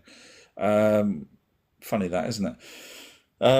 That's not to say they completely disappeared, but they obviously go watch my video on who's running the Vatican or whose home is the Vatican, and you'll see. So when you say, "I'll never catch me out, mate," I've already caught you out loads of times, and you know that, and I know that. And let's be honest, even the Almighty God's watching down and thinking, "Yeah, he did. He caught him out a few times." But yes, so you may know the Bible word for word, but again, I know the tablets that predate the Bible better than you do, which the Bible comes from. So you can quote the Bible all day long, and I'll quote the older text. One of us is going to be right. Which one do you think's right, Gadget? The older tablets or the newer one? That's been changed many, many times, by the way. Your Bible's been changed many times. So which one do you think it is? Ladies and gentlemen, which one do you think it is? Do you think you would go with the newer version of something that's a copy of an older version and say that that's correct? So, for example, Lucifer was added in 1978. Gadget's thinking, is it? Yeah, sorry, I thought you said you know the Bible. Yeah, well, I don't know dates and everything else like you do. Well, you have to learn this, Gadget, if you're going to do it properly. So anyway, the word Lucifer was added in 1978, New International Version. Oh, crap, he does know a lot, doesn't he? Yes, I do. But so you're saying to me that the people that originally wrote it, where it was an adversary, knew the word, knew his name, but didn't bother writing it down, and yet people in 1978 knew the word. And bearing in mind that came from the basis of the Morning Star, and if you watch my amazing video on who Inanna was, you will find out who Lucifer really was, because he would be the son of the Morning Star. You do know that, don't you, Gadget? When you say you know the Bible more than me, I know freaking way more than you, clearly, because you won't know who Lucifer is. I'm the only one that worked it out. There was only one star, Morning Star, and that was Venus. Now, Lucifer was the son of the Morning Star. Gadget's going, okay, well, who's Venus then? Inanna, Ishtar, Aphrodite. You mean the Anunnaki woman? Yes. You mean it's her son? Lucifer's her son? Yes. Son of the Morning Star. She was called the Morning Star. Oh my God. And when I say God, I'm going to start following you, our True History. You're just crucifying it. Please don't say that word. I don't like the word crucifying. Reese has wrote, people believe the Bible but won't believe thousands of years before almost identical stories. Tell that to the guy above you on the messages. Yes. It's ridiculous, isn't it? I mean, I've been doing this for hours, and everything that they say, I come back with pretty much evidence, and they're saying I'm twisting it. Matt Sampson's wrote, mate, I agree with Gadget. I know you do, because you seem to be in a self-fulfilling prophecy that you guys have to be right about the Bible, even though it's not quite true. Michael John Steele has wrote, so you are saying everything in the Bible is not true. I've not said it's not true. I'm saying it's a copy of older tablets and stories up until around Jesus Christ's time. Then it stopped. There's nothing to copy. There's no Assyrian, Akkadian, Babylonian, anything that we can then double check anything to do with Jesus's life onwards period. So no, I didn't say everything in the Bible is not true. Anthony Bond wrote, I was raised Catholic. I'm more pagan now than anything. So the pagans, if you're interested, I've done a video called Pagans Solved. I've done so many videos on things that solved. It's ridiculous. And it turns out that the pagans gods are just the Anunnaki gods, if you would like to go and watch the video. Samson's wrote, you're waffling. So what that basically means, Samson, is for the ladies and gentlemen that's listening, is Samson cannot debunk me, cannot debate me because everything I'm saying is obviously correct, and so will now attack me as opposed to actually offering any kind of explanation where I'm wrong. No worries, Samson. We know your colours. We know what you're referring to there by saying that you agree with me because you cannot debunk me. So you just say you're waffling and try and be rude. No worries at all. You just basically agreed with me that I'm right. Gadgets wrote, "Whoop on my god, what BS." So you're saying that I'm whooping on your god? That's BS. Which god? Because you've got to remember the God in the Bible was written 300 times. Gods, plural. 1 in 4 pages. Gadget's going, oh, he doesn't. He knows way more than me in the Bible. Yes, I do, Gadget. Oh, I thought you said you don't know the Bible that well. I know it. I won't be able to quote what passage things are from, like you may be able to do. So I wouldn't waste my life reading what passage things have come from, because obviously, clearly, you didn't know that the Bible had the word God's plural 300 times, 1 in 4 pages. So when you say I whoop on your God, do you mean gods? And don't say there's no words for gods. There was. In fact, there's one passage, I can't remember the Bible, you should know this if you have spent your whole life researching it, where it says, thou shalt not follow any other gods. Oh, well, they're lesser gods, Gadget's going to say. What? How are you going to get around that, Gadget? It's in the Bible. It's in the Bible, therefore it's true. Oh, Gadget, caught you out on the again. You said if it's in the Bible, it's true. So, you shall not follow any other gods. Therefore, there are other gods. Therefore, that's why God is Israel, not God Almighty. There is no God Almighty. Oh, I see your point, our True History. Gadget, did you go to school? What qualifications did you get? Because I got none. I was in special needs at school. But logic and a little bit of research is making me show you up. And I don't mean to sound rude, because you just said what BS that I'm saying. I'm now saying what BS you're saying. And you've probably got a better education than I ever had. L. Watson wrote, you're a lovely host. I used to think you were sabotaging Christianity. I'm not. I just, people can believe what they want, but technically they're actually believing in Marduk. That's fine. People can believe in Marduk. He is the one God that's on the dollar bill, in God we trust. That's Marduk, who got the rank of 50 after El, or as you know him, Enlil, passed it over to him. And El's wife, younger wife, went round and helped Marduk solidify that he was the new ruler, and you'll know her as Ashra. So she wasn't Yahweh's wife; she was a helper of his. It was actually El's wife. You can go watch my amazing documentary with evidence, and if anyone has evidence. So I don't care what religion you are, but you just have to have researched instead of just believing in the Bible. I think that's stupid. I don't mean to sound rude, but if there's an older text, and we know there's older texts, then at least do the research first and not just happily just ignore everything else. I can't see how people do that, but that's just me. But no, I don't want to sabotage anything. Mac Macias wrote Catholic-Holy Cat C. I'm not sure what that's referring to. I'm guessing that's Holy Catholic, I'm guessing. Alfred wrote, so as far as I can tell, there is one true Christian in the chat and one untrue Christian, which is it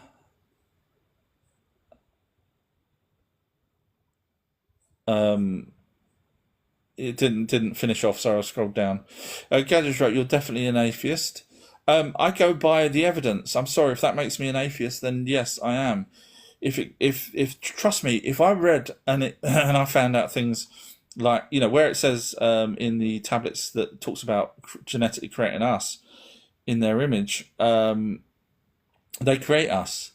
They actually create us in the tablets that predate the Bible, Enki and Nimna. So one of the first ever languages, and they're writing about creating a new species. Pretty impressive when there's probably only a handful of people that could read or write back then. Now, if that tablet actually said there was an almighty being, then I'll be quoting that. So don't hate me for quoting the evidence. That's all I can say. Gadgets wrote, right, so the Matrix is real too. So this is coming from he's put laughing faces. So this is coming from the person that said, if it's not in the Bible, it's not true. So you're saying, so the Matrix is real too. You'd be incorrect there, because obviously if you go by your analogy that anything is in the Bible is true, therefore nothing else outside is true. So in which case the Matrix wouldn't be true based off of your own comment. Oh, Gadget. It's too easy. Reese has wrote, the only thing we can... By the way, you put laughing faces to try and make me look bad. And I don't want to look bad. God, tell him. Marduk. Sorry, what are you doing, Marduk? Oh, come on. That's disgusting. Marduk. Well, what are you going to do when it goes digital currency? You've got your bloody name on there, on the dollar bill. It talks about that, in Latin, it talks about you, where they have to go, the Americans have to go or the elites have to go and ask you questions before and get your approval. That's what it says, by the way, in anyone's interested. You have to get approval from God, which is Marduk, and we've got your pyramid top and your sun behind it, which we know you as the sun god Ra and Aten, and you are... and you've also put the planet's home symbol as the eagle for Nibiru. It's called a wing disc. What are you going to do when we all go digital currency? You don't care. Oh, so he doesn't care. Thought God cared. I thought you cared. Reese has wrote, the only thing we can double check, ancient Sumer can't double check Jesus. That's correct. That's exactly what I was saying about once it comes to Jesus, I can't double check Jesus, and I won't. I wouldn't do what Billy done and got into a debate about Jesus, because you can't double check it. So it'd just be two people arguing all day long. Mac Matthias wrote, ancient Egypt, they had the cat. A lion is... doesn't finish. Ancient Egypt, they had the cat, a lion is. Samson's wrote, no, I didn't say God and King. I'm pretty sure you did. I read out everything. I'm sure you said Jesus is God and King. I'm pretty sure you did. Anyone remember that earlier on? I'm pretty sure. If I could pin this and so I could scroll all the way up, I would go and re-listen to it. Or reread it. But this will go out on TikTok or YouTube and Spotify, so hopefully people... Samson's wrote, you just want to argue. I do get frustrated when you say that the Bible's correct, but haven't bothered checking the previous text, which because you didn't say yes or no, you avoided that. That the Bible is a copy of older texts. I do get a little bit annoyed because you're telling me that one thing is correct, even though the older one it gets it from, you haven't bothered looking at. That's where I kind of argue. That's where my starting basis of arguing is, because as soon as you realise that you are telling me something that I've already researched the older stuff, that you're researching the newer stuff on, that's been changed, that's what I kind of get a little bit frustrated with, because I can't see why people can't do that. Janice just wrote the dragon is a comet. Yeah, so in many of the ancient tablets, thank you, Janice. So if anyone's interested where the dragon is a comet, just go read the Bell and the Dragon, the old translation of that Sumerian story, and you'll see it's a comet with I think a 300-mile, works out to be about 300 miles tau. Obviously it's ice, so that's why it's a comet, but they do give them personalities, these dragons, as they call them, all comets. Mel B's wrote, today's Christians are like the Bible, contradicting and misinformation throughout. It does seem that way, doesn't it? It's very sad. I mean, we've got these two guys here that and there was another person that also come along and thought something slightly different. I think they said they were Catholic. But yeah, if you're religious, it takes 2 seconds to think, hang on a minute, how many gods were there back then? why was there gods prior? And there was gods prior. It would be the Anunnaki. That's their race name. They called themselves gods before the Bible came along. So how can the Anunnaki be called the same name as what's in the Bible that came a long way later? Did God allow them to have their name? Now, they actually called themselves gods on their home planet. Look up Kingship of Heaven. They actually called themselves gods before they even came to Earth. So did God say, do you know what, guys? I tell you what, I've got a good name for you. Or did they go, oh, I'd like to use his name, but let's make it plural? I don't know. XR has wrote, I say I think with no evidence. Words are important. I say I think with no evidence. Words are important. Yeah. I mean, if people say I think or I believe, then I can't. If they're talking about something, then I can't argue with them because obviously that's their opinion. Reese wrote, none if these Bible lovers have read the innumerable ultra-harsis epic Thothic shows. They haven't, have they? No. I'm guessing, Reese, I know you've joined me a few times on live, so I'm guessing you've had a look yourself. Dan the Seeker has wrote Dagon. Are you referring to the Dogon tribe? I'm not sure. Janice wrote, sweetheart, you can lead a horse. That was what was pinned. Thank you very much, Janice. Dan the Seeker has wrote Babylon fish god. I'm guessing god, you put Gid. But yeah, fish. Yeah, there was a because if you look at the carvings of the fish god, you'll see that it was basically an Anunnaki wearing a massive fish suit over him.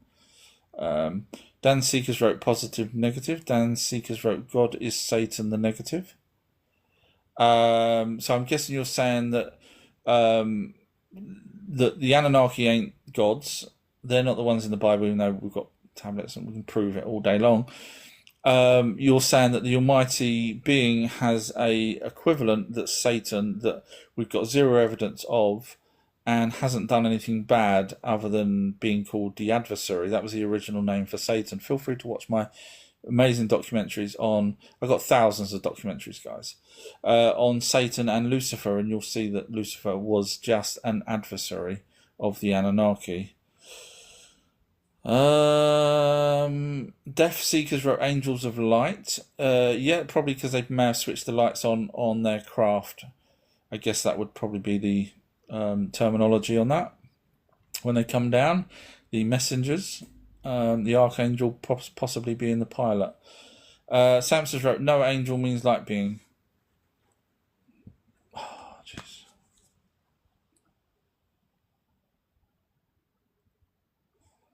One second, ladies and gentlemen. What is the Hebrew word for angel? Yeah, I get you. You're talking about... Hang on, that was finishing off from the last one. What is the translation of the word angel and where did it come from? The word angel comes from the Greek word angelos, which means messenger. This Greek term... Samson, you don't know the Bible. You have no idea what you're talking about. And don't say now that ChatGDP is wrong, I'm wrong, and everyone else that's actually researched it is wrong. Samson, this is ridiculous today. You've made me freaking... My God, my boy's going to be back soon, 3 o'clock. I've done nothing other than debunk religious people all day long.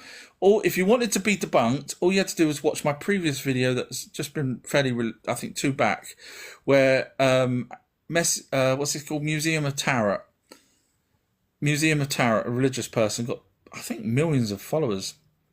Obviously religious people that have no idea what they're talking about. I debunk him tremendously. I give him a good wet slap. It was quite embarrassing, to be honest, if he was religious. So if you wanted to be slapped down, just watch that instead of coming to me. And I know I'm sounding really rude and big-headed. I am. I know I am. But don't tell me when you wrote nope, because that's a challenge to me to say when you say nope, angel means like being. What you're doing is you're saying your 40 years of research is crap. That's what you're doing by saying nope. Your 40 years of research is crap. You're right, I'm wrong, when I'm actually right. And that kind of just... So unfortunately, they're messengers, as I said. Z has wrote, please could you explain demons? So I have done a video where it's called Demons Solved. If you're interested, demons, if you go back, unlike religious people that won't bother, they'll stop at the Bible. If you go back to the original word for demons, the oldest word I could find for demon was a comet coming, not comet, it was an asteroid. Meteorite, the one that comes into Earth's atmosphere. That's the oldest mention of a demon that I can find. But as you carry on researching the word demon, you find that that was used for anything evil. So they obviously assumed, for whatever reason, they or decided to call a meteorite evil. Now, if it hit you, you probably wouldn't be best pleased. So therefore, you could probably call it evil if you want. I mean, that's generally the word demon. So there is no physical being or spiritual being that's connected with demon, none whatsoever. People will attribute the word demon and say, I saw a demon, and then I say, describe it, and they go, well, I can't. So basically it's the same as monster.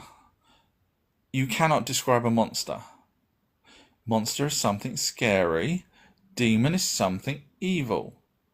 All together now. I should do a song, shouldn't I? That's what I need to do. Make up a song, get AI to do a song. McMyer has wrote, there were angels of light, some were men and some were women. Yeah, messengers, well done. You've obviously understood the assignment. Cool. Samson wrote, Angel Gabriel means light of strength. So what you've done now is you've changed it from angel to Angel Gabriel. So it could not the word, because obviously the word angel means messenger. So what you're now saying is the word Gabriel means light of strength as opposed to the word angel, which we know is messenger. So you now tried to change it to fit your narrative, where you realise you probably may have been caught out by someone like me. Sorry. Samson's wrote, this is where enlightenment comes from. So Gabriel may mean light of strength, but angel doesn't, as we've clearly proven. Michael's wrote, so where did the Nephilim, I'm guessing, where did the Nephilim come from? So the Nephilim would have been the offspring of the Anunnaki and humans. They tell us they breed with us. They even talk about how smart the offsprings were between Anunnaki and humans. Go look at the Tower of Adapa. And so when they had children, between Anunnaki and humans, when they had what they call demigods, some of those demigods had gigantism, which were even bigger than the taller Anunnaki, who then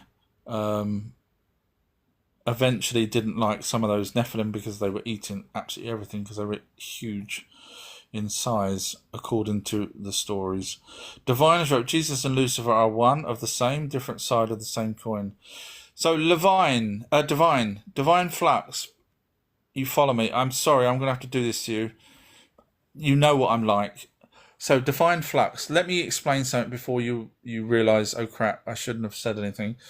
So ladies and gentlemen, Lucifer is only mentioned once. Now technically his original name was Adversary, but if you go by the 1978 version, he was only mentioned once. In that paragraph that he's mentioned, it literally just talks about him coming down, being told off for being bad, and then dying. That's that. I'm paraphrasing, but that's pretty much the paragraph. That is it. That's it. So, Divine, and I know you follow me, and I don't want to do this to you, but Jesus and Lucifer are one of the same. So from that one passage, now people give backstories to Lucifer, and I do videos on that because I find it hilarious how they can do a backstory on one paragraph. How did you get Jesus and Lucifer are one of the same from one passage? And I'm not doing this to knock you down. You know I don't. But I like to see where... Because if you suddenly come out with evidence, I'll be... Well, it's probably not going to happen. But I would like to see the evidence. And obviously, if you haven't, all I'm trying to do is say, look, next time, say, I believe. Because then I won't ask for the evidence. You've got zero evidence. You will have zero evidence. I don't mean to sound rude. Sometimes I'm like a computer. I just say what it is, and I know people that may want it the other way may get upset with me, and that's not my intention. So it's not my intention to call you out or anything, but let's be honest, you will never have the evidence that Jesus and Lucifer is connected. Sorry. McMyers wrote, fallen angels fell from high places. Yes, funny enough, they came from Lachmu, by the way, if you're interested in the Sumerian version in tablets in the Columbia University. The Ajiji, 200 of them out of the 300, came down from Lachmu, which was Mars, and they stole human women. That's the version prior to the Bible. They were the sons of God. The Ajiji has been proven that they were the sons of God. Go watch any of my freaking damn good videos, outruehistory.co.uk, and you'll realise that, those translations that Moorhen's done, owned by the tablets by the Rothschilds, do say that the Ajiji, they even discuss it all before they even come down about stealing human women. And so that's what you end up with. The by the way, their name Ajiji translates into the Watchers. Funny that, isn't it? It's too easy. Samson was saying thank you to McMyer for trying to help him out with the fallen angels from high places, when it turns out I've just literally showed what the Ajiji were, which were the sons of the Anunnaki. They were younger Anunnaki, and they come from Lachmu, and they did steal human women. It's all in the tablets that predate the Bible. So when you've just thanked him, what you've done is just ended up agreeing with me again, because obviously the older tablets tell the same story as the Bible. But in fact, the Bible even says the sons of God, which is true. Elohim, God, plural. So the sons of gods came down and stole human women, which is what it says prior to that in the tablets. Come on, guys, don't make me carry on doing this. You just hands up and go, okay, all right, yeah, fair enough. He's refuting absolutely everything we're saying. I know you don't want me to, but just I would. I don't know. I can't see how you can keep doing this. And Alfredo wrote, clearly it doesn't hit any resistance. I know what you're referring to there. Don't be rude, even though I started it. Shanta's wrote, I enjoy it. I'm guessing this is me debating or just showing where their evidence is. They have no evidence, so I don't even know. Janice wrote, I must be a horrible person because I personally love it. Oh, okay. That was when I said, does anyone like me sort of pointing out where they're wrong? I'm guessing that was what it was referring to. Michael's wrote, where did the Nephilim come? I read that one. Machias wrote, Nephilim, Nephilicistines. Still, even if that is correct, still doesn't change the fact that they would be offspring of the Anunnaki and humans. Alfredo's wrote, dance with the devil in the pale moonlight. They have, haven't they? The man needs an enema. Alfredo wrote, some of the smartest people I know are slightly on the nong. That's obviously it's probably a Australian terminology, the nong. I've not heard the nong before, so I'm guessing that's sort of something where they're not, even though they're smart, they're a bit something else. Alfredo's wrote, oh come on now, teach. You are so triple threat, dancing, singing, and acting. Oh, that's when I said I can't do a lot of things. I'm logical, as you can tell, but you run rings around me on everything else pretty much. So no, I can't dance, sing. I've got 2 left feet, 2 left hands. When you see my woodwork at school, you'll say, "Yep." You guys are smarter than me in billions of different ways. Janice has wrote, oh my God, I don't forget purgatory. That's a game changer according to the Catholic Church. Give money, etc., etc. And don't forget perjury. You're right there again. Dan the Truth Seekers wrote, zero is their God. I'm guessing you're referring to the religious people saying that there is a God. Well, technically, the race name of the Anunnaki is gods. That's been proven. I tell everyone to go and watch that 10 minutes of that video and tell me where I'm wrong. You watch hours worth, but no one bothers. And I think they know in their heart. Rakazi1 has wrote, you know what hasn't been solved yet? There's probably still things I've not solved yet. Absolutely. I haven't worked out, for example, I've worked out the mountain range, but for Nazca, but I haven't worked out what the petroglyphs were for, what benefit they were for, because I looked into whether there was other petroglyphs around the world. None are the same as those. I've looked into whether any crop circles matched any of the petroglyphs in the Nazca range. No, so I don't know what that is. So I haven't solved everything yet. That's why I still enjoy doing what I do. But if you know something that hasn't been solved that you would like me to look at, I will try my very best. Janice was right. Oh my God, I spent too much time in here. I've lost nearly a whole day. I know. Me too. I'm going to have to shoot soon because it still says 99 messages. Alfredo wrote, teach, if we had a worldwide liquefaction event, is it possible to cover everything in mud? And then you wrote, without a flood. When you say cover everything, technically it wouldn't cover the ocean because it would sink to the bottom of the ocean, so you would need more mud than there is the amount of ocean that there are on in the seas, the 7 seas. So technically, no, not everything. If you say, would there be enough mud to cover the land that's here, then depends on how deep you dig down to get that mud to cover over the tallest buildings. So, for example, the Empire State's Building, Burj Khalifa, etc. If you cover everything, then you would need to get maybe mud from Australia or mud from South Africa, which may not have so many places with populated areas. Take their mud and cover. That depends on how deep the mud goes down and whether or not there's rock underneath. So the logic says probably no. That's probably not what you asked, but that's the way my brain works. Sorry. Mel B's right. I would love to mod for you if you ever need it. I'd be brilliant at it. I know you so well. I'm going to do that now, Mel B, if that's okay with you.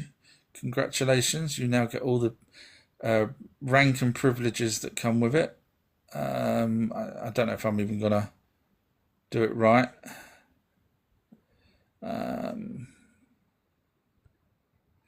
Congratulations and thank you as well for the offer.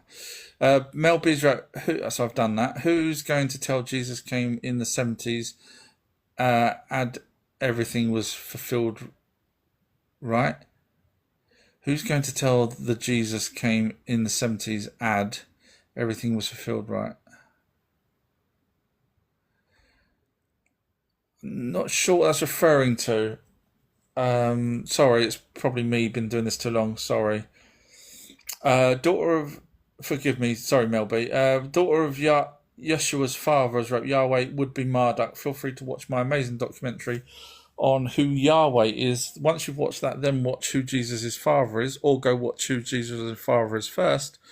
You can get to them from my website. One of them is on YouTube, but it's easier to find them on my website. You can just type in. And you'll see who is who. And you'll see why Marduk would be Yahweh. McMyers, right, I even know where Apache came from. I would be very interested to know. Because my latest video that's going to be coming out, let me follow you back if that's okay. And if you can tell me, because I doubt if I'll get to the end of these 99 messages before I have to shoot. But if you could tell me where the Apache come from, because that's part of my new video that's going to be coming out on New Year's Day, where the Anunnaki recreated us again a second time. Daughter of Yeshua's father's right. Okay, have a nice day. Unfortunately, you may have missed me with my answer if you had to shoot. Janice wrote, it's like who, what, why, why. Judgment is in the lap of the gods, Anunnaki. There you go. Myers wrote, read Homer, Plato. Yeah, I think you're mistaking me for someone that hasn't bothered researching. Yeah. In fact, I rewrote things that Homer has wrote, and the Iliad as well. I rewrote them correctly because their stories, verbal stories that's been passed down to them, that's what they wrote. Whereas I actually go back and manage to find the evidence where they're wrong and actually show the evidence in my videos. I'm guessing you've not watched any of my videos. Otherwise you'd know how good I am at damn research. Janice wrote, Shades interesting. Is that 50 Shades? Janice. Very good. Mel B's wrote, something like 70 books have been removed since written. Yeah, but of course, according to Gary, if it's not in the Bible, it's not true. So if they take it out, does that then not make it true anymore? Diviners wrote Mark 16-8 onwards is an example of addition to the Bible from the 4th century on. Yep. Yeah, that's what I mean. So which version's right? And that what bugs me is people seem to think that people that add stuff to the Bible knew stuff that happened way back. But the people that it happened to way back didn't bother writing about it.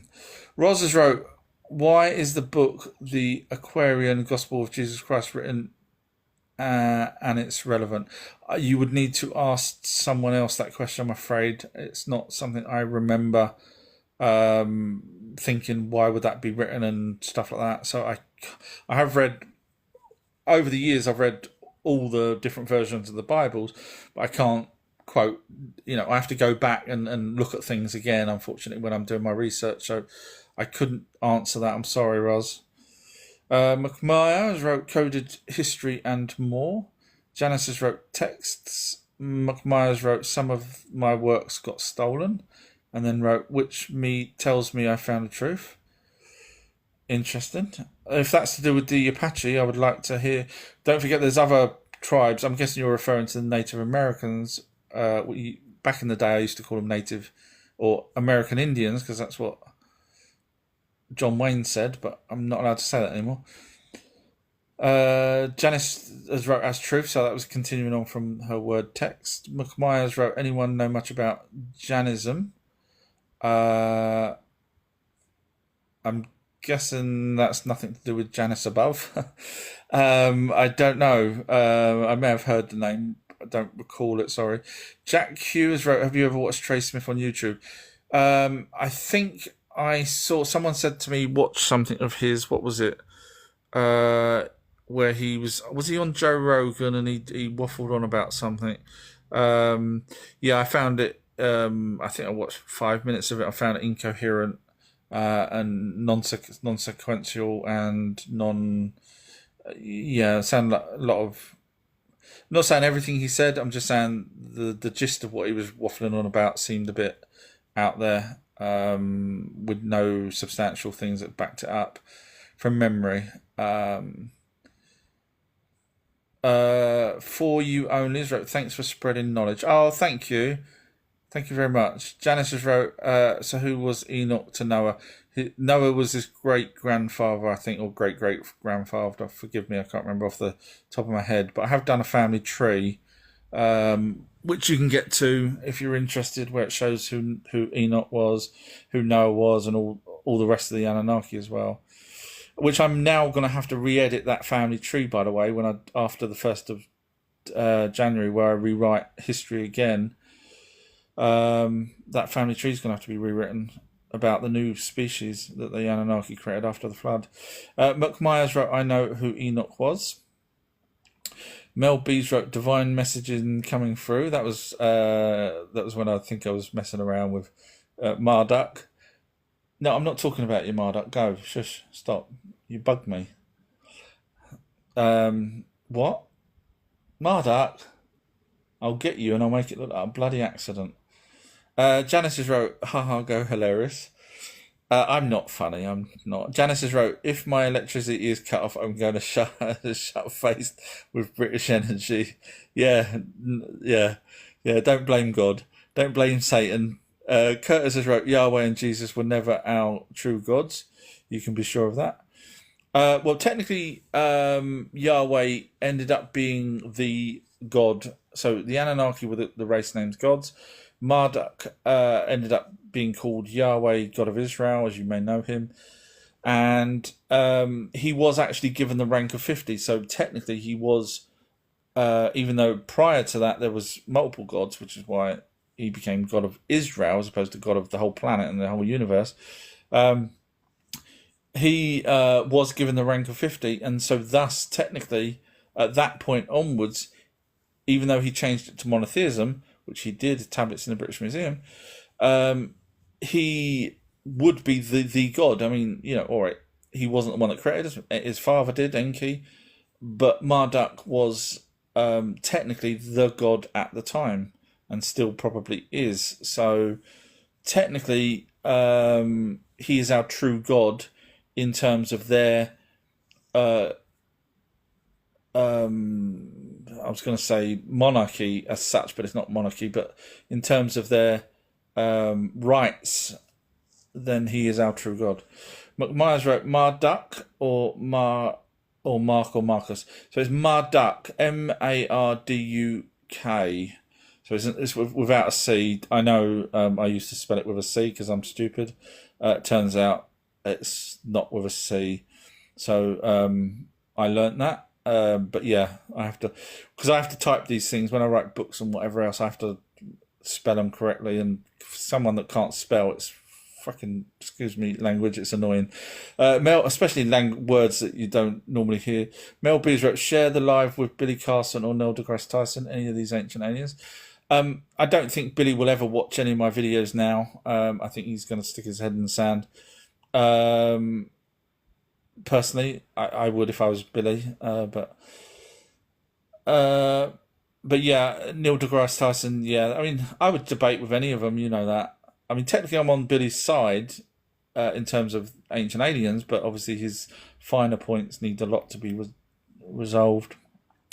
Too Sleepy has wrote, the first murder grew bees from memory in the skull, and vines, algae, or two water sprung spewed sign. The first murder grew bees from memory. I don't know what that's referring to. Sorry, I feel bad not knowing that. I'm guessing you're referring to Cain as a murder. Cain and Abel. I don't know if that's what you're referring to. Janice just wrote, our pantheon of gods now are Keir Starmer and his motley crew. Yeah, freaking get rid of them. Curtis wrote, the devil's greatest trick was convincing the world that he was the creator, Jehovah, Allah, Yahweh. So, I'm guessing you're religious. You don't follow me. I love this. Sorry, guys. It's going to be a bit more fun. And then I'm going to have to shoot soon. But, okay, so the devil's greatest trick. So, the devil didn't really come along until a few hundred years ago, technically. So, I would like to see how he's convinced the world. Now, unfortunately, Curtis, you've come across someone that's completely and utterly logical. So you would need to prove to me that I was convinced by the devil.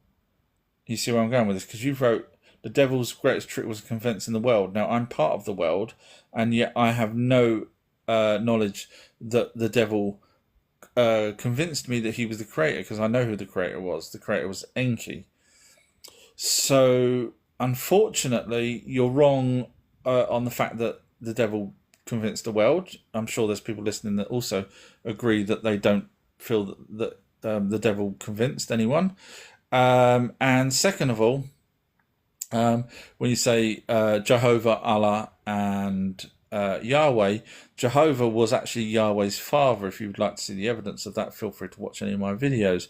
So Jehovah was the one that created us Homo sapiens, and then bred with us to give us Adam and Eve, and then the Homo sapiens sapiens. And again, that's in the book of Adam and Eve, book 1, where it talks about Adam saying, why are the lights turning off? Why is it going dark?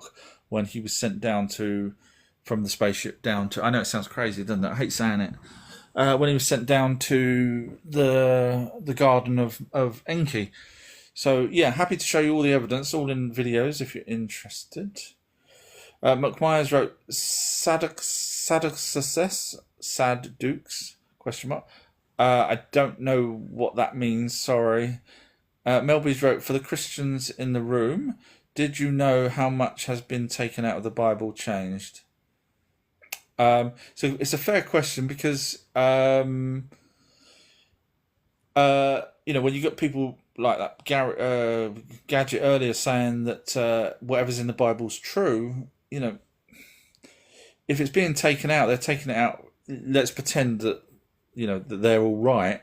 it's being taken out because they don't believe it's true anymore, or they're taking it out because it's giving away information that's a bit too informational, such as Anunnaki type hints. Janice wrote, "Don't know why I'm still here." It's the religious people, isn't it? Maybe I should do a title in the background and just do a whole session on debunking religious people. It's easy to do, isn't it? It's not me. I'm not being rude. It is easy to do because they'll quote the Bible and that's it. I don't know. McMyers wrote, "Where's Gadget? He's done a runner. Go Gadget," and he did. Janice has wrote, "As you're preaching to the converted, I guess I'm here for the crack. I love you putting them in their place." Oh, thank you, Janice. You can come up one day, I'm sure, and I'll just maybe one day I'll just leave the background and let give 20 minutes each to different people, and I'll just have my dinner, and you guys can come up and reply back to religious people. I'll change the background to something that sort of says God was an Anunnaki, and then you watch them all come on like flies round, you know what, and then you guys can just reply back to them and stuff, or even let them up. Maybe that'll be funny. But I don't like it when they shout, when they get upset. Janice wrote, "You're so funny in your stomping on their beliefs." I'm not stomping. I'm kind of gently brushing over them. All right, maybe I'm stomping on them, but I don't want to. Janice is right. "Oh my God, our True History. We could have had an interesting discussion as you have now been here forever." I know. Oh my God, I know. I've got to bloody sort out flooding and remove stuff. And okay, 5 more questions, and then I'll have to shoot. So before I go though, if you haven't already been to my website, I've got previous live chats. I've got videos with evidence, thousands of videos. Feel free to go there. You find anything you're after, pretty much, except for those rude videos. I keep those separate. I'm joking. Or am I? So yeah, no, but all these kind of alien stuff and that lot, and Bigfoots and crystal skulls and all that good stuff is all on my website. Just honestly, just go there, click on one that says YouTube, go and watch it, and then technically you'll find more on my website than you will on YouTube, but there's plenty on YouTube to be enjoying, or just follow me on TikTok. McMyers wrote, "Any druids in this place? These are not the druids you're after." Sorry, bad Star Wars joke there. Deaf Metal was wrote, "How about YHVH being carbon, oxygen, hydrated oxygen? What's your thought?" Well, see, the problem is YHVH is an English letters. So we've attributed, when we do our DNA languages, etc., into our own English. Now, if you went to France and did the same with their alphabet compared to, or Arabic or anything else, compared to ours, then you wouldn't end up with the same possibility. But I mean, I can't say you're wrong. I mean, there's a tiny possibility, but I wouldn't have thought so from the Anunnaki's point of view, but I can't say you're wrong. Janice wrote, "Keep waffling, it's hilarious, go, go, go." Thank you, Janice. Mystics wrote, "Where does the Christian story of Jesus being crucified come from?" So when Jesus was born, so although I have done a video on who Jesus' father was, because I can sort of go back and look at who would have done it, why they would have done it, and all that kind of stuff. When it comes to Jesus being born, after that, I don't look into. So I can't tell you that because there's nothing for me to double check. So all I would end up doing is reading the same as everyone else. So I cannot tell you that, I'm afraid. Death Metals wrote, "The Bible says it's allegory, parables, and dark sayings, and is not literal." And then wrote, "Then me is you. Krishna taught that." The Bible does say it's allegory, parables, and dark sayings, and it's not literal. Than me is you. Krishna taught that. Yeah, see, okay, it's too late in the day for me to go through all that one. McMyers wrote, "There are 30% of people in the UK that believe in God." Is it? I don't know the percentage. Okay, that's 30% of people that don't want to look elsewhere to see the original stories of it. Interesting. Janice has wrote, True History, a hard read is Keys of Enoch. It's rather ascension from the quantum physics perspective. Ahead FK. Keys of Enoch. I'm guessing that's not an old book. I'm guessing that's someone's modern book based off of Enoch. I'm guessing. McMyers wrote, Catholic is universal. Yeah, I mean, I did mention the Catholic in Rome only because that's where the Pantheon was. It was just down the road from where the Vatican was built, believe it or not. User 84 wrote, judgment is a sin in all religions. Let me see. You don't follow me. So the logic there is, if judgment is sin in all religions, then when people say that you're going to be judged by Jesus, then it's a sin that Jesus is doing by judging. So again, it kind of contradicts itself. McMyers wrote, Holy Cat Lion. I'm not sure where you're going with that. Sorry, I'm struggling on that one. Mystic Mills has wrote, have just got the Lost Book of Enki. Looking forward to reading it. So once you've watched that, go to my website, and I'm only doing this because otherwise people, if you start quoting that book, people will go, Zachariah Sitchin's a liar and all this kind of stuff. Go to my website, and once you've read it, and scroll down on the homepage to where it says click here in blue. You can go there now and save it if you want for after you've read the book. Fascinating book. Technically, the better one is the Moorhens, because Zachariah Sitchin got his info, a lot of his info from the Moorhens book. So the Moorhens goes into a lot more detail, but Zachariah Sitchin carries on further from where the Moorhens book finishes, because they only had 14 tablets to go from. But anyway, yeah, scroll down on my homepage, click here, and I back up that Lost Book of Enki / the Moorhens translations with evidence. It's hours and hours long if you want to watch it, but then at least once you've read the Book of Enoch, Book of Enki, Lost Book of Enki, you can then say, I know this is true, and you can point to people to that video or quote the evidence. Janice has wrote, Marduk flicks you the finger, hun. Are you watching? Did you see him do it as well? Janice, Marduk, do me a favour, go over to Janice's and put a kettle on. Marduk's coming, he's going to put your kettle on. We're all going to come over to Janice's for tea. Janice has wrote, I forgot to say amen. Yes, I know, it's funny that, isn't it? I did a video where I said that Marduk was amen. And next thing you know is Billy Carson and everyone else is going, you know who you pray to when you did the Tanner Pokey has wrote, I care. Oh, thank you. I'm not sure what that's referring to. And then Janice wrote, amen. And then Tanner Pokey, I'm probably pronouncing it totally wrong, has wrote, you forgot about the dragons. That's what happened. You forgot about the dragons. That's what happened. I'm not sure what that's referring to. I did mention dragons earlier on. So I was talking about dragons, so I'm not quite sure what that's referring to. I'm just flawed as rope. So things in this world that points to evil, like we live in hell itself, and we are good with it.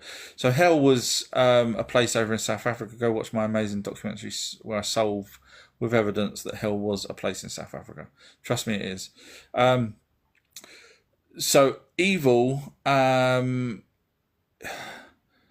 I struggle with the word evil because what we perceive as evil may not be evil to the person or thing that is doing it. So if you had a dinosaur and it ate you, would we call that dinosaur evil? Probably not. If an alien took us and did something to us, are they evil? From their perspective, no. But we could probably, having nightmares and everything else, we would say with their big black eyes, they were evil.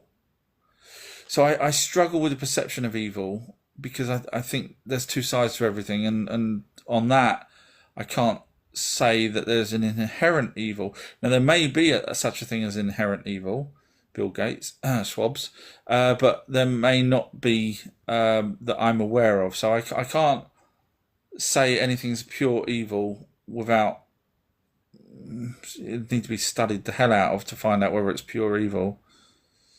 There may be entities that are, but I until we know, it's hard to say. Curtis wrote, for control of people, the Levites controlling the ancient Jews, etc. That's why. I'm not sure what that was carrying on from, because you've got ... So I'm guessing that there's something may have been deleted prior. I'm just scrolling back. I can't find anything. So I'm guessing, forgive me, sometimes TikTok does delete messages, which I think might have happened. Tana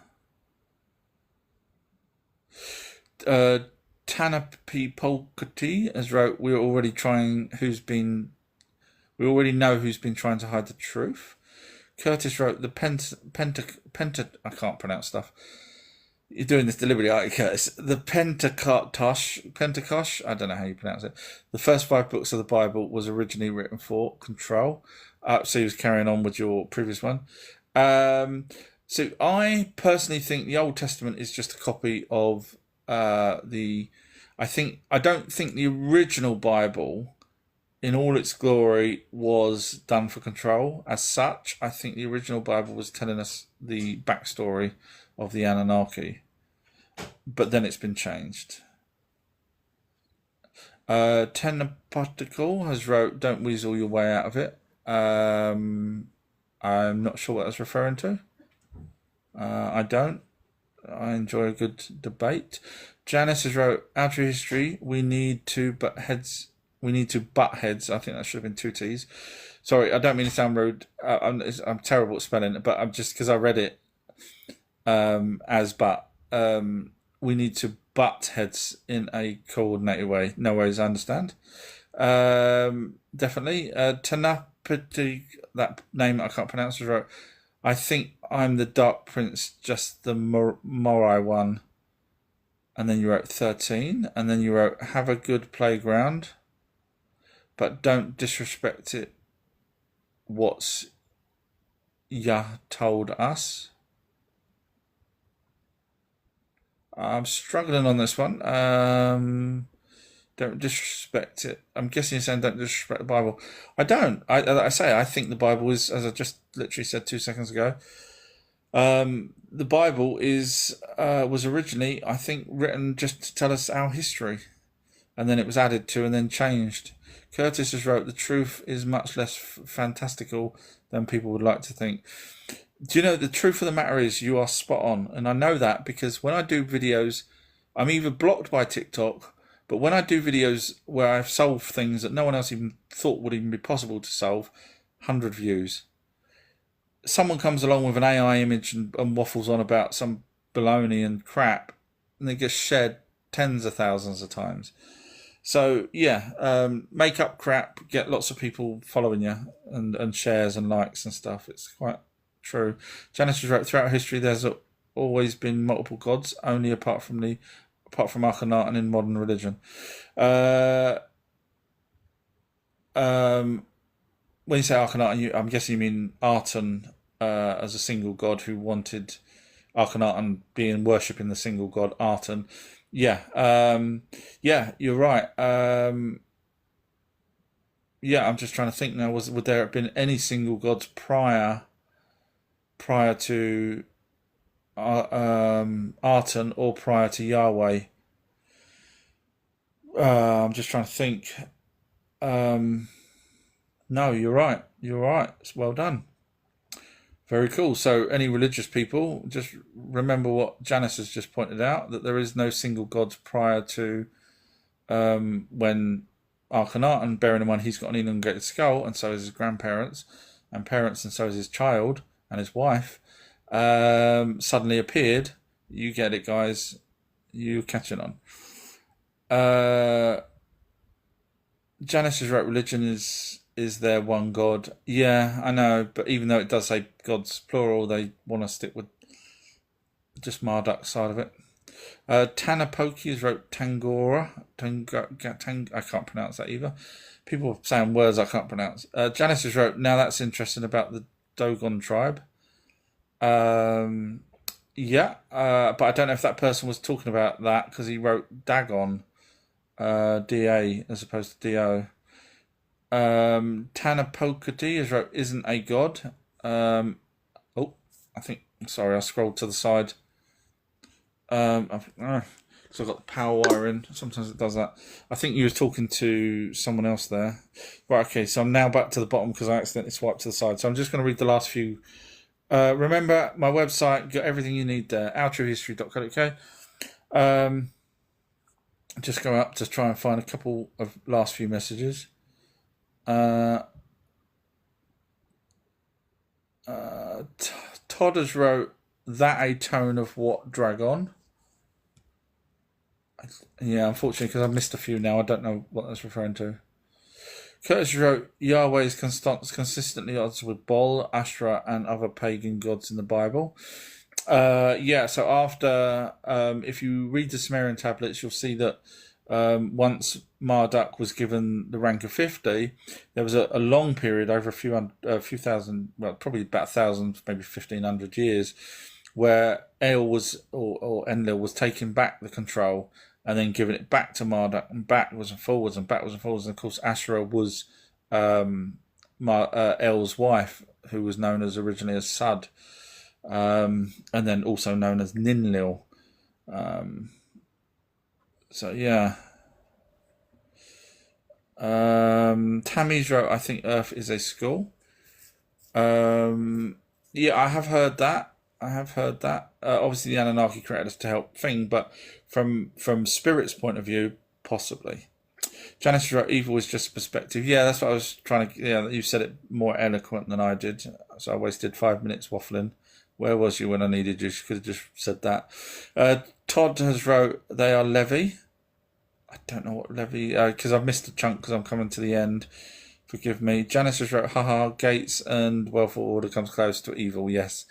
Todd has wrote, Elohim self a explanation. And then Todd has wrote 13IL. I'm guessing you're doing that because you think that 13 with the I is L. I'd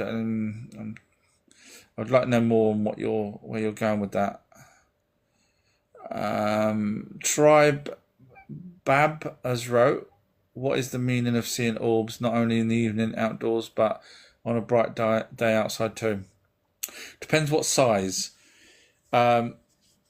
Chances are, from my research, they would be basketball sized ones that you've seen, as opposed to tennis balls smaller. If I'm right, then they are from my research, they are the advanced version of the smaller ones. That the smaller ones seem to be the ones that join with the people, whereas the basketball one sized are the ones that's progressed from the learning so that they end up becoming bigger somehow. Don't ask me how. Maybe wisdom creates them to make them bigger. I don't know. But they seem to be the guardian angel, not angel. I hate freaking using that word. Guardian spirit, because angel is just a messenger. Guardian spirit one. So yes, if you saw them outside, then they're doing their own thing. So it doesn't necessarily mean that there is a person joined with them. They may have millions of people inside, like a hard drive, where they're joined with them previously to get to that size.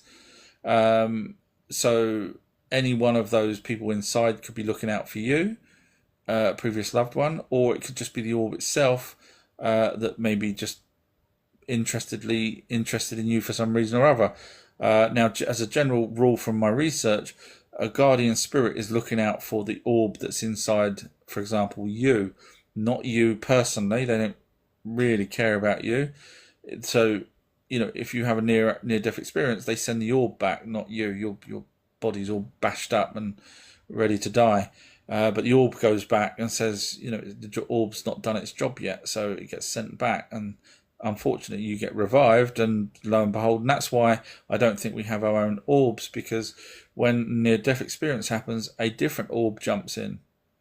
And we know that because of people having suddenly speaking a different language, remembering different things, playing the piano that they couldn't do before, and all sorts of things where they had near-death experience and now they feel differently. And it doesn't even have to be a near-death experience. It can also be a walk-in, what they call a walk-in. So if you're seeing orbs outside, A, you're more lucky than most people. B, your eyes are somehow attuned to seeing them, or they're making themselves appear to you. Because as a general rule, I've never seen an orb, not in real life anyway. So I would take it as something special. I certainly wouldn't see it as a scary thing at all in any shape or form. It would be something special. So they're either looking out for you. If you've seen them more than once, then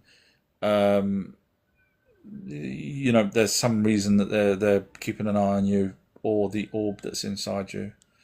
Curtis wrote, the deity is a desert god, and it's the same one Muslims and Christians are ultimately worshipping. The deity is a desert god. I'm not sure what you mean by desert god. It'd be interesting to know what you mean by that. Desert god. Don't know. I've never heard the word desert god. Todders wrote, why would Elohim follow a certain bloodline? You mean, why would the Anunnaki gods, that's their race name, Elohim, why would they continue their bloodline and make sure that it's in control of Earth? For that reason. Their bloodline would be the ones in charge.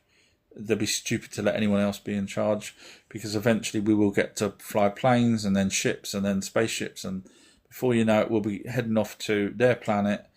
And thank you, Tybe. I don't know if that's Tybe. I don't know how you pronounce that. Thank you, though. Yeah, we'll be ended up going towards their planet and then ended up fighting them, because that's how stupid we are. So, if you look at the Sumerians or the Anunnaki, when they had people, they put them in places of power, and it would have been their demigods that they did that to. So yeah, they're not going to be not following their bloodline. Tybers wrote small and big. I'm not sure what that's referring to. I did miss a chunk. I'm so sorry, Tybe. Zenas wrote, had a tennis ball orb bounce into me a few years ago.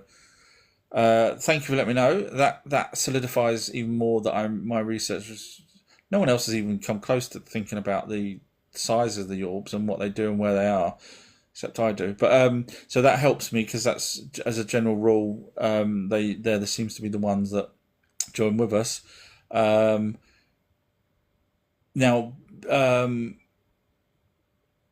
what was his name? Uri Geller said when he was a kid, he was coming home from school in Israel, I think it was, and he saw this basketball-sized orb following him, and this was outside in the daylight. And he said he started running, and he got this orb caught up with him and bashed him, hit him, and he was out on the floor, and then woke up. And that from that moment onwards, he had these gifts, unquote gifts. So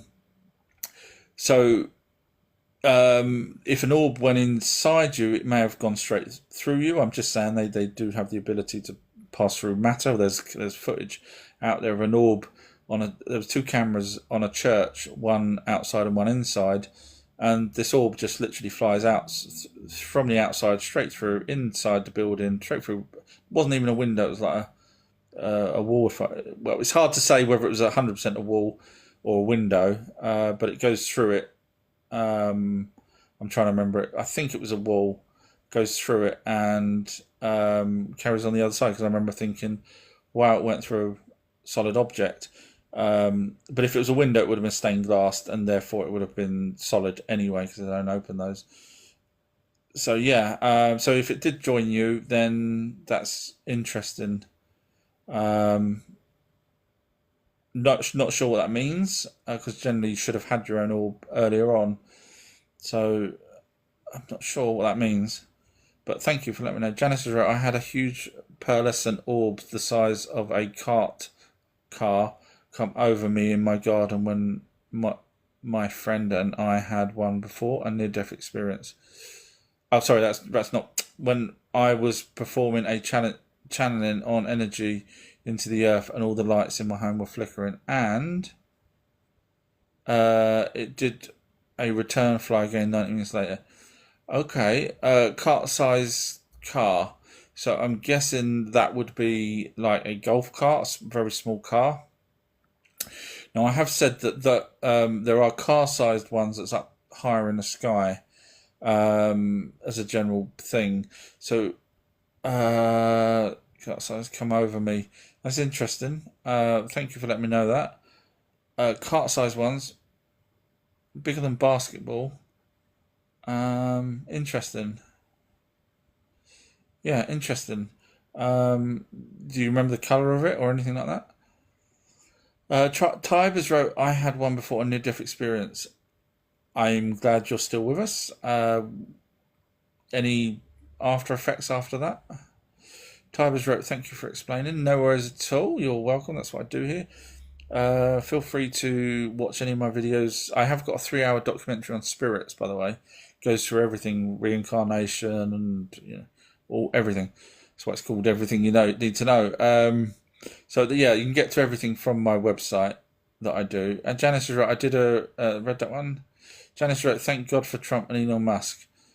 Yeah, regardless of whatever people say about their politics, they're the ones that know what's going on, and are trying to stop it. I would say, whether they manage to do it or not.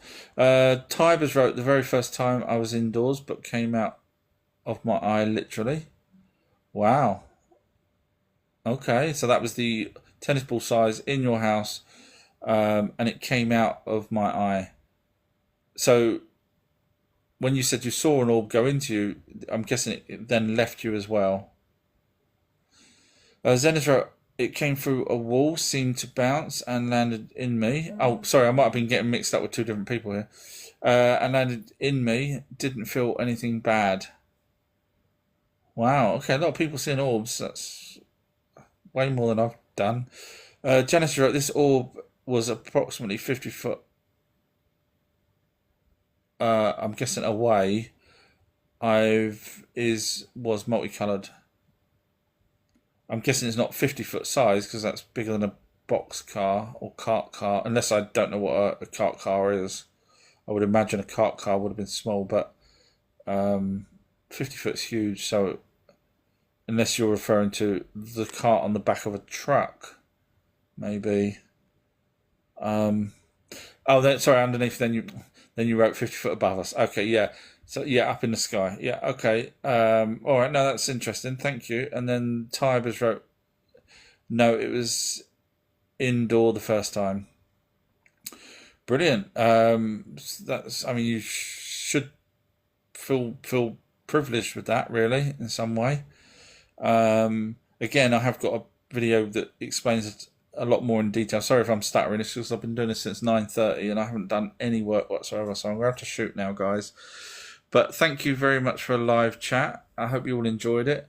I'll try and put this one on YouTube, etc., just for a bit of a giggle.